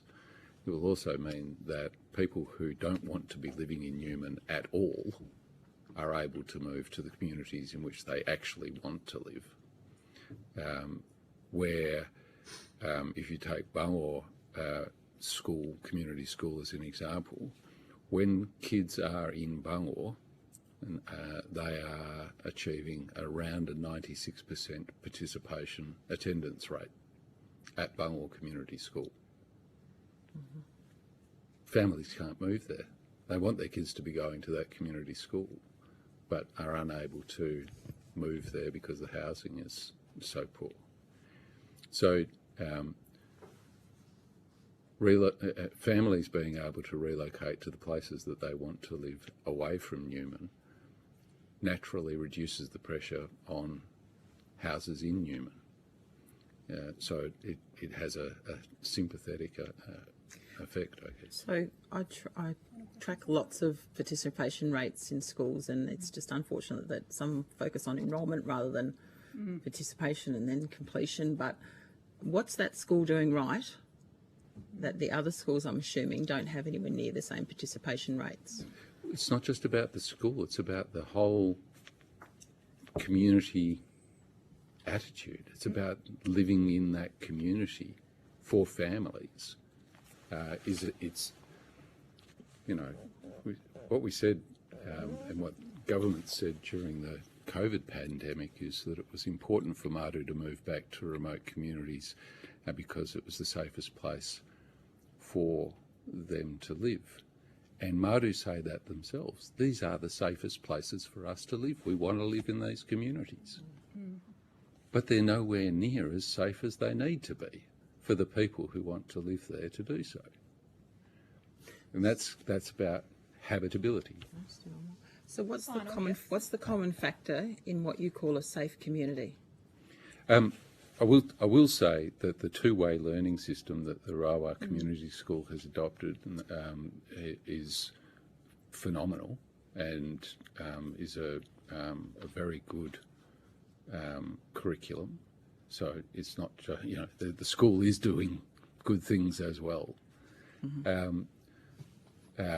Look, people in Bangor are very happy that their community is dry. And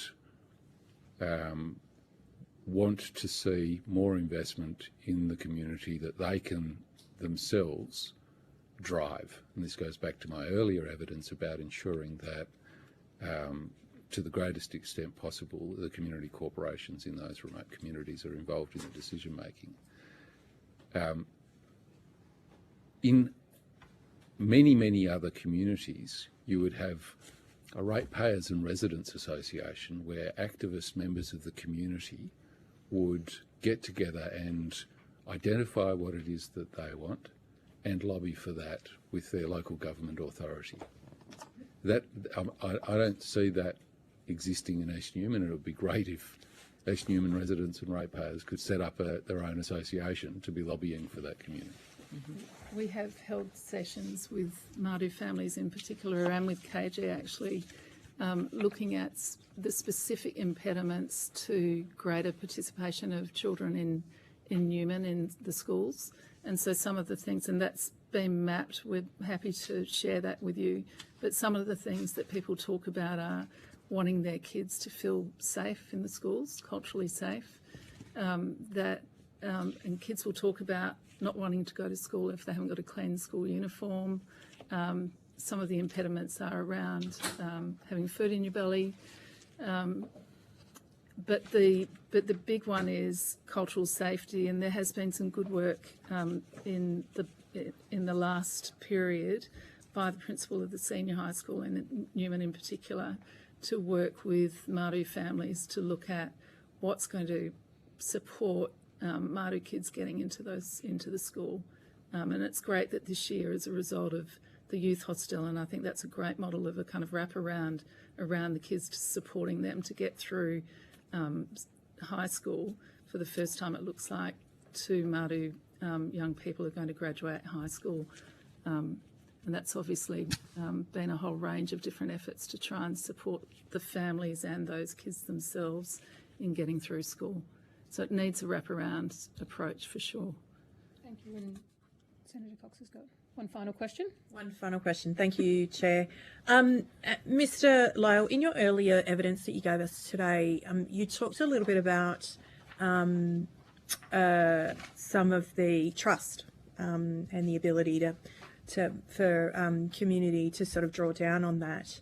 In the plan that you have here for creating communities, this government is on the brink of really accelerating the next gold rush in this country when it comes to critical minerals. And given that the high deposits of both nickel and hard rock lithium in the East Pilbara, and that one of your partners is BHP, has there been a conversation with any of the traditional owners from either one of those groups in relation to what that might look in relation to economic development for them? Putting aside jobs, obviously, because we know that's the Trojan horse that's always rolled in, but anything else that's on the table, because we are going to be at the forefront of that. And I was at a hearing last week talking to Liontown, run by Gina Reinhardt, who are ramping up in the Northern Goldfields around lithium mining and what that's going to take. Are there any of those conversations happening in East Newman? I think that might be a question better put to KNAC, because the kinds of developments that you're talking about is more likely to be on Njamal country. For Madu, the only reason I asked that, Mr. Lyle, is that we know the impact mining communities that are mainly FIFO have on cultural-based communities. Aboriginal communities across this country are impacted by FIFO mining workforces that come into our country, and the infrastructure that's built for them and by them, not for us. And so that's the important conversation, and I just want to pose that to you as my parting comment, that this is going to take some consideration, because I think we talked about the history from Jigalong, and you've got people who are still part of that generation still coming through that process. And sometimes we can't see what we don't know is coming up the road about a political agenda that's being driven through private corporates who will give us the scraps off the table, so to speak, and not give us what we're owed. So I'm just being mindful that Madu and others in that area may not actually have good line of sight of that. So, thank you. I might take that as a comment because we are out of time. If you want to respond to that, please feel free to do so on notice. Thank you for your attendance here today. If you've been asked to provide any additional information, would you please provide it to the Secretariat by the 19th of September.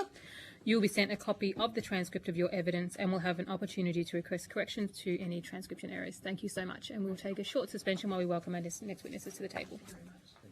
Thank you.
I now welcome our next representatives to give evidence today. For the Hansard record, would you please state your full name and the capacity in which you appear before the committee? We can start down this end or this end, whichever way. I can start. Yep. My name's Greg Cook. I'm the General Manager for Langarook in Western Australia. Tarika Horwood, Senior Aboriginal Participation Advisor for the Morley to Ellenbrook line and also the Armidale to Byford Extension line. Yep, Dennis Kiggett, the Director of Aboriginal Engagement for the Transport Portfolio. Glenn Colling, I'm the Program Director for the Metronet suite of projects. Philip D'Souza, I'm the Executive Director of Finance Commercial Services, Main Roads West Australia, but as part of the Transport Portfolio. Thank you. Although the committee does not require you to give evidence under oath, I should advise you that this hearing is a legal proceeding of the Parliament and therefore has the same standing as proceedings of the respective houses. The giving of false or misleading evidence is a serious matter and may be regarded as a contempt of Parliament. The evidence given today will be recorded by Hansard and attracts parliamentary privilege. To assist with the transcription of the public hearing, it would be appreciated if you could please state your name before responding to each question. It's also helpful for anybody who's listening in online too. I now invite you to make a brief opening statement before we proceed to discussion. Yep, Dennis Kiggett. So thank you for the opportunity to talk to you today. I'd like to do an acknowledgement of the country, Sakaya Wanji, College and Wajak Buja. Today I acknowledge the traditional custodians of the land, the Wajak people of the Noongar Nation, and extend my respect to all Aboriginal and Torres Strait Islander people here today. In late 21, led by the Director General, the state government set a new target for the Aboriginal participation across the transport portfolio at 700 million in contract expenditures to Aboriginal businesses and 3.5 million hours worked across by Aboriginal people by June 2026. The Director General established a Transport Portfolio Engagement Branch team, which I've led, tasked with the creation of the opportunity to build sustainable skills and capacity for Aboriginal businesses and people. We recently just produced a short video, a brief summary of who we are and our plans, which I'm happy to forward that to the committee if you would like to view this. I was part of a team from the transport portfolio, which I've travelled to Queensland the last month to meet with Sally Stanner, the Director General for the Queensland Government Department of Transport and Main Roads. So while I was there, we shared our insight and the business as usual systems we have implemented to build capability and capacity for long-term sustainability for our Aboriginal business in the transport sector. To date, we are tracking well to achieve the transport portfolio targets. As from last week, we've spent across the portfolio of Aboriginal businesses is at a little more than $633 million, and the total hours by worked is more than 2.5 million hours. I want to point out some of the projects reported quarterly that may not be captured in the data as yet, but the Metronet program is a program of 22 projects for the first commenced in 2017. Some of the now completed, other than early planning, there is currently delivered by construction, including the Morley-Ellenbrook line. So during the project planning phases, the Metronet maintained on the online construction business register for the Aboriginal business zone. This is then transitioned into incorporated into the TPAE, the Transport Aboriginal Engagement Team, and the Aboriginal Business Directory, which we've developed. The TPAE supports the Aboriginal businesses in the transport sector in various ways, including providing facts sheets about working in the transport sector, coordinating forums, presentations, specifically targeting Aboriginal businesses. I want to highlight that the Metronet investment is not solely on high-vis opportunities, but the program, the Nala Bidi strategy established in 2018, is supported by a framework of 5 engagement streams, which allows for cultural and public art outcomes for the Aboriginal community. The strategy establishes the Metronet Noongar Reference Group, which has been operating for the past 5 years. Alongside the strategies sits the Metronet Public Art Strategy, which focuses on the integrating Aboriginal culture and its planning and delivery of the projects. 16 Noongar artists have been engaged on the Metronet projects between 21 and 2023, representing 34% of the total award of a new commission, still to be finalised in the new following few years. But back in June, a 3-day workshop was held around about 20 Noongar artists to provide capacity building, knowledge and sharing opportunities while creating the public art. Sharing knowledge, public art for the Metronet Vic Park Canning Level Crossing Removal Project. It combines one-on-one mentoring sessions between elders from the Metronet Noongar Reference Group and the artists along inside the advice from establishing a Noongar artists as applying for the Public Art Commission and developing areas and concepts. The artwork created through this experience will provide a public education opportunity for the wider public, create culturally safe environment for the passengers, implementing a strong governance which we have focused on essential for the TPAE, which includes forming a Aboriginal business employment advisory group to provide strategic advice, share localising input on key issues and improving outcomes for Aboriginal community. This group includes a well-respected Aboriginal business representative across the state, including the Parliamentary Secretary to the Minister of the Transport and the member for the Kimberley, Ms Davina Diana, and the Transport Portfolio representatives within the Director General acting as the advisory group chair. Thank you for the chair and the committee members for taking an interest in our work, but I'm sure you have lots of questions. Given some complexity around the roles and responsibility with the portfolio, I'll ask Glenn to coordinate the best to respond. Thank you. Thank you very much. I'll get you to provide the opening statement to the committee as well for our records, and I'll hand over to Senator Ghosh. Thank you, Chair, and thanks for being here today. I understand you as a team have been commended recently around providing a culturally safe workplace for your Indigenous employees. Can you tell the committee what culturally safe means for your workplace and what are the specific measures that have been implemented in relation to providing cultural safety? Yeah, I can kick that off. So Greg Cook, General Manager, Langarook.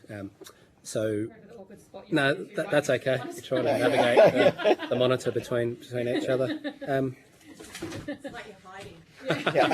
Try not to. It's a round table. You're not hiding from me. I can see you're straight down the gun now. Sorry.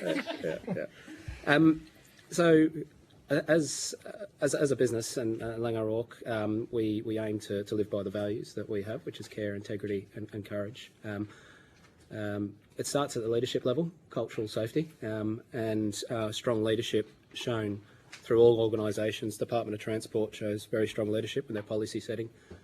We try to show strong leadership in how we espouse our values, and having that particular approach as a starter for 10, encompass that with educational opportunities for people, open minds and abilities for everybody to be able to speak up and be their true selves when they're in a workplace of ours is something that we aspire to. We have a number of projects in and amongst the transport portfolio and like to think that we're consistent in that particular approach. Tarika, who was leading the Aboriginal participation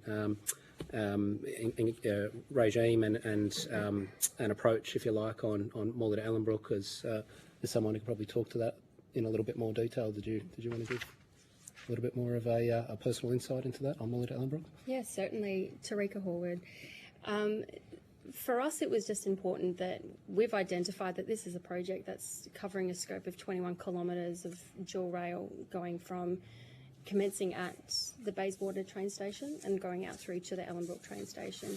What was important to us is that this is a whole new brand new train line, and we've had workers on our train line that used to walk those lands when it was just a piece of dirt, and now it's just used as the Tonkin Highway, now that it's known.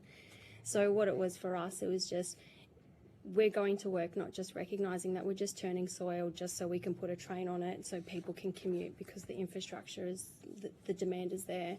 But what it meant is that people were going to work with intent, and how we were then to showcase that as a project and have those reflections of each of those storytellings and those opportunities available on our project. Given that experience and obviously the thought that's gone into it, are there recommendations or ways you can suggest the Commonwealth Government can support inclusive hiring practices and establishing cultural safety in the workplace? Yeah, it could probably help to answer that. I think, as I said before, I think it starts at strong leadership, and strong leadership, I guess, emanates strong policy, and they're living by the values that says on the tin. So that's step number one. I think as far as the Commonwealth's approach goes, I think really strong policy setting, which shows that there is a desire to have businesses work collaboratively together. We've found that's an environment that works quite well. We participate in the forums that have been created, if you like, by the Department of Transport, being Meet the Buyer Forum, and other ones where businesses get the opportunity to be able to showcase what their experiences and their services are.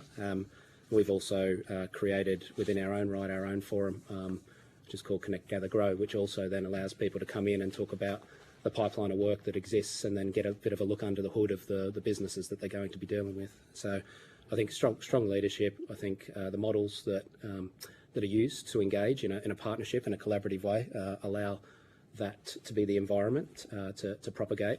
And then I think the third thing that I mentioned originally was the education piece. I think a strong focus, if you like, on cultural recognition, whether that be through the storyline that permeates through the projects in which that we deliver, and having people there that are local, that understand the history, because that connects people to the project, and then how that emanates through not only the building process, but also the end product when you're left behind with a fabulous structure, but also a structure that has a lot of meaning to it.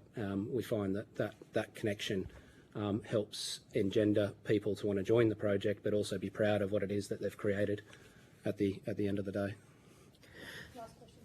Thank you. I missed what it was called, but you referred to two collaboration pieces, or there was the forum that you have yourself, and then there was another forum that you were, I think, a part of.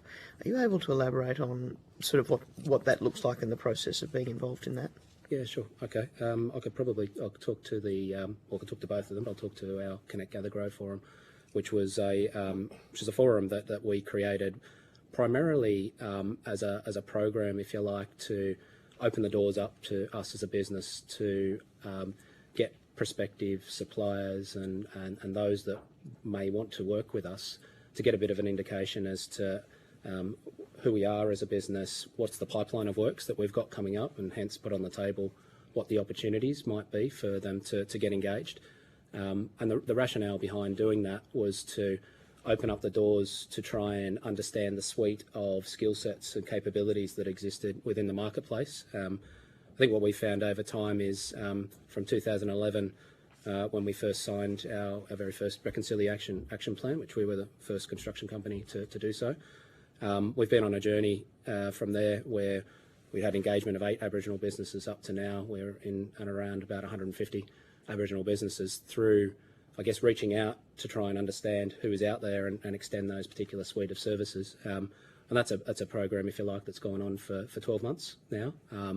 And typically would involve a series of briefing sessions and then some opportunities outside of that to mentor businesses through engagement around inductions, which quite often are barriers to getting on site. Being able to clear those particular barriers just removes one of those impediments to doing business with us. And then also giving an indication, as I said, as to what the opportunities are when they're coming up, so that we can engage in conversations during tender time and not just wait till the project's been won and then try to engage in conversation. So that's our Connect, Gather, Grow program. And because we've got enough other senators. Sorry, apologies. Who've got questions. The Meet the Buyer Forum, Dennis could talk to that one. So the Meet the Buyer Forum, we've had 2. So our first one was in October 2021. We've had a second event, it's in November 2023. The aim of this was not to have Aboriginal businesses with their pop-up, to bring their lolly bags and to try to get the attention of the commercial or the procurement people. What we did, we discussed this at our advisory board, and we wanted to flip it. So we said, flip this with, get the contractors, make them more responsible. And it was good to see we had more than 450 people at this event.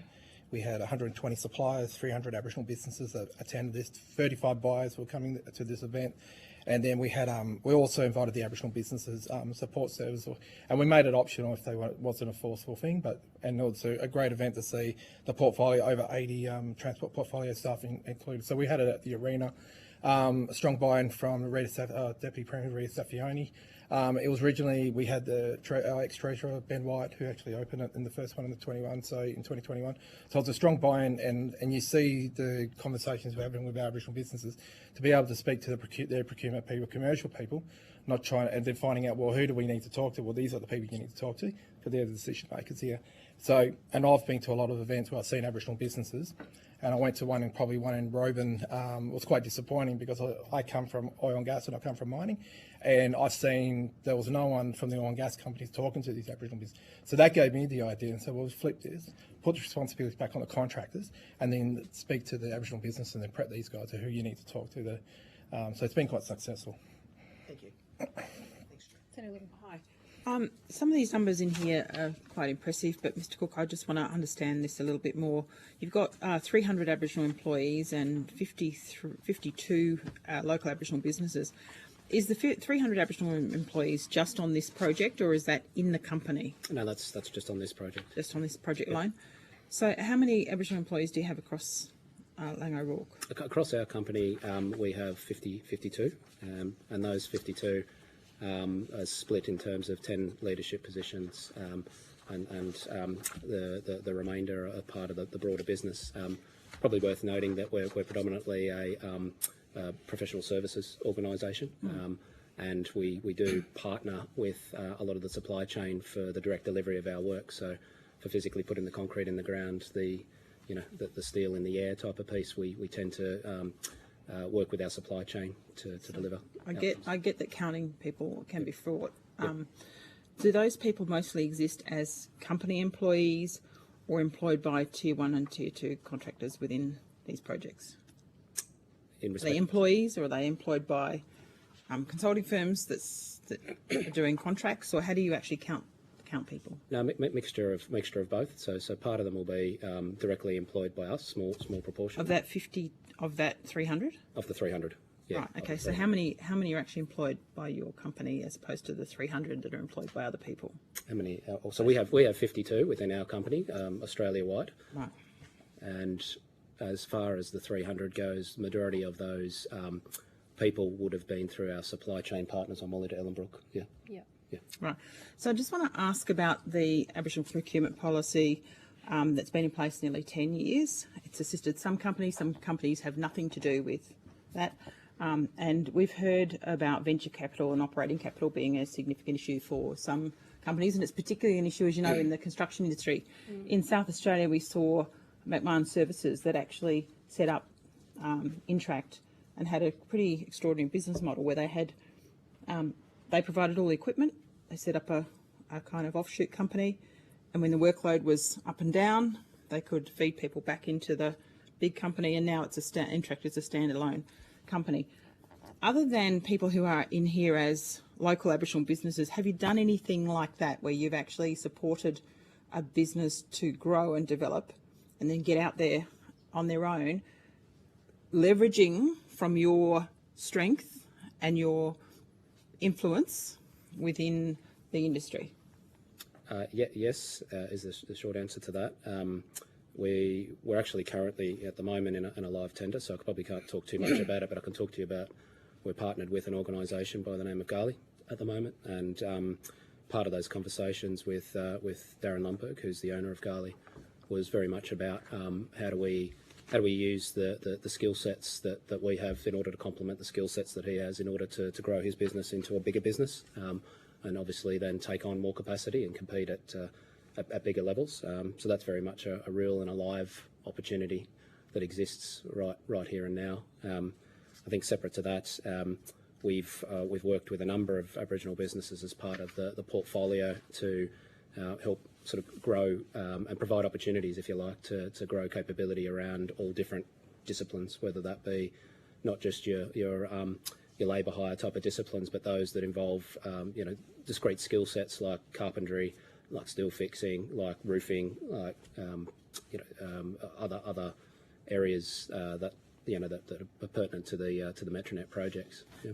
So, what's the key motivation for having or encouraging Aboriginal employment within your business? Is it where your projects are located, your reconciliation action plan, the fact that you've got a bunch of employees there looking for work, and there might be amongst those people who you operate in an industry where safety is paramount, that's the key. But if you've got people who want to work who struggle to get their licence, have a criminal conviction, or can't read and write, what do you do with them? How do you create opportunity for them in your business model? Is there somehow a connection between that? Tarika could talk first-hand experience on that. Yeah. So what I can tell you is I'm from the Northern Territory in a small town called Tennant Creek. So for me, I've lived and grown up around the limited opportunities that we've had, and I've supported healthcare programs throughout the Northern Territory. So my main driver into going to work is, we can look at that number of 52 being a minimal number, and then we compare it to 300. What we're doing is we're supporting our supply chain in making sure that the suitabilities of the skill sets of individuals are also matched with our supply chain members. And they've got a portfolio for this project, and then going on to other developments within those works as well. What we've done in supporting individuals in terms of transport coming into work, with the supply chain, they've been able to assist them to transport. With some of those who have had limited access to sort of being onboarded and going through that process, I've sat down with them. We've also had an international workforce from another supply chain where they've been able to support them coming through with a translator, so we can make sure that our safety is paramount when they're coming out onto the sites as well. Mm-hmm. So, Mr. Cook, how big is this project in terms of dollar terms? I'm all at Ellenbrook line? Yeah. $1.5 billion. 1.5 billion. So you've got,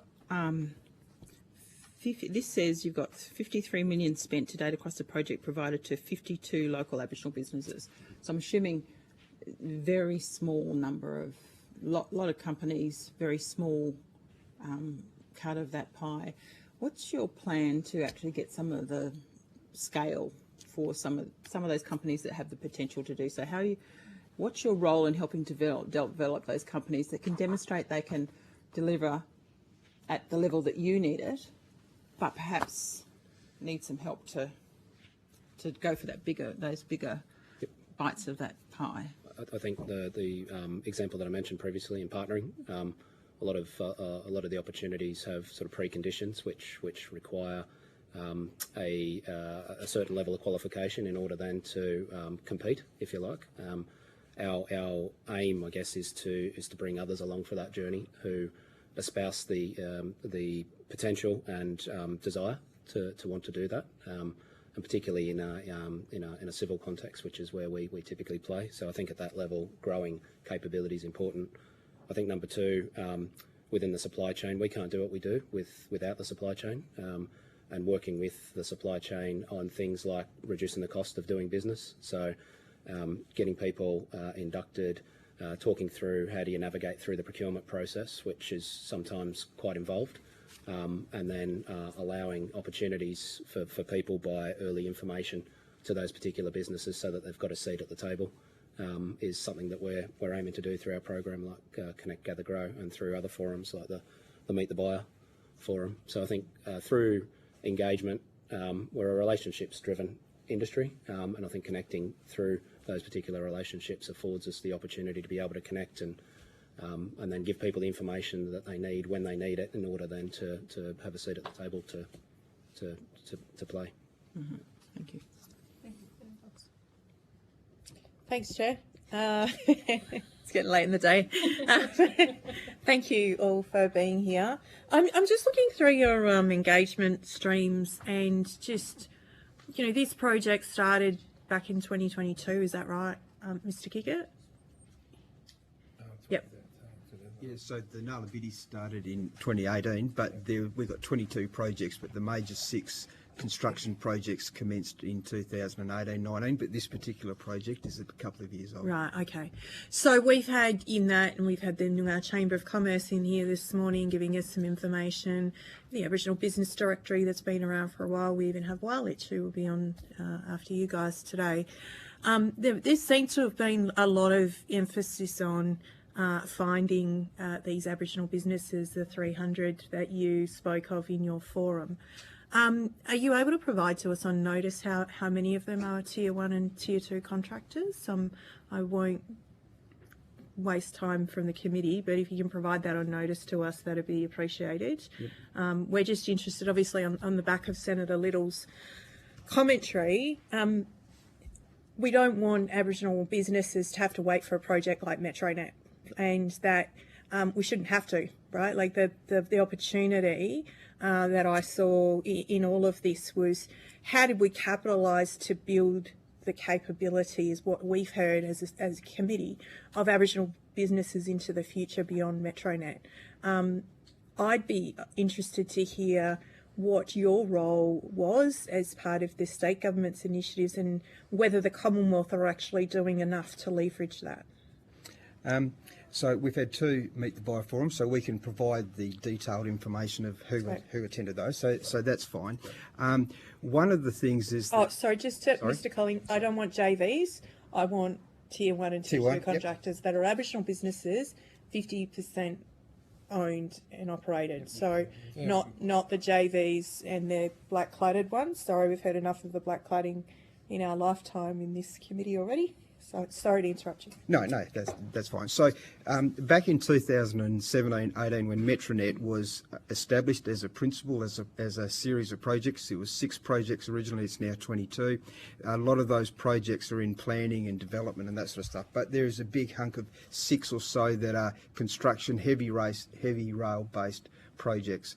So, and it's a once in a generational sort of opportunity of investment into heavy rail. So therefore it's important for us to get to leave that legacy of upskilling and capacity and those sort of things. So that was one of the genesis of establishing the Nala Biddy strategy itself. We then progressed through a public art strategy and a sustainability strategy, and they all link together. So, Mr. Collins, let's just go. I'm sorry, I have 6 minutes to ask you questions. Sorry. I am not trying to just Yep. condense you in little. But I want to focus on the construction aspect. Given that the two major parties last round put our biggest construction union into administration, we now have to look at the forward-thinking ability, and did we miss the boat in relation to MetroNet, Nullarbor, getting construction skills, capability of our First Nations businesses in Noongar country up to speed so that they would be able to have life after this project? That's my question. From a Commonwealth perspective in particular, is that sort of... Yeah, from anyone's perspective. I'm a Noongar person, so I'm interested in whether you've done this for our businesses, because they're the people I'm going to be walking beside in my community. I think, Phil, you're probably better to add, and because the portfolio is probably where the opportunity is. It's Westport, it's all those other sort of places. Sure. So Phil D'Souza. Look, I've just been listening to some of the questions. There's a lot that we have been actually undertaking in this space as a transport portfolio. I think what we do is our ultimate aim is for Aboriginal businesses to be able to have an opportunity, an economic opportunity, as part of the works that get delivered as part of the transport portfolio. So be it rail, road, maritime, that's our ultimate aim, is to make sure that we've got businesses that are capable as part of the next lot of investments that come through, that are capable of being able to undertake works that you mentioned, obviously tier 1, tier 2, obviously in our pre-qualification space, we need to be able to start at a particular point, make sure you've got the management systems around the safety, the environment. And Mr. D'Souza, I know that the pre-quals are the things that let our people down in relation to our businesses. So I think, as Senator Little said, we are still in micro, small, medium enterprises, and we are not at that level yet for pre-quals for tier 1 and tier 2. I know that from my own background. But how does this government, from a MetroNet perspective and from a transport perspective, see the work that the federal government could now do through this opportunity and this inquiry to really capitalise on the great work that you've already done in Nullarbor, and absolutely influence and encourage businesses like Lang O'Rourke to partner, to work together to improve. In a decade, we want to make sure that we've hit that closing the gap target of making sure that those 18 to 25-year-olds are in work, because that's what we're looking down the pipeline to, and we can't if we're just, I'm sorry, going to just dress it up with artwork. That's fine, and we're going to send people out on surveys that are commissioned $500 a day to tell you where there's remains and things like that. That is not an Aboriginal business that is going to progress us in the future. It is the one paycheck away from poverty. And so your advice is gold here, because you've been in amongst it, you've been immersed in it, but how do we capitalise on that? If I can continue, thank you. So the important thing is as a state, as part of the state government, and I think the Commonwealth government can also assist in this space, is we've got a procurement approach around capacity and capability building. So we've actually got a tender. So this is one of the big things that we have learned, is we need to put in the effort to actually assist the Aboriginal businesses in the areas around procurement, tendering, civil construction, actually the training in civil construction, around pricing, commercials, financing. Senator Little mentioned about, so we've got the financing, plant and equipment approach. So it's actually building from grassroots to overcome those challenges that we say may have come from pre-qualification processes. We've realised we need to provide the investment towards that capacity and capability. Are you doing that at the moment? Are Yes. any of your areas funded to work alongside the Aboriginal business hubs, the chambers that we already have, Yes. to do that work? Yes. Dennis, did you want to? Well, I think we're all looking at each other nodding. Yes, yes. I just want to get the Dennis. Absolutely. Use an example of the Bunbury Outer Ring Road project. There's been significant work undertaken as a... But I go back to my point, Mr D'Souza. We've not got one anthropologist from the major projects, no larks, no local area cultural heritage. Now, I know the cultural heritage laws in this state are broken, they're busted and we're going backwards, but like that's an example of the really critical things that we need, you need as a state government, but also other businesses need for their proponents to progress major developments, mining projects, oil and gas in this country, and yet we've not made that investment. Like we're not thinking about what do we actually need across that to make sure that we capitalise on that. And the skills and the jobs is going to be where we're at. When the rubber hits the road, they're the things that everybody's going to look to. And for us now, it seems like we've had a taste, and I'll say it's the entree in MetroNet, and I look forward to obviously getting some ideas about how we can progress this. And from the state government's experience, looking forward to how Minister Saffioti provides some of that for us and some of the direction and the investment in our Aboriginal businesses and the hubs that already exist is going to be critical in that. So thank you. Thanks, Chair. Thank you, Senator Cox.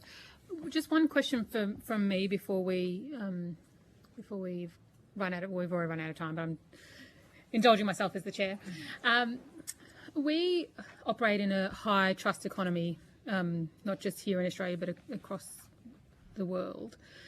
And, you know, Aboriginal people aren't necessarily the recipients of that trust, the assumed trust that lots of other kind of non-Aboriginal businesses and people have in our country. Use a kind of both, you know, working in this space, working with Aboriginal people and businesses. I suppose what would you say to people who about your experience working with Aboriginal people and businesses and the benefit to your organisations and to the broader community? Did you want to start? Yeah. Okay. So I think what we found is there's a yearning to want to participate. There's a yearning to want to grow within the Aboriginal community. We found that, as I said, when we started with our Reconciliation Action Plan in 2011, 8 businesses, now we're 150 businesses, right? So there's quite a significant, if you like, expansion of capability, which is great. I think what has helped us as an organisation is engaging and listening with people and sharing stories. And I think that part has then helped develop a level of empathy, which then allows you to have more meaningful conversations with what works and what doesn't work, and trying to combine, I guess, the skills that are brought to the table with you know other skills which might not have been as prevalent, you know, previously, like financial acumen and so on and so forth. I've found that they have helped in certain situations, and if you apply that particular approach and you do it on a bespoke basis rather than just being cookie cutter in your approach, we found that that's sort of gotten some really quite good outcomes. But as I said, the program that we engaged in allowed us to have those bespoke relationships. We continue them today, and I think just continuing to want to learn and want to help develop the partners in the supply chain, because that helps us as well, has gotten us to where we've got to today. And so those outcomes include retention rate of Aboriginal staff, like Aboriginal staff in senior management positions in your organisation, and also you know, looked favourably upon when trying to apply, like tender for projects and stuff like that. Like they're all things that are of benefit to your organisation. Absolutely, Yeah. and working with partners like you know, the Department of Transport, strong policy helps, right? Yep. And then you send that down to your supply partners too, in terms of your expectations? Yes, but also with the education piece on how do you make it happen? It's all very well and good just to pass it down into contracts, but then there's the education piece on what makes it work, and that's a big part of what Tarika's role is, to be there, boots on the ground, coach people through what works, what doesn't work, you know, and when someone's struggling, if you like, to come into work, she's the first one there knocking on the door at, you know, 6 o'clock, 5 o'clock in the morning, saying, hey, let's get in, let's go to work. And I think that particular approach, that care type of approach, really works, right? And it has some real meaningful, demonstrable outcomes. So. Sorry, can I make one point? Yep. One of the strongest things I've seen across the portfolio is having a strong governance. So with that governance we had, and that's led by a Director General, and then those decisions, and I think what I've seen in the last couple of years is when I was made the Director, then given these targets, but also having, to be able to have the opportunity to speak to my DG on any of the issues, also having the opportunities to speak to each of the managing directors. So if it's in major projects, then I can be able to knock on his door and speak to him. So what I'm seeing, what's working, and I'm seeing what's not working. So it's about having those honest conversations. And from the governance that we have and the support for my executive director here around the commercial. So I haven't seen the way we do things. We've seen it done differently. So a lot of the things I'm starting to, if I'm talking to other government agencies, they're trying to work out, well, how you guys are doing this. And it comes back down to the governance, leadership. And if I didn't have that leadership, then we'd just be going through the emotions again, like what I've seen. So that's probably one of the strongest recommendations. Thank you. And I've got one very burning final question from... Sorry. Senator Little. You kind of touched on it in both your answers, Mr. Kickett and Mr. Cook, but we've been talking about you. Let's. Can you tell me what is it that Aboriginal businesses could do that would make it easier for you to engage them on projects? You talked about governance. You talked about some of the workforce stuff. I just want a quick answer, otherwise the chair's going to... Yeah, no, look, so if I can just reflect back on 2018, I was the only person working for Main Roads, and now I'm in a team of 35 people. So we now got, I've got assistant director and I've got senior advisors that works on all of these projects. So when Aboriginal businesses do come, it's not just a phone call. We bring them in, we do an assessment. We built our own business register, so we collect all that information. We're able to talk to Tarika, talk to... But what could they do before for you to make it easier for you? Well, we do the introduction. We call it an e-introduction. So we actually meet with the contractors and we introduce, and these are the upcoming works, and then we will actually make a recommendation. If they need some, development around business development, then we can say we can make a recommendation. Speak to this person, this business development advisor here, and then they can help you through the procurement. But I'm talking about what do they need to bring to the table to make it easier for you to engage, not you giving them advice saying you might need to do a bit more of this, or can you go over here. What do they need to do? Let's talk about agency here. They're a business. What are they missing often that means you can't immediately take them on? What are they missing? Is it your business? Business. When you're running a business, the thing you want is certainty. When you've got a major project, all you want is people who can deliver on time, to budget, no issues. The workforce turns up. What is it that you need them to do to make it easier for you to employ them, regardless of where the project is?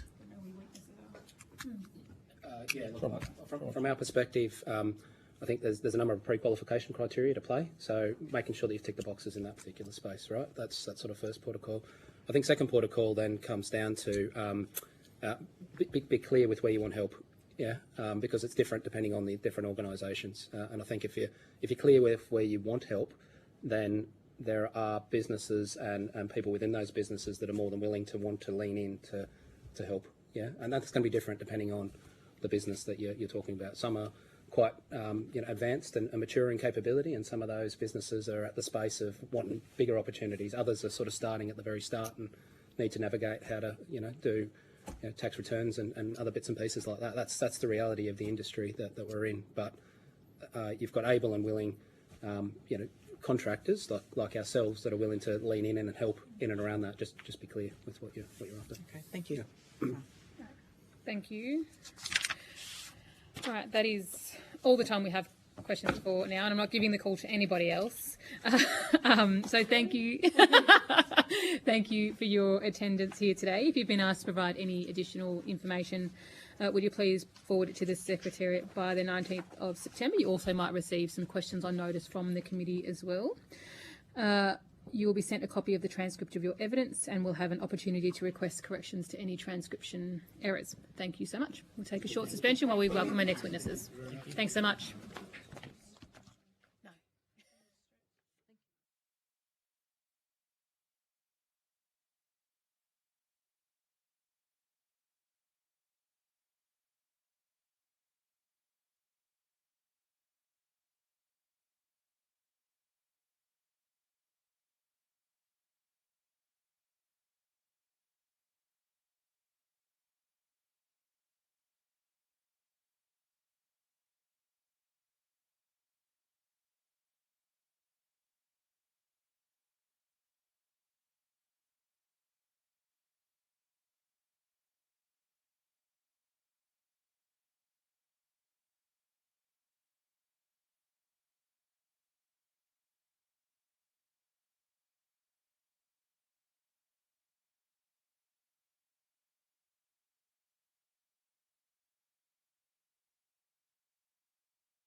Welcome our next witnesses to give evidence today. For the Hansard record, will you please state your full name and the capacity in which you appear before the committee? And I'll start on this side. I'm John O'Driscoll, Indigenous Emerging Business Forum Aboriginal Corporation. Thank you, Mr. Driscoll. Gaharin, representing Wallich Foundation. Thank you very much. Although the committee does not require you to give evidence under oath, I should advise you that this hearing is a legal proceeding of the Parliament and therefore has the same standing as proceedings of the respective houses. The giving of false or misleading evidence is a serious matter and may be regarded as a contempt of Parliament.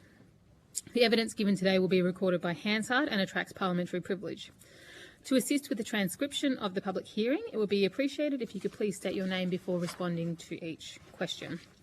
I now invite you to make a brief opening statement, no more than 2 minutes. If your statement is longer than 2 minutes, then I do invite you to table the statement, please. Mr. O'Driscoll. John O'Driscoll, IABF Aboriginal Corporation. We've been running since 2020. We're 100% Aboriginal owned and registered entity with ORIC and ACNC.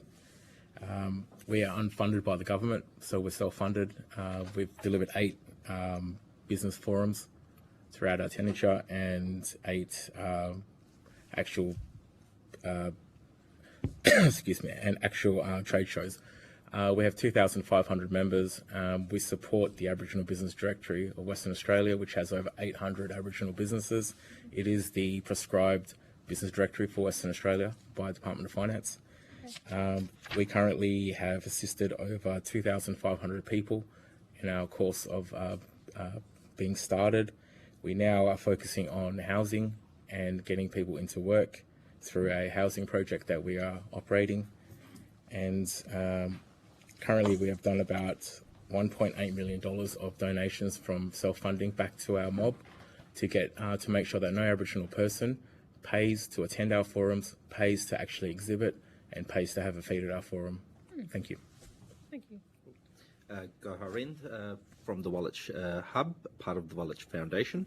The Wallich Hub is NIA funded from their strategy, economic strategy.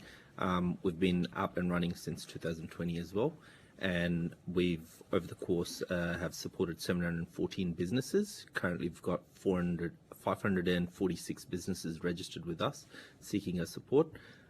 We've got business coaches across in Perth but regionally as well, and throughout the time we've got a supply chain where we procure Aboriginal services through professionals supporting the Aboriginal businesses, and then we provide business coaching to them as well. Excellent. Thank you. Thank you. So I'll now hand the call to Senator Ghosh. Thank you, Chair. I'd like to take advantage of the extent of exposure you have to Indigenous businesses to ask some questions about some of their characteristics and some of the major barriers that are faced. Are you each able to give an insight into the levels of business and financial literacy in the businesses that you deal with regularly, and then also what are the major barriers that they face? And sorry, this is a triple-barreled question. And in considering those barriers, what are Indigenous specific barriers, and what are barriers that would otherwise just be faced by all small businesses, including Indigenous businesses? Sorry, that was financial and business literacy barriers, and then Indigenous specific barriers. Yeah. I'll try to address them point by point. So, John O'Driscoll again, sorry. Joint ventures. Joint ventures is the number one thing and the number one barrier for Aboriginal businesses. We've heard a lot of people talk, I was here for the last talk here, about the job creation and the packages that are sent out. It's all rubbish. I'm on the record stating it's all rubbish. All that's happening is it's joint ventures, there's sham, black cladding that's happening, and there's tier 1 Aboriginal businesses that, you know, have a job or a project for 3 to 4 years, and then after that project is finished, see you later. Simple as that. Second question. So the second one was around the levels of financial literacy or business kind of skills and literacy that you experience with the Indigenous businesses that you interact with. Sure. There's been, I'll refer to civils. So there's been 3 Aboriginal civil tier 1 businesses that have gone under in the last 6 months, all connected to Metronet. Again, refer back to my first answer. Thank you. Probably go Harin, sorry. In terms of my experience since working at the Wallich Foundation, I think there's a range of businesses from micro to medium and large businesses, and with regards to where they stand in the market is different again, right, based on opportunities, their understanding and their experience. It's very closely linked to education, where we see people, Aboriginal people, our community members that haven't been fortunate to be provided with a secondary school education or tertiary qualifications. They lack in running a good, sound business because of many requirements within the business sector that are needed to run a good business. So there's a spectre, or I guess a range. I think besides education, there's also the financial accessibility, which is a huge barrier. Beyond that, I think agreeing with, and probably John would agree to the sentiments, is that when we look at the market across government, state, private sector, all the targets that they speak to, 5%, 3%, 2%, those are good to have targets. There's no mandate to actually achieve those targets and push for them. If we look at law or other pieces where the barriers as they sit, if they're not achieved or if the right thing is not done, there's always a consequence attached to it. Whereas when we look at these targets, there's no consequence attached to it. Therefore, a lot of agencies, local government, many other, whether private sector or public, they go by, oh, we couldn't find the businesses, or there was some other form of excuse that doesn't allow it, right? In my experience and my knowledge, I think there's a lot of opportunity. There's a lot that could be done. It's only if there's a will, right? In terms of addressing some of the issues that you've both raised, how would the Commonwealth be most effective in doing that? What are the sorts of things the Commonwealth Government should be doing in order to bring up some of that capacity and also deal with some of the issues you've raised about joint ventures? Our corporation have been very vocal around joint ventures and exit clauses for Aboriginal businesses. A joint venture, a true joint venture, is where two entities enter into an agreement and both entities benefit. The joint ventures that are happening here in this state under these projects that were just mentioned is absolute blackleading. The reason being is there is no upskilling of the Aboriginal partner. They're basically getting a wage in 99% of the times. And as soon as that project is done, see you later. That is not a joint venture. And so, sorry, can I just dive into exit clauses a bit more? What's that? Is it to permit the business to leave the joint venture, or? So, Senator Ghosh, if it was you and I entering into, I'll give you an example. If it was you and I entering into a joint venture, I would look to get something from you, and you would look to get something from me. At the end of that joint venture, I should be upskilled on the same level as yourself, and you should be upskilled on the same level as myself. And we have the opportunity to exit that so I can become a tier one. That's not happening. Okay. There's too much money in the industry for that to happen. It's never going to happen. So the Commonwealth should be mandating that joint ventures should have correct exit clauses for Aboriginal businesses so they can too become tier ones. And embedded in that is that it's really, don't let me put words into your mouth, but you're talking about the process of monitoring what businesses are doing in terms of their interaction with joint venture partners, and particularly when it's for the purposes of government procurement. Absolutely. I mean, there's the IPP's mandated, so why can't the joint ventures be? We're a small organisation and we bang on everyone's door when we see a sham one. We want to know why, who and what. Joint ventures should be agreed on before they're entered to and not after the fact. The Commonwealth Government needs to do more. Go Harin. So with regards to joint ventures, I believe before my time where the hub started experiencing blackleading and joint ventures where they were not going in the right direction, they had started with the framework of, oh yeah, let's get together and help you build that capability and capacity, but also get financial, I guess, support. They hadn't gone that way. So the Wallich Hub embarked on a project to specifically not just support those Aboriginal businesses getting out of those joint ventures, but making sure that they're done correctly. We helped about 24 different cases in terms of joint ventures, extracting the Aboriginal party from that business without any consequence of, you know, debt or legal disposition. With that experience, we then were able to develop a joint venture toolkit with a number of different exampled instruments that they can use to establish good joint ventures. Now, the whole project was funded through NIA. It wasn't a project that was put forward by NIA. It was initially because of our experience with Joe's joint ventures and legal cases.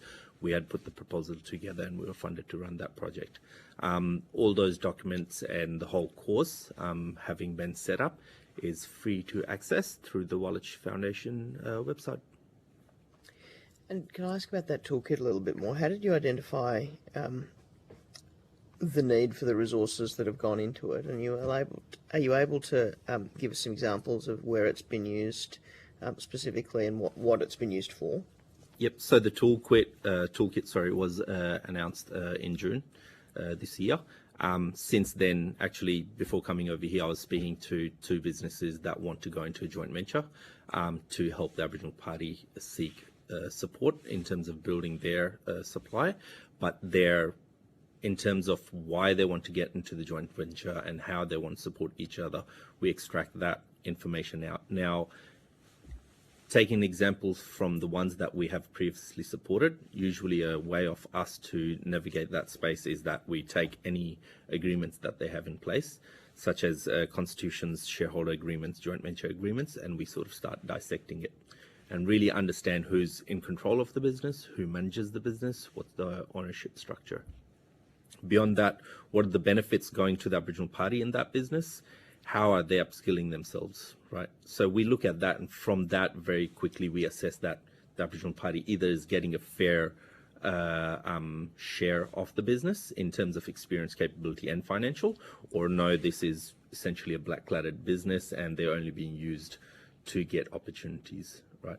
Now, we've been in situations where I've had to personally sit in meetings and extract the Aboriginal party in a situation where DPN notices have been served, right?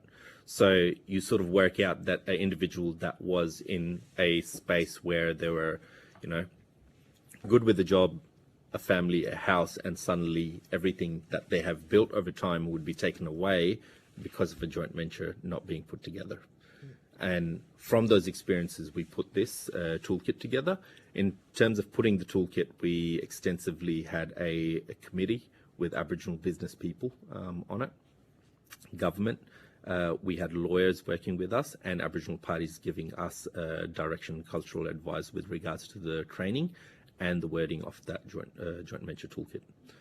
Thank you. Thank you, Chair. Senator Cox.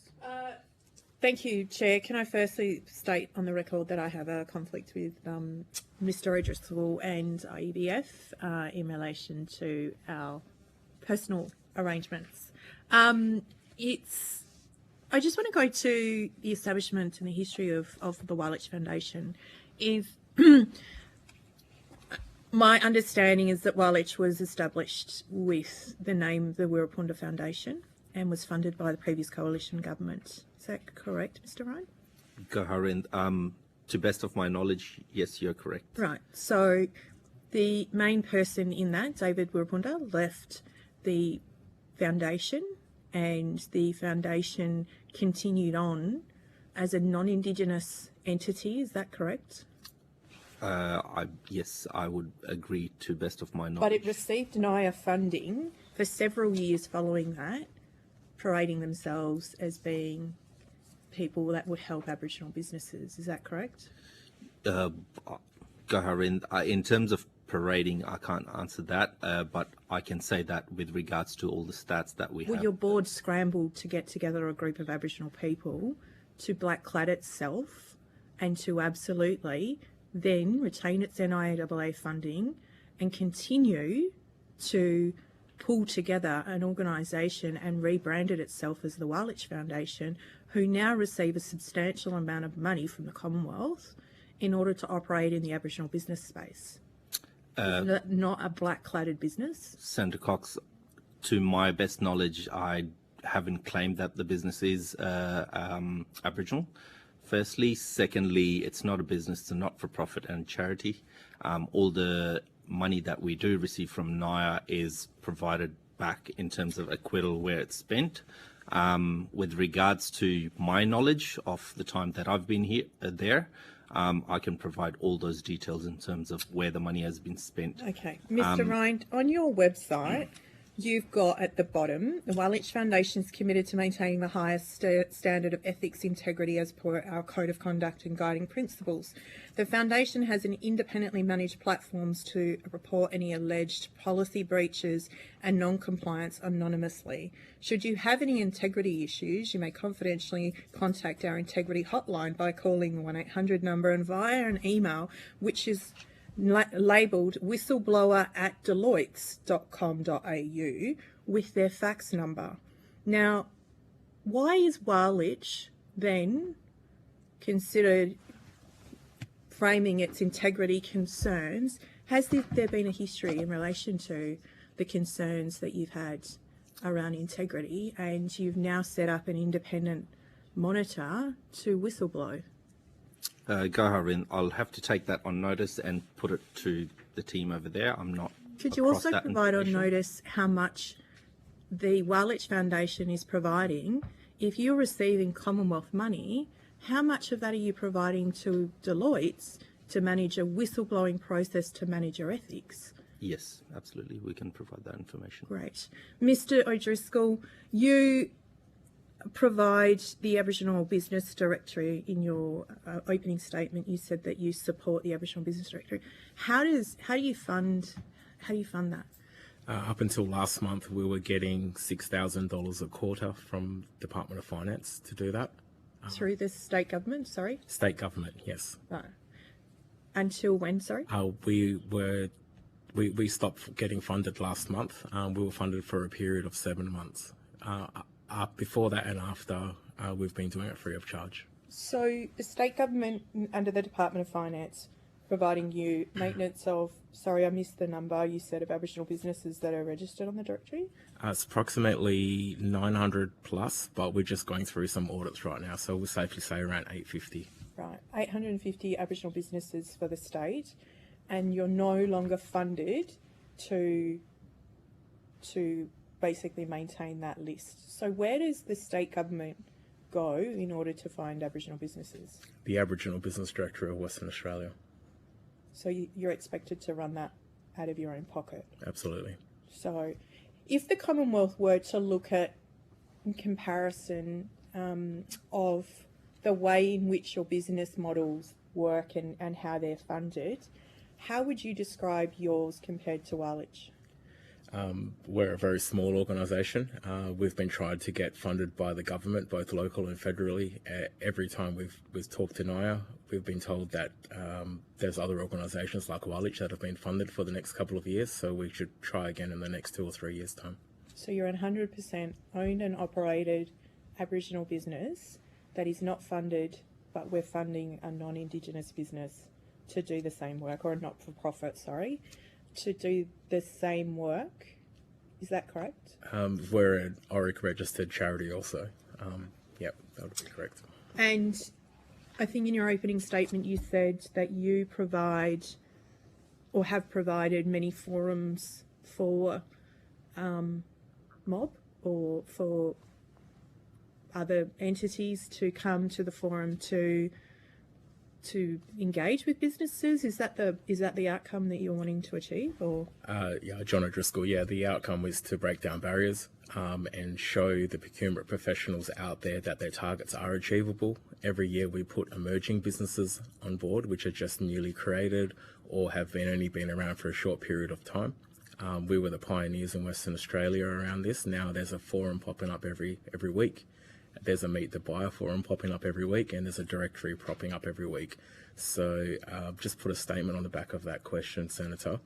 A lot of the government departments now here in the state are creating their own Aboriginal business directories so they can control the narrative around Aboriginal business, who is Aboriginal and who is not, which is wrong because the prescribed directory from the Department of Finance is the Aboriginal Business Directory of Western Australia. Okay, so not being funded by the department, by NIAA or previous Indigenous Affairs portfolios, you've then taken it upon your own business and created a hub. Is that correct? That you now own and operate? That's correct. We've created the Aboriginal Centre of Excellence. The acronym is ACE. And is that business currently open and operational? No, it's not. We've had another unfortunate incident of our roof caving in, so we've had to just close the opening again. It's the third time it's happened this year. Right, and so this creates an issue because you can't get funded by the Commonwealth or anybody else, state, and you can't operate and open for business to help the businesses and maintain the business directory. So you're left idle with all of that knowledge, and we now see other entities taking it upon themselves to do that work. Yes, that's correct. What's the answer to this? You know, like, what would you like to see, both of you, the Commonwealth do more of in relation to the ability for First Nations businesses in Western Australia to have a competent, culturally safe place where they can establish and grow, scale their businesses? Go, Harind. With regards to what Commonwealth can do and hearing what John is saying, I think my personal position is that there should be more funding. We shouldn't be competing for funding, whether it's a non-Aboriginal organisation or Aboriginal organisation. Because if I see it as an Aboriginal Yamaji person, I look at it and I think about it. We are both not-for-profit. We are not seeking a profit. We are trying to do the right thing and ensure that there's a vibrant economic ecosystem where Aboriginal businesses are successful and the community is successful. And yet we are having to compete for the same amount of funding, right? What IEBF does is not what we do, and what we do is probably not what IEBF does, right? There's many other organizations that are operating in the same space, right? Collectively, we should be working, strategically we should be working. There's no overlap that should be seen, right? In our experience, I think beyond the funding, even if we look at our funding now, as an organization, we are stretched beyond our limits, right? We are supporting businesses across the state, not just Perth, right? The 700 plus businesses that we've supported to date, 35% of them sit in regional towns, right? So we're having to deal with many other areas, and then just travel is just taking a lot of toll. But coming back to it, I think if I look at the whole landscape, and if I take a page from the books of other nations that have Native people and First Nations people. Last week, I had the privilege to speak to Chris James. He's the CEO of Native Americans Council. And according to him, just in terms of support, but also opportunities, First Nations businesses in America get about $574 billion worth of non-competitive tenders, right? Our threshold, and probably John can back me up on that, is 250,000. Anything above that needs to be a competitive tender. So as soon as it goes into the competitive tender process, businesses that are sitting at a threshold with, no prior knowledge of their sector, just kicking off, no opportunities to educate themselves, no financial instruments that can enable them, and yet competing in a market where all the other attributes are against them. How would they create a vibrant economy, right? So my position is, yes, while there should be more funding, there should be also a mandate on the IPP and APP, and targets that, such as the 3%, 2%, if they're being achieved within 6 months of an annual cap, then that means that target is small. We've got very good businesses out there that can do really good stuff given the opportunity. And if there's a will, there's a way. That's fine. Thank you, Chair. I've just got one question for the Wallich Foundation. Yes. You're the general manager here. Yes. Was the CEO or the chairperson not available to front the committee? I'm not sure. I had received the email and I accepted it, so I wasn't sure if it was communicated to the CEO or the chair. But I can. You were sent. Definitely. You were the one who was sent here. I was requested. I asked them, and they said they're happy for me to attend. Right. Okay. Thank you. Mr. O'Driscoll, I just want to ask you some questions about major projects from your perspective. By the time a major project contract is released, generally there's a period where companies put in what they think they can deliver in terms of timelines for value for that project. Can you tell me, often in major projects, what has been your insight? Major projects that I've seen, once the project is up and running, you've got a tier 1, tier 2 contractor that's got to meet deadlines. There might even be some clauses in there that create penalties. There ain't no room for people to catch up. And so companies that are smaller, trying to get in the game, their potential to actually do so is significantly diminished by the very nature of major projects. Tell me from your perspective why Aboriginal businesses are missing out. There needs to be an Aboriginal watchdog on these projects, and I'll explain a little bit further. So any major contract that comes in, a government contract, goes usually to the ICN network, which is connected to the Aboriginal Business Directory of Western Australia. So we see the projects come in as soon as they come in. From that point, there's basically a panel or an interview process where they go out to the tier 1s, and they do go out to look for Aboriginal businesses. 99% of the times the tier 1s are non-Aboriginal businesses, and they've got percentage of an Aboriginal target on spend that they need to hit. Can I just ask you, what are you aware of the definition that most projects use? Is it a 3-part definition, or is it just a self-declaration?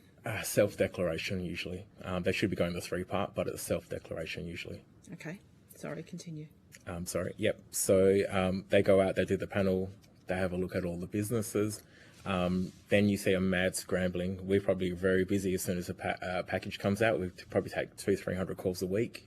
I need an Aboriginal plumber, I need this, I need that to hit the targets.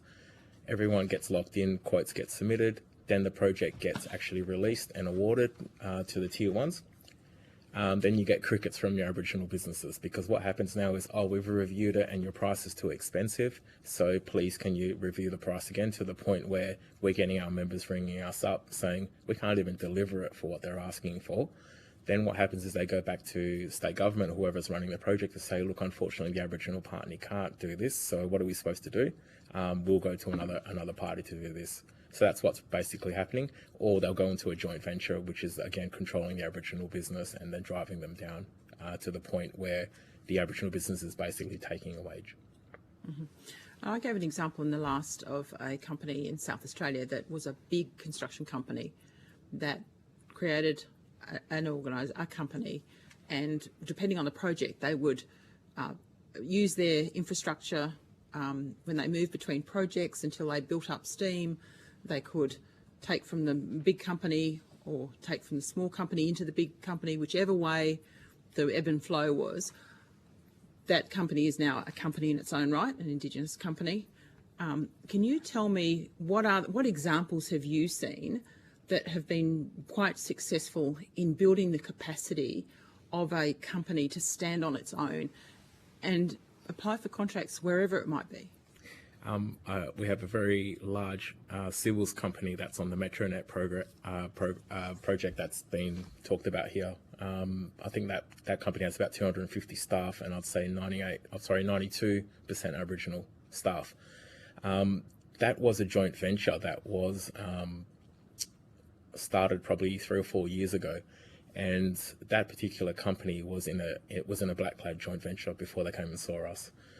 We went through it. We sought legal advice from Inter Ellison, who's our legal partner, to try and get them out of this. So there was a bit of negotiations and things, but we got them out. That Aboriginal company is now in a joint venture with a non-Aboriginal company, another non-Aboriginal company, and it's done properly. The exit clauses are there, the financials are there. They're meeting quarterly to go through the books. Any kind of major project that goes ahead, the Aboriginal business partner needs to be made aware of. They check culturally if it's correct before they start work, and they both sign off when they start these works. So that's an example. That business is turning over close to 20 million a year locally here. They employ, like I said, 200 plus people, around 92% Aboriginal. Right. We were talking before about the number of small projects that are connected with projects. What would you see as the opportunity to create? Like, what do businesses that are wanting to participate needing to do from your perspective to actually have greater capacity to win work? It's a tough one because there's so many different requirements for different kind of packages and jobs that come out. But for the emerging businesses where I predominantly concentrate on in my line of work,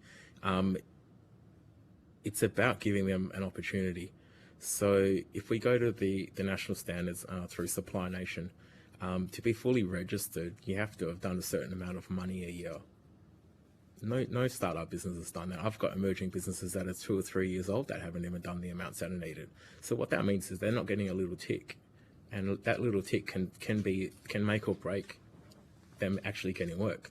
So you've got a non-Aboriginal entity certifying an Aboriginal business on the back of the government to say yes you are or no you're not. And if they don't get that little certification, well, guess what? They're not going to get the work from the tier ones because they're only interested in the fully certified, not the registered business. The system needs to be looked at. So how many of those companies sit outside of that and just don't bother with the headache of the certification process that they're required to go through? Quite a lot, to be honest. Yeah, there'll be quite a lot. So I just want to talk about you talk about black cladding and we talked about the self-identification versus the three-part definition that's accepted by, the High Court, the Federal Court. What difference would it make, do you think, if the three-part definition that everybody knows was just complied with? What difference would it make to the lives of people who are actually employed or running businesses who can employ more people? I think employment would go up, first of all. There'll be some sort of a standard, but I think that three-part definition needs to happen from an Aboriginal entity or a company or a person. Currently it's not, and that's where the issue is. There's a lot of scapegoats, there's a lot of loopholes, and culturally, from a cultural perspective, I have senior lawmen that ring me up and say, I've had this gentleman come and say, am I an Aboriginal company or not? And I'm highly offended that he would say that. Who is he to say that I'm an Aboriginal company or not? So if it's done by Aboriginal people, for Aboriginal people, I think it's not going to be an issue. Mm-hmm. Okay. What could be, people talk about the Aboriginal procurement policy as a game changer, and it's only 2.2% of the total amount of work, going up to 3%. What would be a game changer for companies, the next iteration of the procurement policy as it stands now, to make a real difference to the growth of Indigenous businesses and employment? I think these tier ones need to invest in the procurement policy, actually put their money where their mouth is, and support organisations like mine that are actually trying to help them to hit their targets. It's not a game changer. The gap's widening. How can it be a game changer? A lot of people are getting rich, but it's not our people. So what's the game changer that's required to make that better? Loosen the requirements for Aboriginal businesses entering, mandate these tier ones. They all get a lot of concessions and stuff from the government when they enter into these projects. Mandate them more. Don't just tick a box and say, oh, well, we've done this and that. How many are actually 100% Aboriginal owned or 51% Aboriginal owned, not 50%? How many have actually come from nothing? And we've heard of people supporting Aboriginal businesses and maintaining them. Why they're falling over like flies? Why is there tax bills? Why is there people that are closing their tier one Aboriginal businesses overnight? So in Western Australia, we hear a lot of talk about mining and resources. Thank you. Mining and resources. What are the other sectors that where you see the future opportunities that are immediately available to people? I'm not talking about people chasing, new ideas and new industries, but what's there right now that you can see that are opportunities that can be grown just by tweaking those things? Building. Building? Yep, right now. Building. Housing and building right now. Right now, there's a government legislation locally that a 2x2 under 70 square metres needs a 10-day approval, which means it doesn't have to go through development. We have a housing shortage in this state.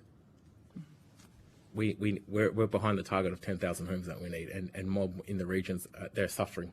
There are people without homes. The cost to get into a house it's phenomenal, especially for mainstream Australia, not just Aboriginal Australia.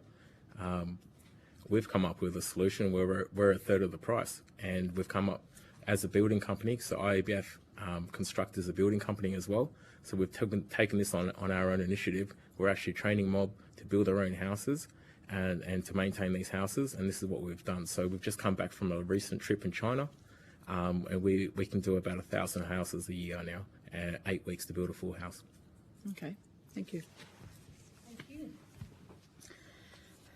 That is unfortunately all we have questions for. It feels like we could ask you questions for a long time, but thank you both for your attendance here today. If you're being asked to provide any additional information, would you please forward it to the Secretariat by the 19th of September. You'll be sent a copy of the transcript of your evidence and will have an opportunity to request corrections to transcription errors. Thank you very much.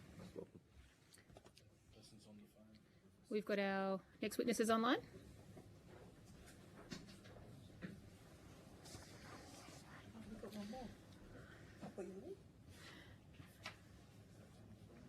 Professor Milroy, are you there? Yes, I'm here. Excellent. Right, I now welcome our next representatives to give evidence today. For the Hansard record, would you please state your full name and the capacity in which you appear before the committee? Gillian Deborah Milroy. I'm a professor at the University of Western Australia and head of the Aboriginal programs there. Thank you very much. Although the committee does not require you to give evidence under oath, I should advise you that this hearing is a legal proceeding of the Parliament and therefore has the same standing as proceedings of the respective houses. The giving of false or misleading evidence is a serious matter and may be regarded as a contempt of Parliament. The evidence given today will be recorded by Hansard and attracts parliamentary privilege. To assist with the transcription of the public hearing, it will be appreciated if you could please state your name before responding to each question. But since you're appearing yourself, that might not be as much of a concern. But I now invite you to make a brief opening statement of no more than 2 minutes, please, before we proceed to discussion. And if your opening statement is longer than 2 minutes, I invite you to send that through to the Secretariat for committee members. So I just want to start by acknowledging that I'm working and living on Whadjuk country, but I'm a Balgu person which is from the East Pilbara area of Western Australia. I don't have a lot to say in my opening statement. I'd rather just respond to questions. I think the key things that I want to talk about is the roles that universities have to play, both in enabling Aboriginal people to gain qualifications, but not just at a bachelor's level, but the critical nature of gaining qualifications in professions in particular, such as law, med, and increasingly new professions such as optometry, pharmacy, audiology, and a whole range of other areas. And I think the critical that unis have to play. I think my second point that I really think is really critically important, particularly in Western Australia, is university is really dependent on schooling, and schooling, particularly at the year 12 level and high school level in government schools, and I'm not sure about private, but I've got the data on government schools, is really low, with only about, 47, 48 students getting through to do even achieve an ATAR, and only about 50% of students actually achieving WAIS after year 12. So the critical nature of that, and I think the third part of the issue for me is the recognition of Indigenous knowledge systems and the role that Indigenous knowledge systems have to play in all sectors of education and in Australia's future prosperity and its future economic development, and particularly economic development for Indigenous people. Thank you. Senator Ghosh. Thank you, Chair, and thank you, Professor Milroy, for appearing before this committee. May I pick up on the first matter that you raised in your opening statement around gaining qualifications and specifically professional qualifications? What are the major barriers that you've seen to Indigenous people enrolling in professional courses at the moment?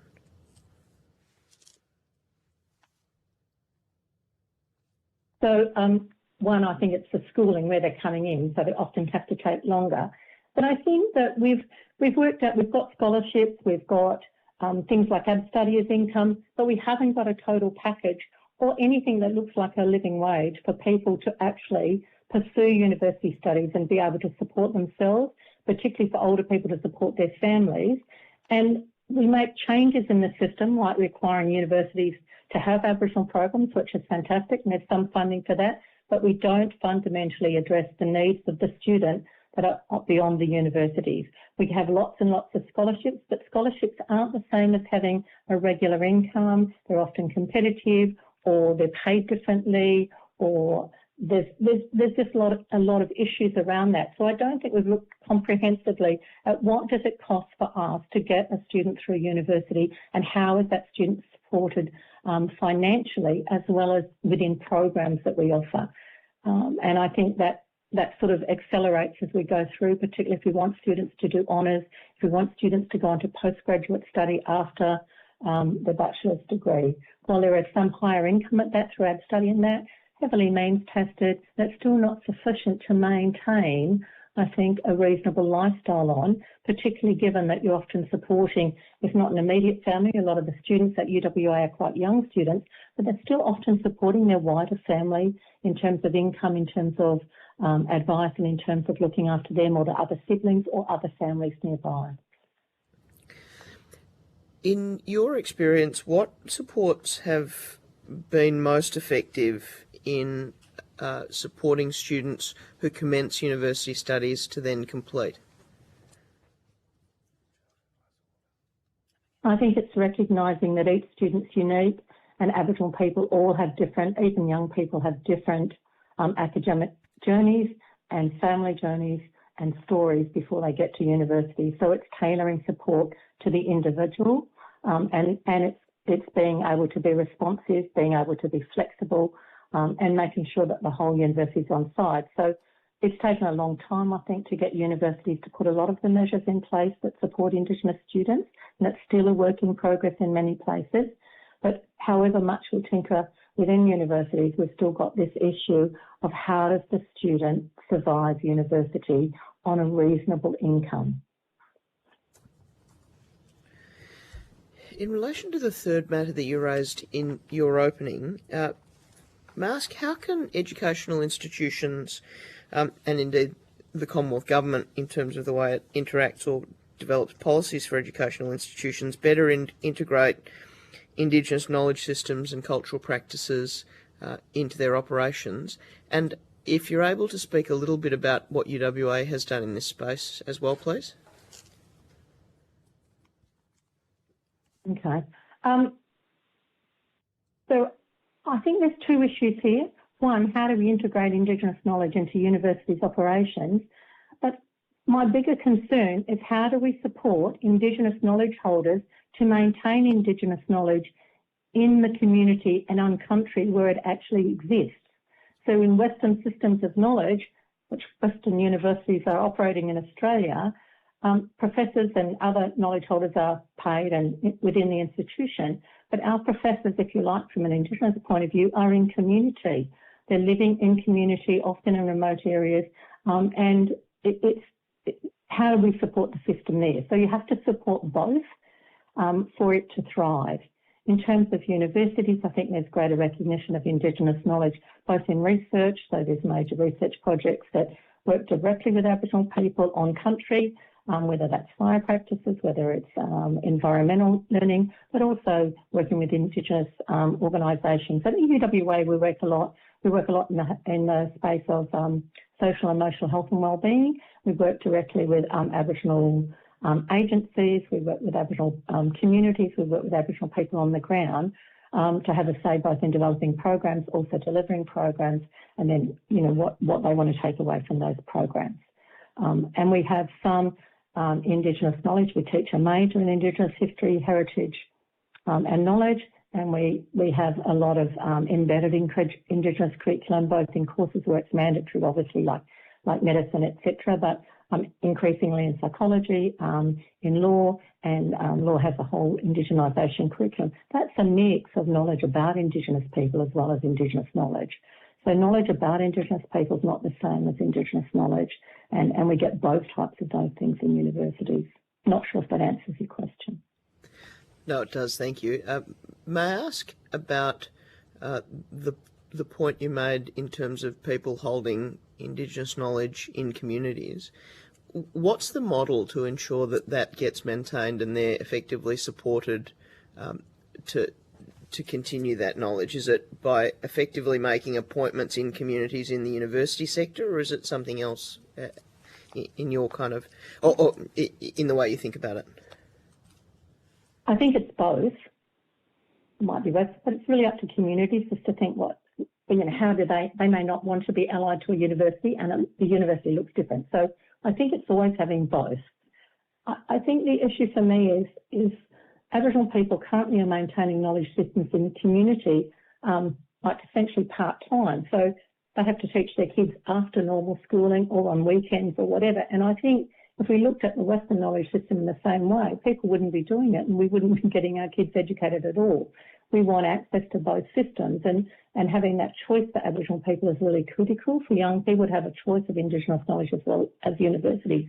I think the hard one is how do we fund it in communities? How do we fund communities to live on country and do what they do best, which is maintain country and maintain their knowledge systems? And then I think bringing them into the university, I think the universities can afford to do that. Great benefits from that. They can appoint people in the university or appoint in community. But I think communities also should have the right to say, this is how we want to manage and grow and maintain our knowledge systems in country. I mean, you might call it the Indigenous University if you like. Thank you, Senator. Senator Little. Good afternoon. I just want to ask about if you look at the Close the Gap targets, the targets that relate to tertiary education are actually probably doing better than some of the targets that are certainly definitely not on track or going backwards. Can you provide any insight into, when you're talking about students that are participating in tertiary education, most universities include some bridging programs to support those that need a little bit of help before they transition into the general university courses. But can you provide any insight on what could be done to improve the prospects of young people to go to university who are probably got significantly more barriers than other children in terms of doing that? And that would be those children that are sitting in those categories where the targets are going backwards. Out-of-home care, not attending early childhood education, so therefore their development is constrained, and certainly not consistent with the development of other children. The rates of self-harm, and also having parents incarcerated. How do you actually get those children into education?